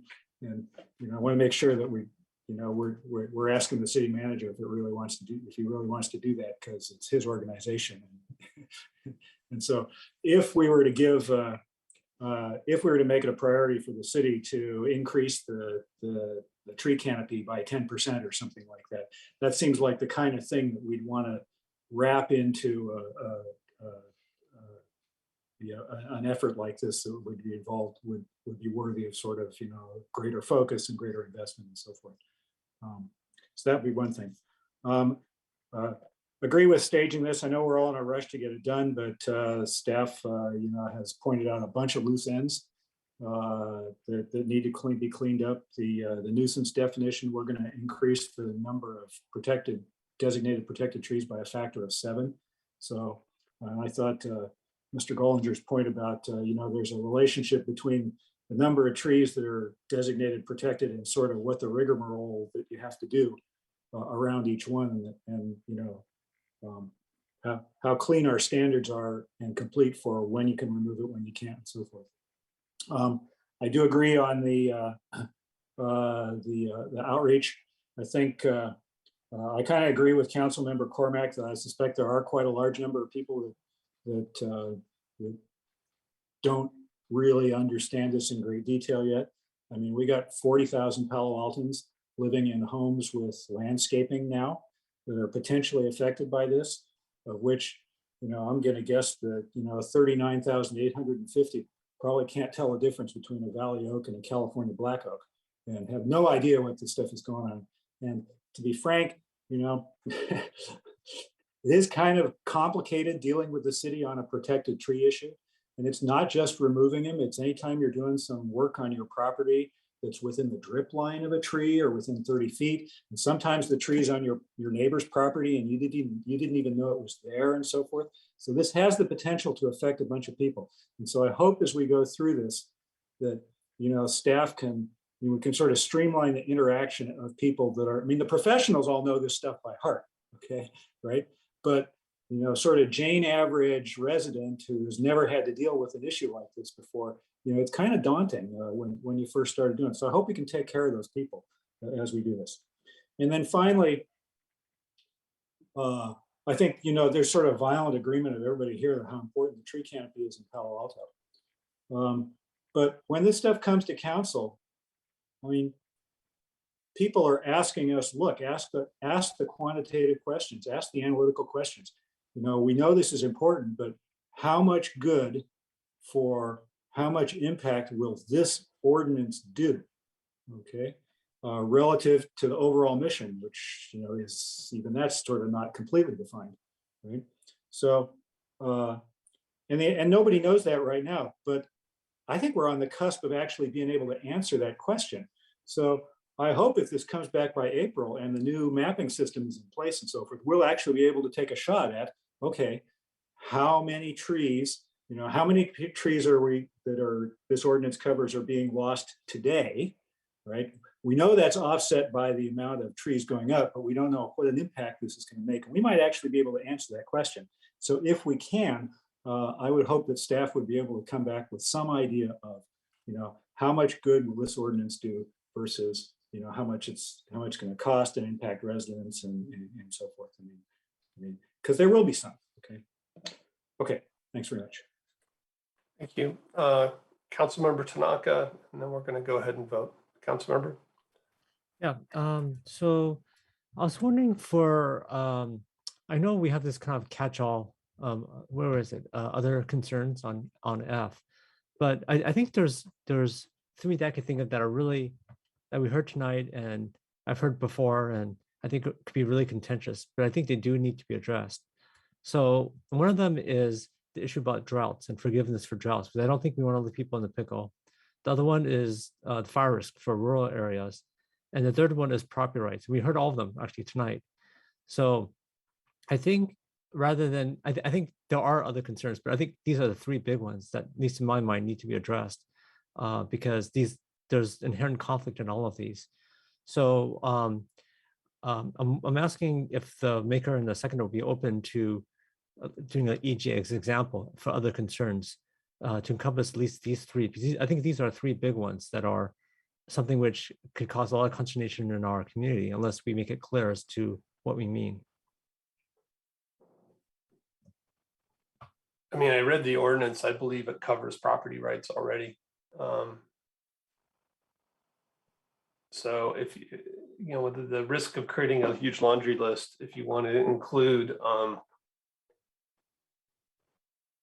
you know, clarity around fire protection and tree watering, I'd be okay with those two. Okay, thank you. Would the seconder be amenable to that as well? Yes. Okay, great. And then, sorry, what'd you say? No, I was just making sure it's other concerns will include things other than those, but it says EG, so I think we're good. Okay.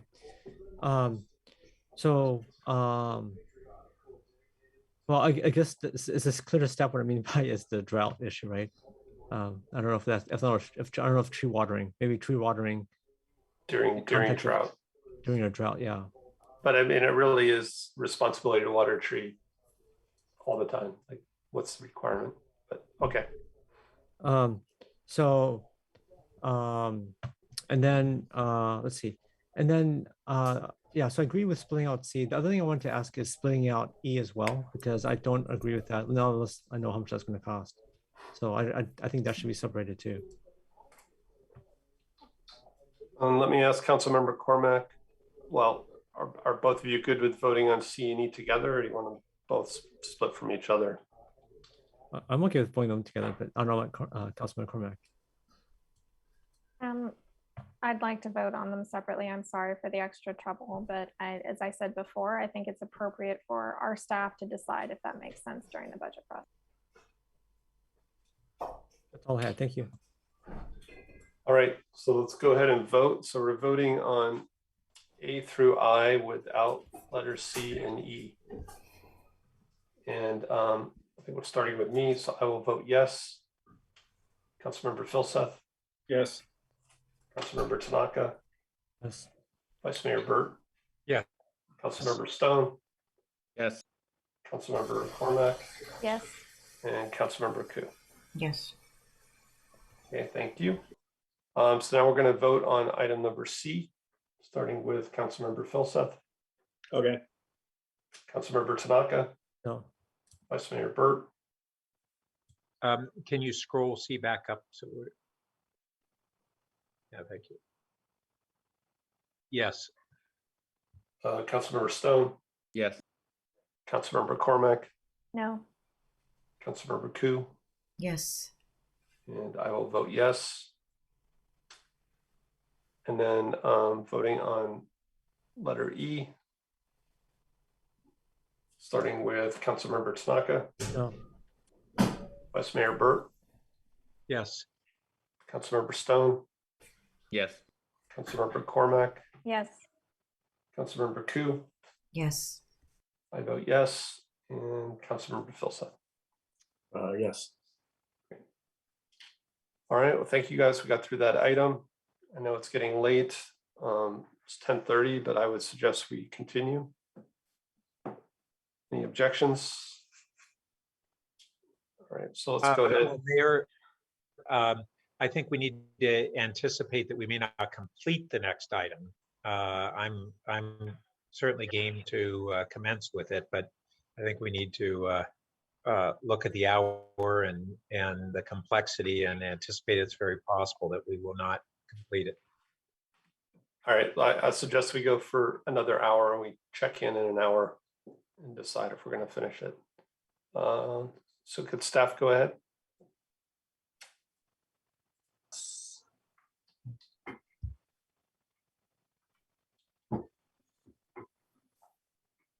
Yeah, I'm just looking for my screen here. Very good. Just trying to fill that dead air. Here we go. Okay. All right. Okay, so good evening, Mayor and City Council. Jonathan Late, Director for Planning and Development Services. There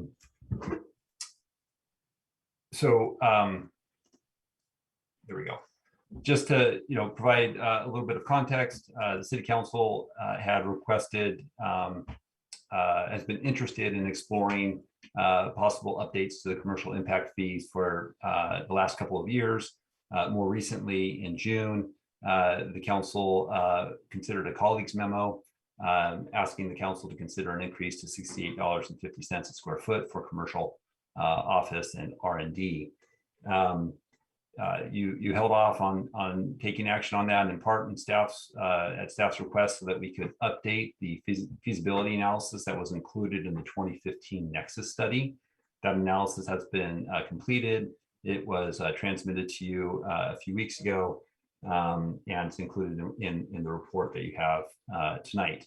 The current impact fee is set at about $40 a square foot for office and R&D. Sorry about that. So the colleagues memo sets forth a number of points that argue in favor for increasing the fee. Included among those are other studies that have recently been completed, and the rate or the cost of the fee over in for non-residential use over at Stanford University set by Santa Clara County. The feasibility study is principally focused in on office R&D, though you'll see references and some analysis related to biotech, life sciences, and hotels. That's provided for background. There's no recommendations included in the report on those, but it's some additional information for the council to consider. Again, the focus of the feasibility study was on the office R&D, and there were 3 prototype analyses that were prepared. One based on a build out potential of 0.4 FAR, another at 1.0 FAR, and a third at 2.0. And as you can see from on the slide, but also on the from the report, that development at the 0.4 FAR prototype was seen as unlikely at any of the fees that we would assess or could assess, and highly likely at $50 a square foot for development on the 1.0 FAR, and that is the standard that was used to establish the current fee. And then at upwards of $150 a square foot for projects that could develop up to 2.0 FAR. Those were considered highly likely. This chart, color-coded chart here, is excerpted from the feasibility study and gives you a sort of a graphic view of highly likely, unlikely, or infeasible. And infeasible determined based on if it doesn't produce the target yield on cost or results in a negative return on cost. This slide and the next one is information that's provided to the council. I don't know that there's a whole lot of inferences or conclusions that we can draw from these studies, but it's data and it's just something to have.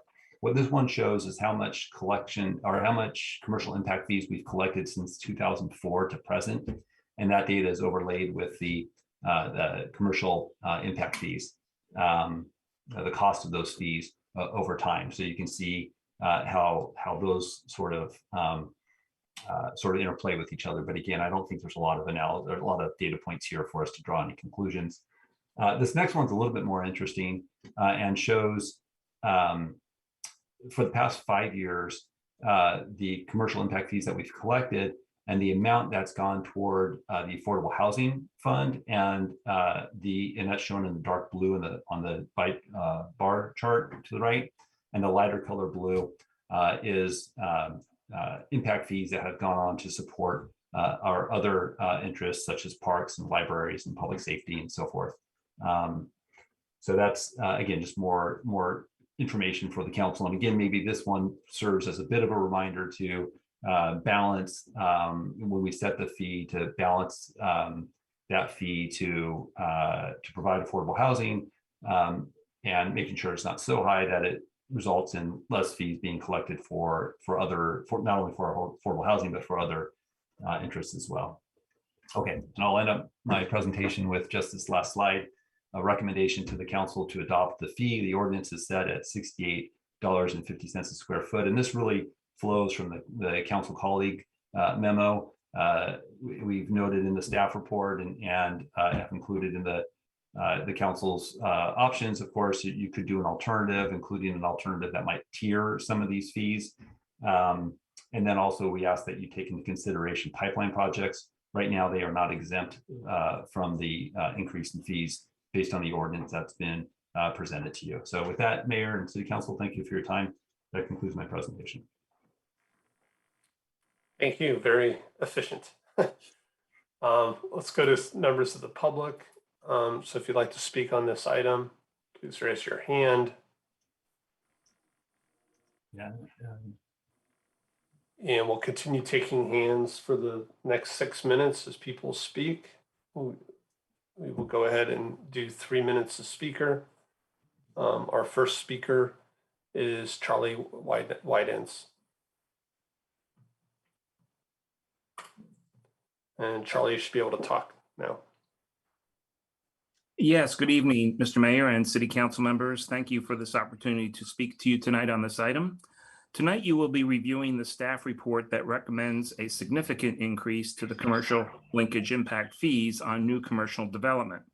While we are fully supportive of the need for more affordable housing in the city, we are asking you to think about this increase comprehensively with the other initiatives that you are considering that will impact businesses in Palo Alto.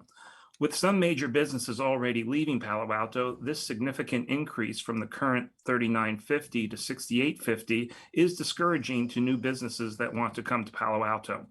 Tonight, we ask that you consider the cumulative effects of increasing the commercial linkage fee along with the other policies the city has proposed, including the implementation of a citywide 50,000 square foot annual commercial development cap, limiting how much businesses can expand and grow.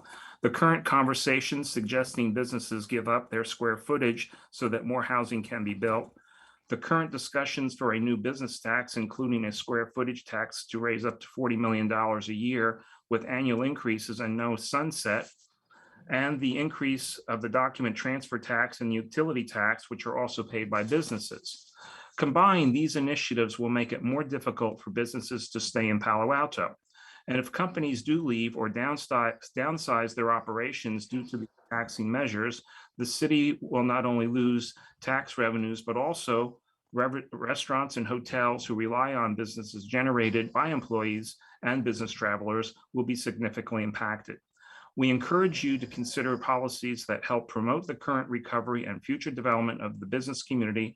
And we ask that you consider looking at other revenue possibilities, such as incremental revenues that can be generated from new business development as the source of funding for affordable housing, rather than an additional tax that restricts generation of new business spaces. And lastly, we ask that you engage more with the business community before passing this ordinance tonight. Thank you. Thank you. Our next caller is phone ending 002, which I believe is Terry Holsimer.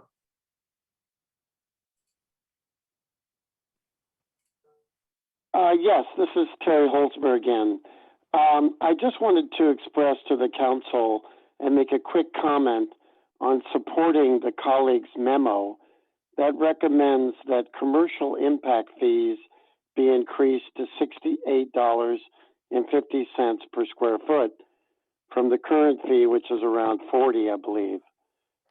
As you all know, the County of Santa Clara, as part of the Stanford GUP process, established the $68.50 level. As the county clearly understands, and I hope the city knows as well, it's long overdue for businesses to pay its fair share for the impacts that they create in the community in which they wish to be in. We know about our parking, we know about our traffic and congestion issues, but it's long overdue to recognize that businesses are creating many of these issues and for them to pay for it in a fair way. So I would encourage the council to pick up this cost, the $68.50 square foot cost, because I think businesses need to pay its fair share. Thank you. Thank you. And our final speaker will be Jean McCown.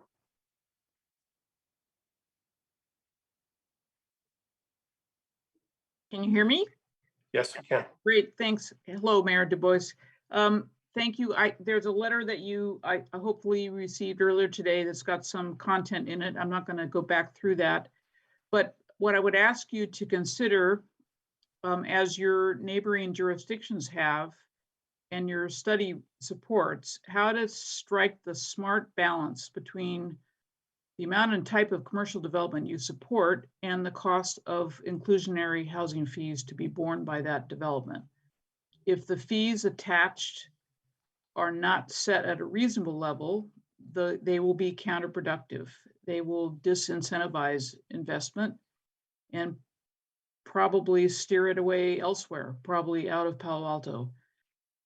Support and encouragement for some development with reasonable fees attached can generate affordable housing fees, and Palo Alto has done that very well in the past.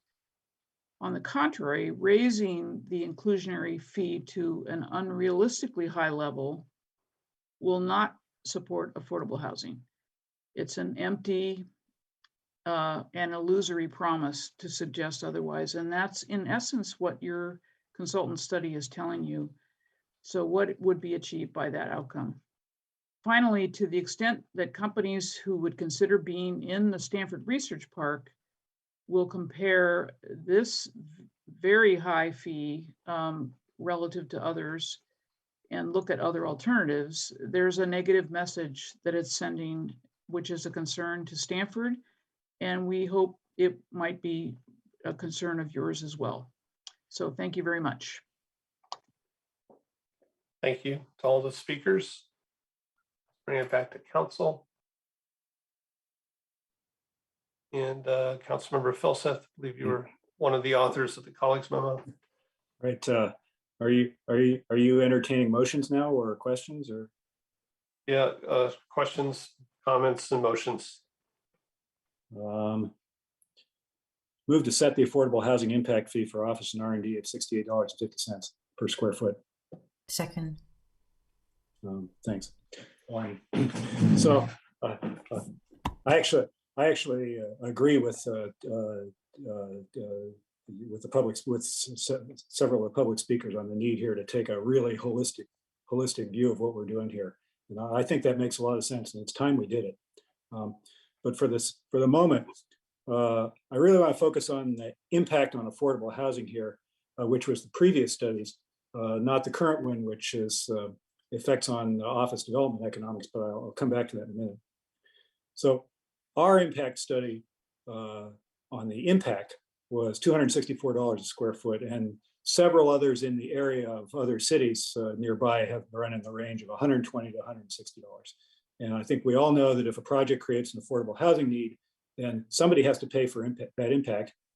And if nobody pays, then that affordable housing doesn't get built. In that case, it's lower income workers who pay for it, right, by not having housing, which hurts them and also hurts the community. So I want to argue that this is not anti-business. I think what it is, it's a move toward making sure all our mutual ecosystem here stays sustainable in the long run. And in the long run, that's pro-business. And I do agree with Charlie Wyans. We need to take a look at all the moving parts here. But look, I mean, here's the context, okay? The Silicon Valley has been a great place for business for the last decade, but it's been a bad one too. The Valley has profited fabulously in the boom, but we've underestimated, especially in the housing and transportation, necessary to ensure our prosperity in the long run. As a region, we've gotten used to kicking too much of those costs down the road, okay, right? And it's grown to affect everybody's quality of life so much now that joint venture Silicon Valley said last week that over half of us want to leave the Bay Area in the next few years. That's the real anti-business risk we need to worry about. The reality is that Elon Musk wasn't wrong, okay? It is getting more expensive to scale in the Bay Area. And if we keep kicking our essential investments down the road, then it's going to be even more expensive in the future when we have to catch up. So if we want to keep businesses in the Bay Area instead of wherever, then we need to make our investments, okay, and focus on making sure that the long-term advantages of being here continue to outweigh the true expenses difference for other places like Austin or wherever, right? And the whole valley needs to do that, okay? But part of our job in Palo Alto here is to provide an attractive, safe, diverse community for your employees to live and socialize in, with good services and soccer camps and good schools to send their kids to, where your major customers have a positive stay in town when they come to visit you, and where your most important prospective recruits tell you, you know, I've been to Seattle, I've been to San Francisco, and I'd really prefer to live in Palo Alto. We want to do that, okay? But we need this step. Not everybody makes $150,000 a year. We can't have the community that we all want, okay? If the teachers all live in Los Banos, if we can't address mental illness and homelessness on University Avenue, if we can't recruit enough utility staff in case the power goes out, and if your key employees can't find childcare without driving to Sunnyvale, we need folks living here.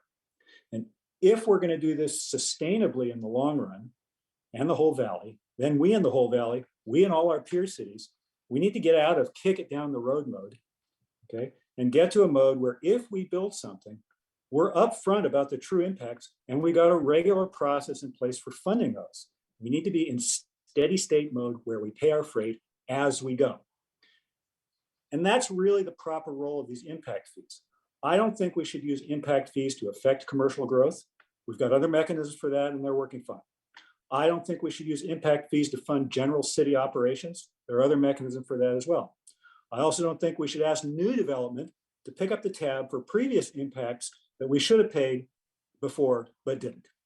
Impact fees should mitigate the impacts of the thing doing the impacting, and everything else ought to stay separate. And that's the intent of this evening. So if we think affordable housing is an essential component of a healthy ecosystem here, then we and all our peer cities too, we have to make sure we pay for it as we create new demand for it. And the fact is that $35 doesn't cover that. So for tonight, what's the true office R&D impact, development impact on affordable housing? You know, local city studies around here run from $120 to $264. So I feel pretty confident that it's at least $68.50. And I think there's value in following the county. Now, the key question is that going to cause an economic development problem? I think that's hard to know for sure. But if we think there's risk there, then I think we need to look at that, but we need to do it separately. We do have other levers, and affordable housing shouldn't be the mechanism that we use to incentivize and subsidize economic development. And that's why I think this makes sense. Thanks. Okay, Councilmember Koo, I think you were the second author on the colleagues memo and seconded the motion. Yes, thank you. So thank you, Councilmember Filseth. I concur with everything you say, but more importantly, but just as important, I did want to remind that a lot of the affordable housing, the below market rate subsidized housing that are being built now is by using city money, a lot of city money, as well as from this housing fund, as well as on a lot of city land. You know, I'm reminded of Wilton Court, which is not on city land, but it is a large chunk of the funding did come from this housing fund. And of course, there's also the transitional housing that is out at the Los Altos water treatment plant. That's going to be funding in operational costs that the city will have to participate in at some time. Then, of course, the county is also funding and building 525 East Charleston, as well as the teacher housing over on Grant Road. So those are all funding that county and the city has to put in order to get true affordable housing. But I also want to state we have recently Alto Locale that has just debuted itself. It's considered affordable housing at 120%, and their rents are at $3,300 to over $4,400, and they're supposed to be affordable. So when it comes down to it, it is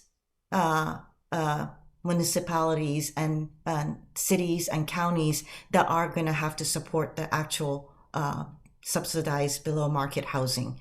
Otherwise, we're not going to get true affordable housing. So I support this motion, and thank you. Councilmember Stone.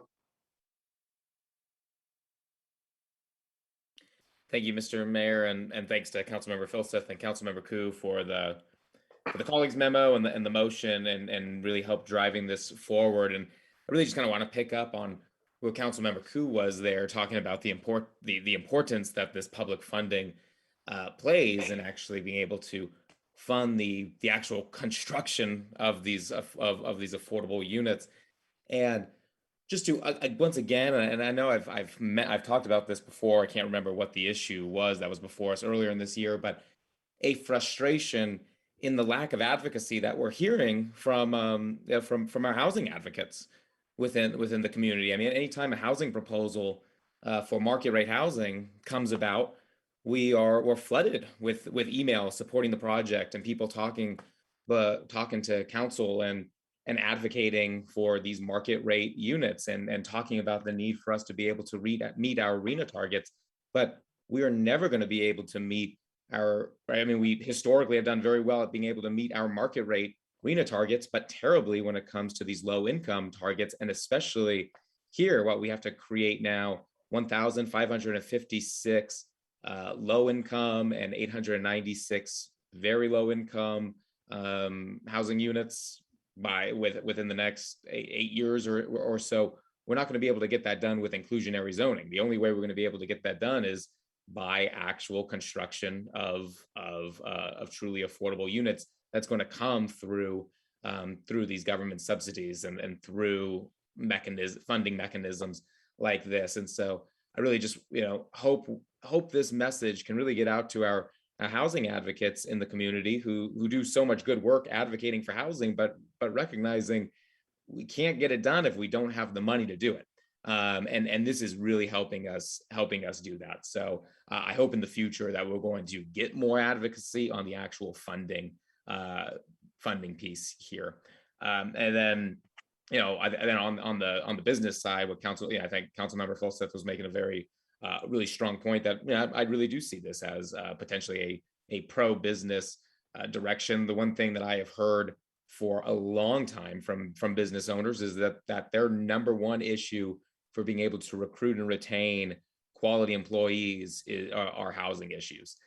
This allows us to be able to fund that housing in order to be able to continue to attract people to Palo Alto and to be able to house those who truly need that housing in Palo Alto. And I think this allows businesses to be able to pay their fair share and to be able to I think that the community has both been benefited and harmed by a lot of the prosperity that we've had within Silicon Valley. And this allows the businesses to be able to kind of carry that and help with that. So I'll be supporting of the motion. I thank both council members.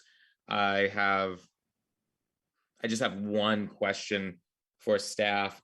According to the feasibility study, Palo Alto has the highest affordable housing impact fee on hotels in the region currently. And in some cases, compared to other cities, that was a pretty significant amount. Just wondering what impact, if any, is that having on hotel construction in Palo Alto compared to those other jurisdictions with significantly lower fees? Thank you for that question, Councilmember. We did not study that, and so I'm not able to give you some guidance on that, particularly relevant to hotel development in other jurisdictions. I think that would require a level of analysis that is just not embedded in this study. Okay, sorry, keep going. Well, it's just going to note, Palo Alto and San Francisco are among the highest, and those two communities do tend to have the highest, hotel rates as well. And so we do have hotel development still continuing in Palo Alto. You'll recall the two projects on San Antonio that are finished construction, and there were two hotel projects that have been entitled, one recently on El Camino Real. And so, I still think that hotel development is pre-pandemic here, at least was, pretty robust in Palo Alto. Perfect. Thank you. You just followed up on the next point that I was going to make. Seems like there hasn't been a dearth of housing applications, at least pre-pandemic. And I have heard of interest for additional hotel developments in other parts of the city in the future. So doesn't seem to be a major impact. And then just, and then one other question, you might not have this either, but do we have any projections for how much the city can expect to raise in affordable housing funds based on this recommendation over the next, 5-10 years? No, we don't. And if you recall the chart in the presentation, it's really all over the place. And so I would be hesitant to draw any conclusion about that. Okay, thank you. Vice Mayor Burt. Yeah, thanks. First, I'd like to concur with Councilmember Fulseth's kind of a high-level characterization of the challenges that our region faces. And I really do think that the greatest challenge for our region and our local business ecosystem is not addressing, if we don't address our transportation and affordable housing needs. And if the business community doesn't do their significant share in addressing those needs, that's what chokes off the vitality of this region. We've seen incredible values placed on office buildings in Palo Alto. The pandemic has reduced it a bit, but we were over $2,000 a square foot for downtown offices where the purchaser was buying the land and the office. So a $30 or so a square foot out of 2,000 is not an enormous part of that cost. It's about 1.5%. And certainly in the research park where they're not selling the land, it's a different formula, but it still gives a point of reference on this. And ultimately, when these fees are enacted, they're not fees on the businesses that occupy those locations. They are a fee on the development and construction of new offices. And ultimately, even if it's someone who's going to be a speculative developer, they're paying for the land value, and they'll pay as much for the land value for the land as they can afford to pay and still get the return on investment they're seeking. And so in the long term, what basically the higher impact fees do is it makes the community more business friendly and more livable by investing in the needs that are there, and it moderates the rate of increase in the cost of that commercial land, and it doesn't decrease the cost. It just moderates the what's been a very significant rate of increase. And just another point on the way in which our very robust tech environment regionally has affected our whole ecosystem. The Bay Area Council did a study that showed that for every high-end tech job that's created, 4 other jobs are result from that high-end tech job creation. In many regions, that's a blessing when they're trying to get a balance of types of workforces. But when we have an imbalance like we do here, that means that every time we added one more tech job, we've got 4 other folks that are generally lower income than that tech worker who are now competing for the housing that tech worker has basically been able to outbid those lower income folks for, and the lower income, it's moderate income and low income folks. And that's what's created this whole cycle that we're in.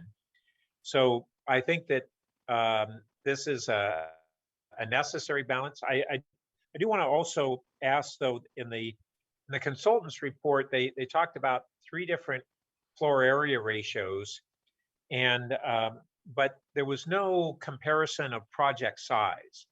And if I recall that correctly, is that right, Director Late, or did I get that backwards? I think there is, and I'm looking for it now. On, let's see, packet page 435, you can see how the floor area affected the gross building area and net building area for each of those prototypes. Right, but I was meaning that if you have those different floor areas on a large project, the impact of a fee is proportionally lower because the economics of a large project are bigger than the economics of a small office project, typically. Yes. And so that's just, I want to put that out there. It's kind of tough to peg a number and use one point of reference and have it apply so broadly. I also wanted to just follow up on Councilmember Stone's point on the hotels, because on one hand, we do derive very significant city revenue from our hotels. But it's fascinating that despite having a comparatively high impact fee on our hotels, I would say that over the last decade, we have had an avalanche of hotels. We've about tripled our hotel revenue and more than doubled the capacity that we have in the community, despite those impact fees. And that's very, very interesting. Now that's with a 2.0 FAR, and until we increase the FAR in hotels, we weren't getting any new hotels. That's what really triggered the transformation in our hotels, which is what has subsequently fed our whole capital improvement plan for major projects. So I think those are my points. I think this is an appropriate recommendation. I think that when in 2016, when we had a council support for raising fees to this level, if that had not been reversed in 2017 by a new council majority, we would have had millions of dollars more for affordable housing directly from the city. But we subsequently learned that the county, up until the last year or two, was using Palo Alto's impact fees as the basis to set their own impact fees on Stanford's on-campus commercial development, office development. And so we lost millions and millions of dollars, more dollars for affordable housing because of the lower impact fee on Stanford's development than we even did within Palo Alto. Millions of dollars for affordable housing was lost because of the reversal of what was then described as a pro-development council majority that came into office in 2017 and cost our community huge amounts of ability to fund affordable housing. And I'm glad this council, I believe, is going to be committed to helping fund that affordable housing like it needs to be done. Thanks. Councilmember Cormack. Thank you, Mayor Du Bois. Director Lade, I think Councilmember Stone was asking a question, and mine is similar. I'm just looking on packet page 413. So based on how much square footage is remaining under the non-residential cap, I get like $33 million if we multiply that by 6,850. Am I in the right ballpark range? Oh, I'm sorry, you're asking me to do math on the fly? I know, I did it beforehand. I have well, I'm just, you don't have to do it. I was just, and then I went and looked up Wilton Court, and the last time, anyway, the first article that came up was 46 million. So I just want us to get a few benchmarks here so we understand the magnitude of what we're talking about. Help me understand, please, the tiered impact fee structure. What problems might that solve? What problems might that present? Yeah, well, I think it's just, again, it's a policy call for the council. If based on the feasibility study, it showed that smaller office development or R&D development in terms of floor area is not likely to be developed based on the typical assumptions that go into this type of an analysis. And if the council were concerned about that, then you could either you can set that amount, whether it's based on the floor area potential or a specific size of building, say 10,000 square feet or something along those lines, and have the current fee, for example, apply to those properties. And then for larger developments, you can assess the larger fee that the council is contemplating. You know, that's an idea, and you know, and you could do that as an option. So that's the intent behind that. And what sorts of developments have a 0.4 FAR under 10,000 square feet? I guess you were saying. Do you have any examples of that so we can sort of get oriented as to what we might be supporting or not? Yeah, and I kind of mixed a couple of options there, really. So you would either take one or the other, probably. Most jurisdictions, you may have seen in the consultant's report, use a set number, whether it's 25,000, 10,000, or 5,000. So right now we would consider medical in the same category as this broad category that we're talking about now. And so if there was an interest to support smaller, 5,000 square foot medical type of uses, they would be assessed the $68.50 a square foot fee, as opposed to a lower fee if that were a council policy and a council interest. But you would choose one or the other. And the reason I'm not aware of other jurisdictions that use the development potential as a threshold, but because it was such a interesting analysis in the study, we thought one could explore that as well, particularly given the impact for the potential 2.0 FAR sites that you saw in the analysis. Okay, so let me just spend a little bit more time on that then. So you're saying small medical is unlikely to be developed if we raise it to 6850.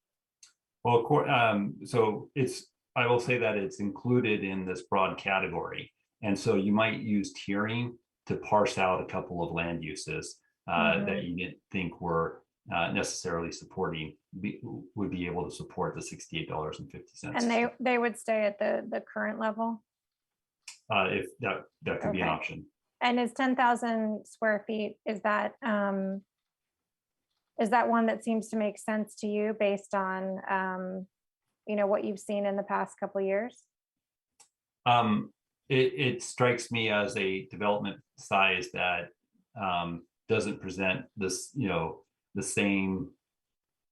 Well, we don't see a lot of office development at that size. You would see that as part of a mixed use development with maybe housing on top or even some retail and office. Not there's another type of office development where you're dedicating the first and second and third floors to office. And that's where I think you get these, the 1.0 or the $68 square foot sort of interest in that type of development. Okay. I see my time is up, but we're speaking to the motion here. Do the maker and the seconder have any interest in making things easier for our small businesses? I realize that's a loaded way to ask it, but it's late, and I'm just interested in this because it's a blanket number, right? And we're certainly thinking in other areas, like with the business tax, of having, adjusting for the fact that not everybody has the same situation. Thoughts, Councilmember Filsa? My inclination is it ought to be based on the impact. And if we have an economic development problem, then we ought to use other levers to try to deal with that. And so, if we think that, medical office isn't going to have isn't going to bring nearly the demand for affordable housing that, other kinds of office development does, then that would be my inclination would be the filter. I think we got to get to a point where when we do something, we cover the impact as we go, as we pay our freight on the way, okay? And then more strategic stuff we handle with other mechanisms. So I think we got to keep those things, locked, right? I mean, the costs and the revenues got to match. So that would be my inclination. That would be my inclination. Now, yeah, I'll stop there for a second.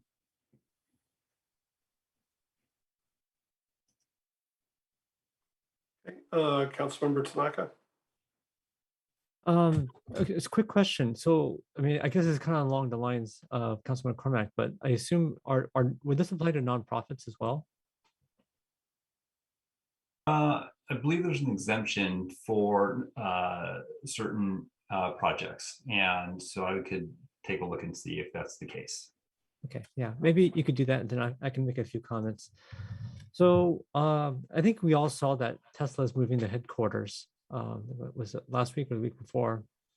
And to me, it's a real shame. I think Palo Alto used to be the place where all the hot companies would want to start and be. And Today we look at our office buildings, most of them are empty. People are working from home. We have companies like Palantir, Tesla, who are moving or have moved. We have less and less startups starting in our city. And I think it's a real wake-up call that innovation is leaving our city, and that it's not something to be taken for granted. I think, I think that by making it harder and harder to do business in our city, we're going to lose this innovation. And I know some might think that Palo Alto is always going to be the most desirable place to be, and that's simply not true. I have a lot of colleagues who start companies, a lot of people in business, and that is simply not true. And I wish it was, right? But one reason why is our sales tax down? Why is our hotel tax down? Well, it's because people aren't coming here as much, right? They're working from home. They're doing it by Zoom. They've moved their company. And so I think we have to be really cognizant of that. Now, I realize that maybe there's some benefits of that, which is, there's less traffic, right? And I get all that, right? But there's also less revenue, right? So we had to have layoffs last year, and we had to have layoffs this fiscal year. Will we have to lay off next year? I don't know, right? There's a lot of services that all these employees help pay for, all these companies help pay for. We have some of the highest utility rates for businesses. They help subsidize our utilities. So what happens when they move out? Like, who's going to pay for all of this?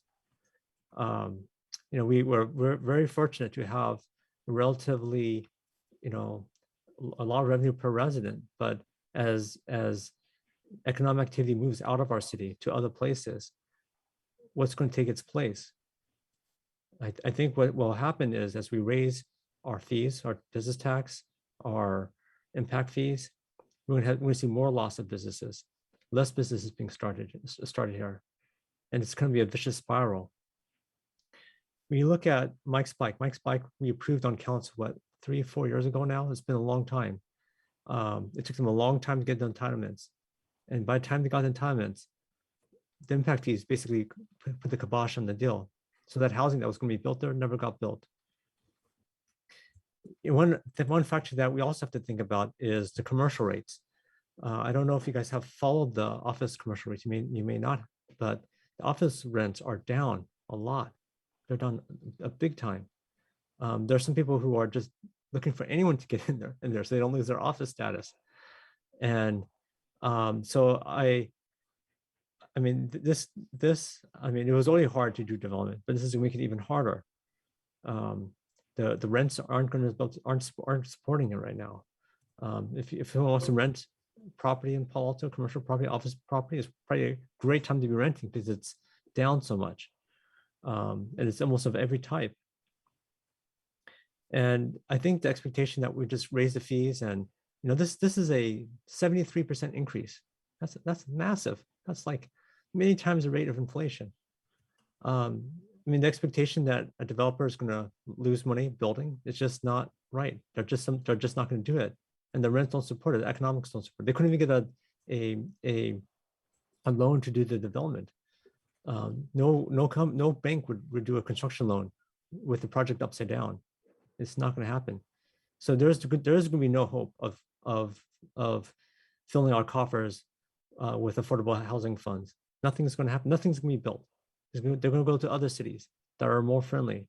That's what's going to happen, and we're going to lose the vitality. And I think some of you may not realize this, but a lot of people in Palo Alto still have to work, myself included. A lot of people need the tech jobs, need to be able to, support and pay for the expenses in our city.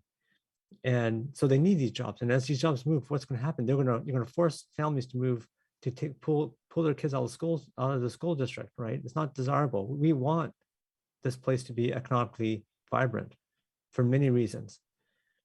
And I think this is, this by itself is not going to kill everything, but it's one of the many things that I'm very concerned about in terms of the impact on this area, the innovation, the vitality of the economics here. We can keep throwing water on that innovation flame, and it will go out. It's not something we take for granted. I know this is probably going to pass, but And it's kind of too bad it's so late at night because, probably other people who might have called in kind of gave up and are not calling in. But I think this is the wrong direction.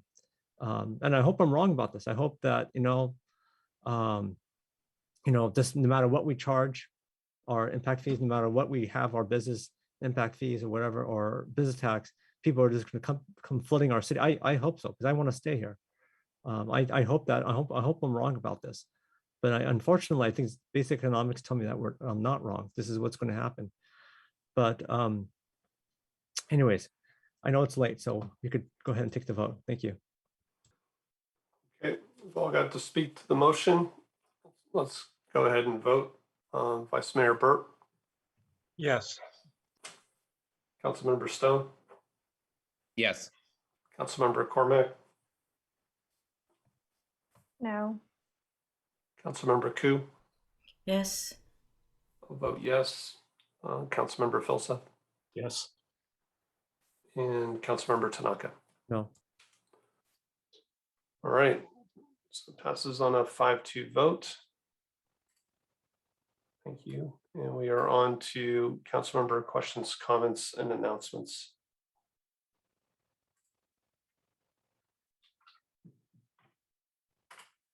Councilmember Koo. Earlier in one of I forget which which item, but I think Councilmember Stone had asked about objective standards and if they're going to be effective come the new year. I just want to kind of make sure that we get that right, that SB 9s, if there's anything that we need to look into objective standards per SB 9, that's what's going to become effective January 1.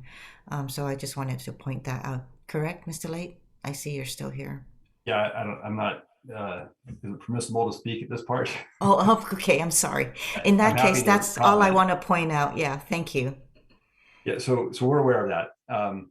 And so we hope to come back to the council with some, at least some preliminary response to SB 9, knowing that we're going to have to do more. I think embedded in that question was objective standards are already in effect for SB 35 and was it SB 330? Yeah, all of it. I mean, and even SB 9, it's whatever our objective standards are would apply to a qualifying project. And so there are things that we need to do to respond to that, and you're doing that already as part of the objective standards, and we'll do some more related to SB 9. I'll leave it at that. I see Molly getting moving. And Vice Mayor Burt. Yeah, I just wanted to share one update from our recent Bay Conservation Development Commission meeting, or BCDC. And that was a very detailed presentation by a group called Bay Adapts. And Bay Adapts, Delta Adapts, they control the balance of the Delta beyond Suisun Bay. So the BCDC has responsibility up through Suisun Bay, and the balance of the Delta is in Delta Adapts. But we're really part of the same tidal system. I don't know how much any of you have spent time in the Delta, but I can tell you that boats are often left high and dry from big tides that move out. And so the sea level rise affects them every bit, or more than, in many cases, than it does us, because much of the Delta is actually below sea level. It's at high tide. It's protected by just a massive levee system. And so why does that really affect us? Well, Delta flooding, they expect to be major from sea level rise by 2050. It has many of our energy assets and our transmission systems. It has our water supply transferring through the Delta.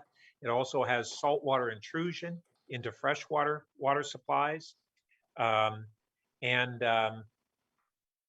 it is an incredibly rich ecosystem So that really made me reflect on a dimension of sea level rise that I had not been thinking about. And I just wanted to share that with you as we're looking at these issues in the Bayland. It's just striking how strong the impacts of climate change are hitting us from multiple directions now and in the coming years, and in all likelihood, going to accelerate. Thanks. Councilmember Stone. Thank you, Mr. Mayor. Just briefly on October 10th, I went to the Art of Disability Culture Community Day at the Art Center to see the new exhibit, the Art of Disability Culture, and it really is it's incredible. I encourage all of you to go and check it out. I think it's going through December, and the exhibitions features various works with artists with disabilities, and it's just a very powerful exhibit. So I just want to congratulate not only the artists, but also all of our staff at the our staff over there, and yeah, take a look at it. It's a very powerful exhibit. Yeah, I agree. I saw it as well. It really is. So with that, just want to say, make sure you carry your umbrella. Looks like we're going to get some rain towards the end of the week. And with that, meeting adjourned.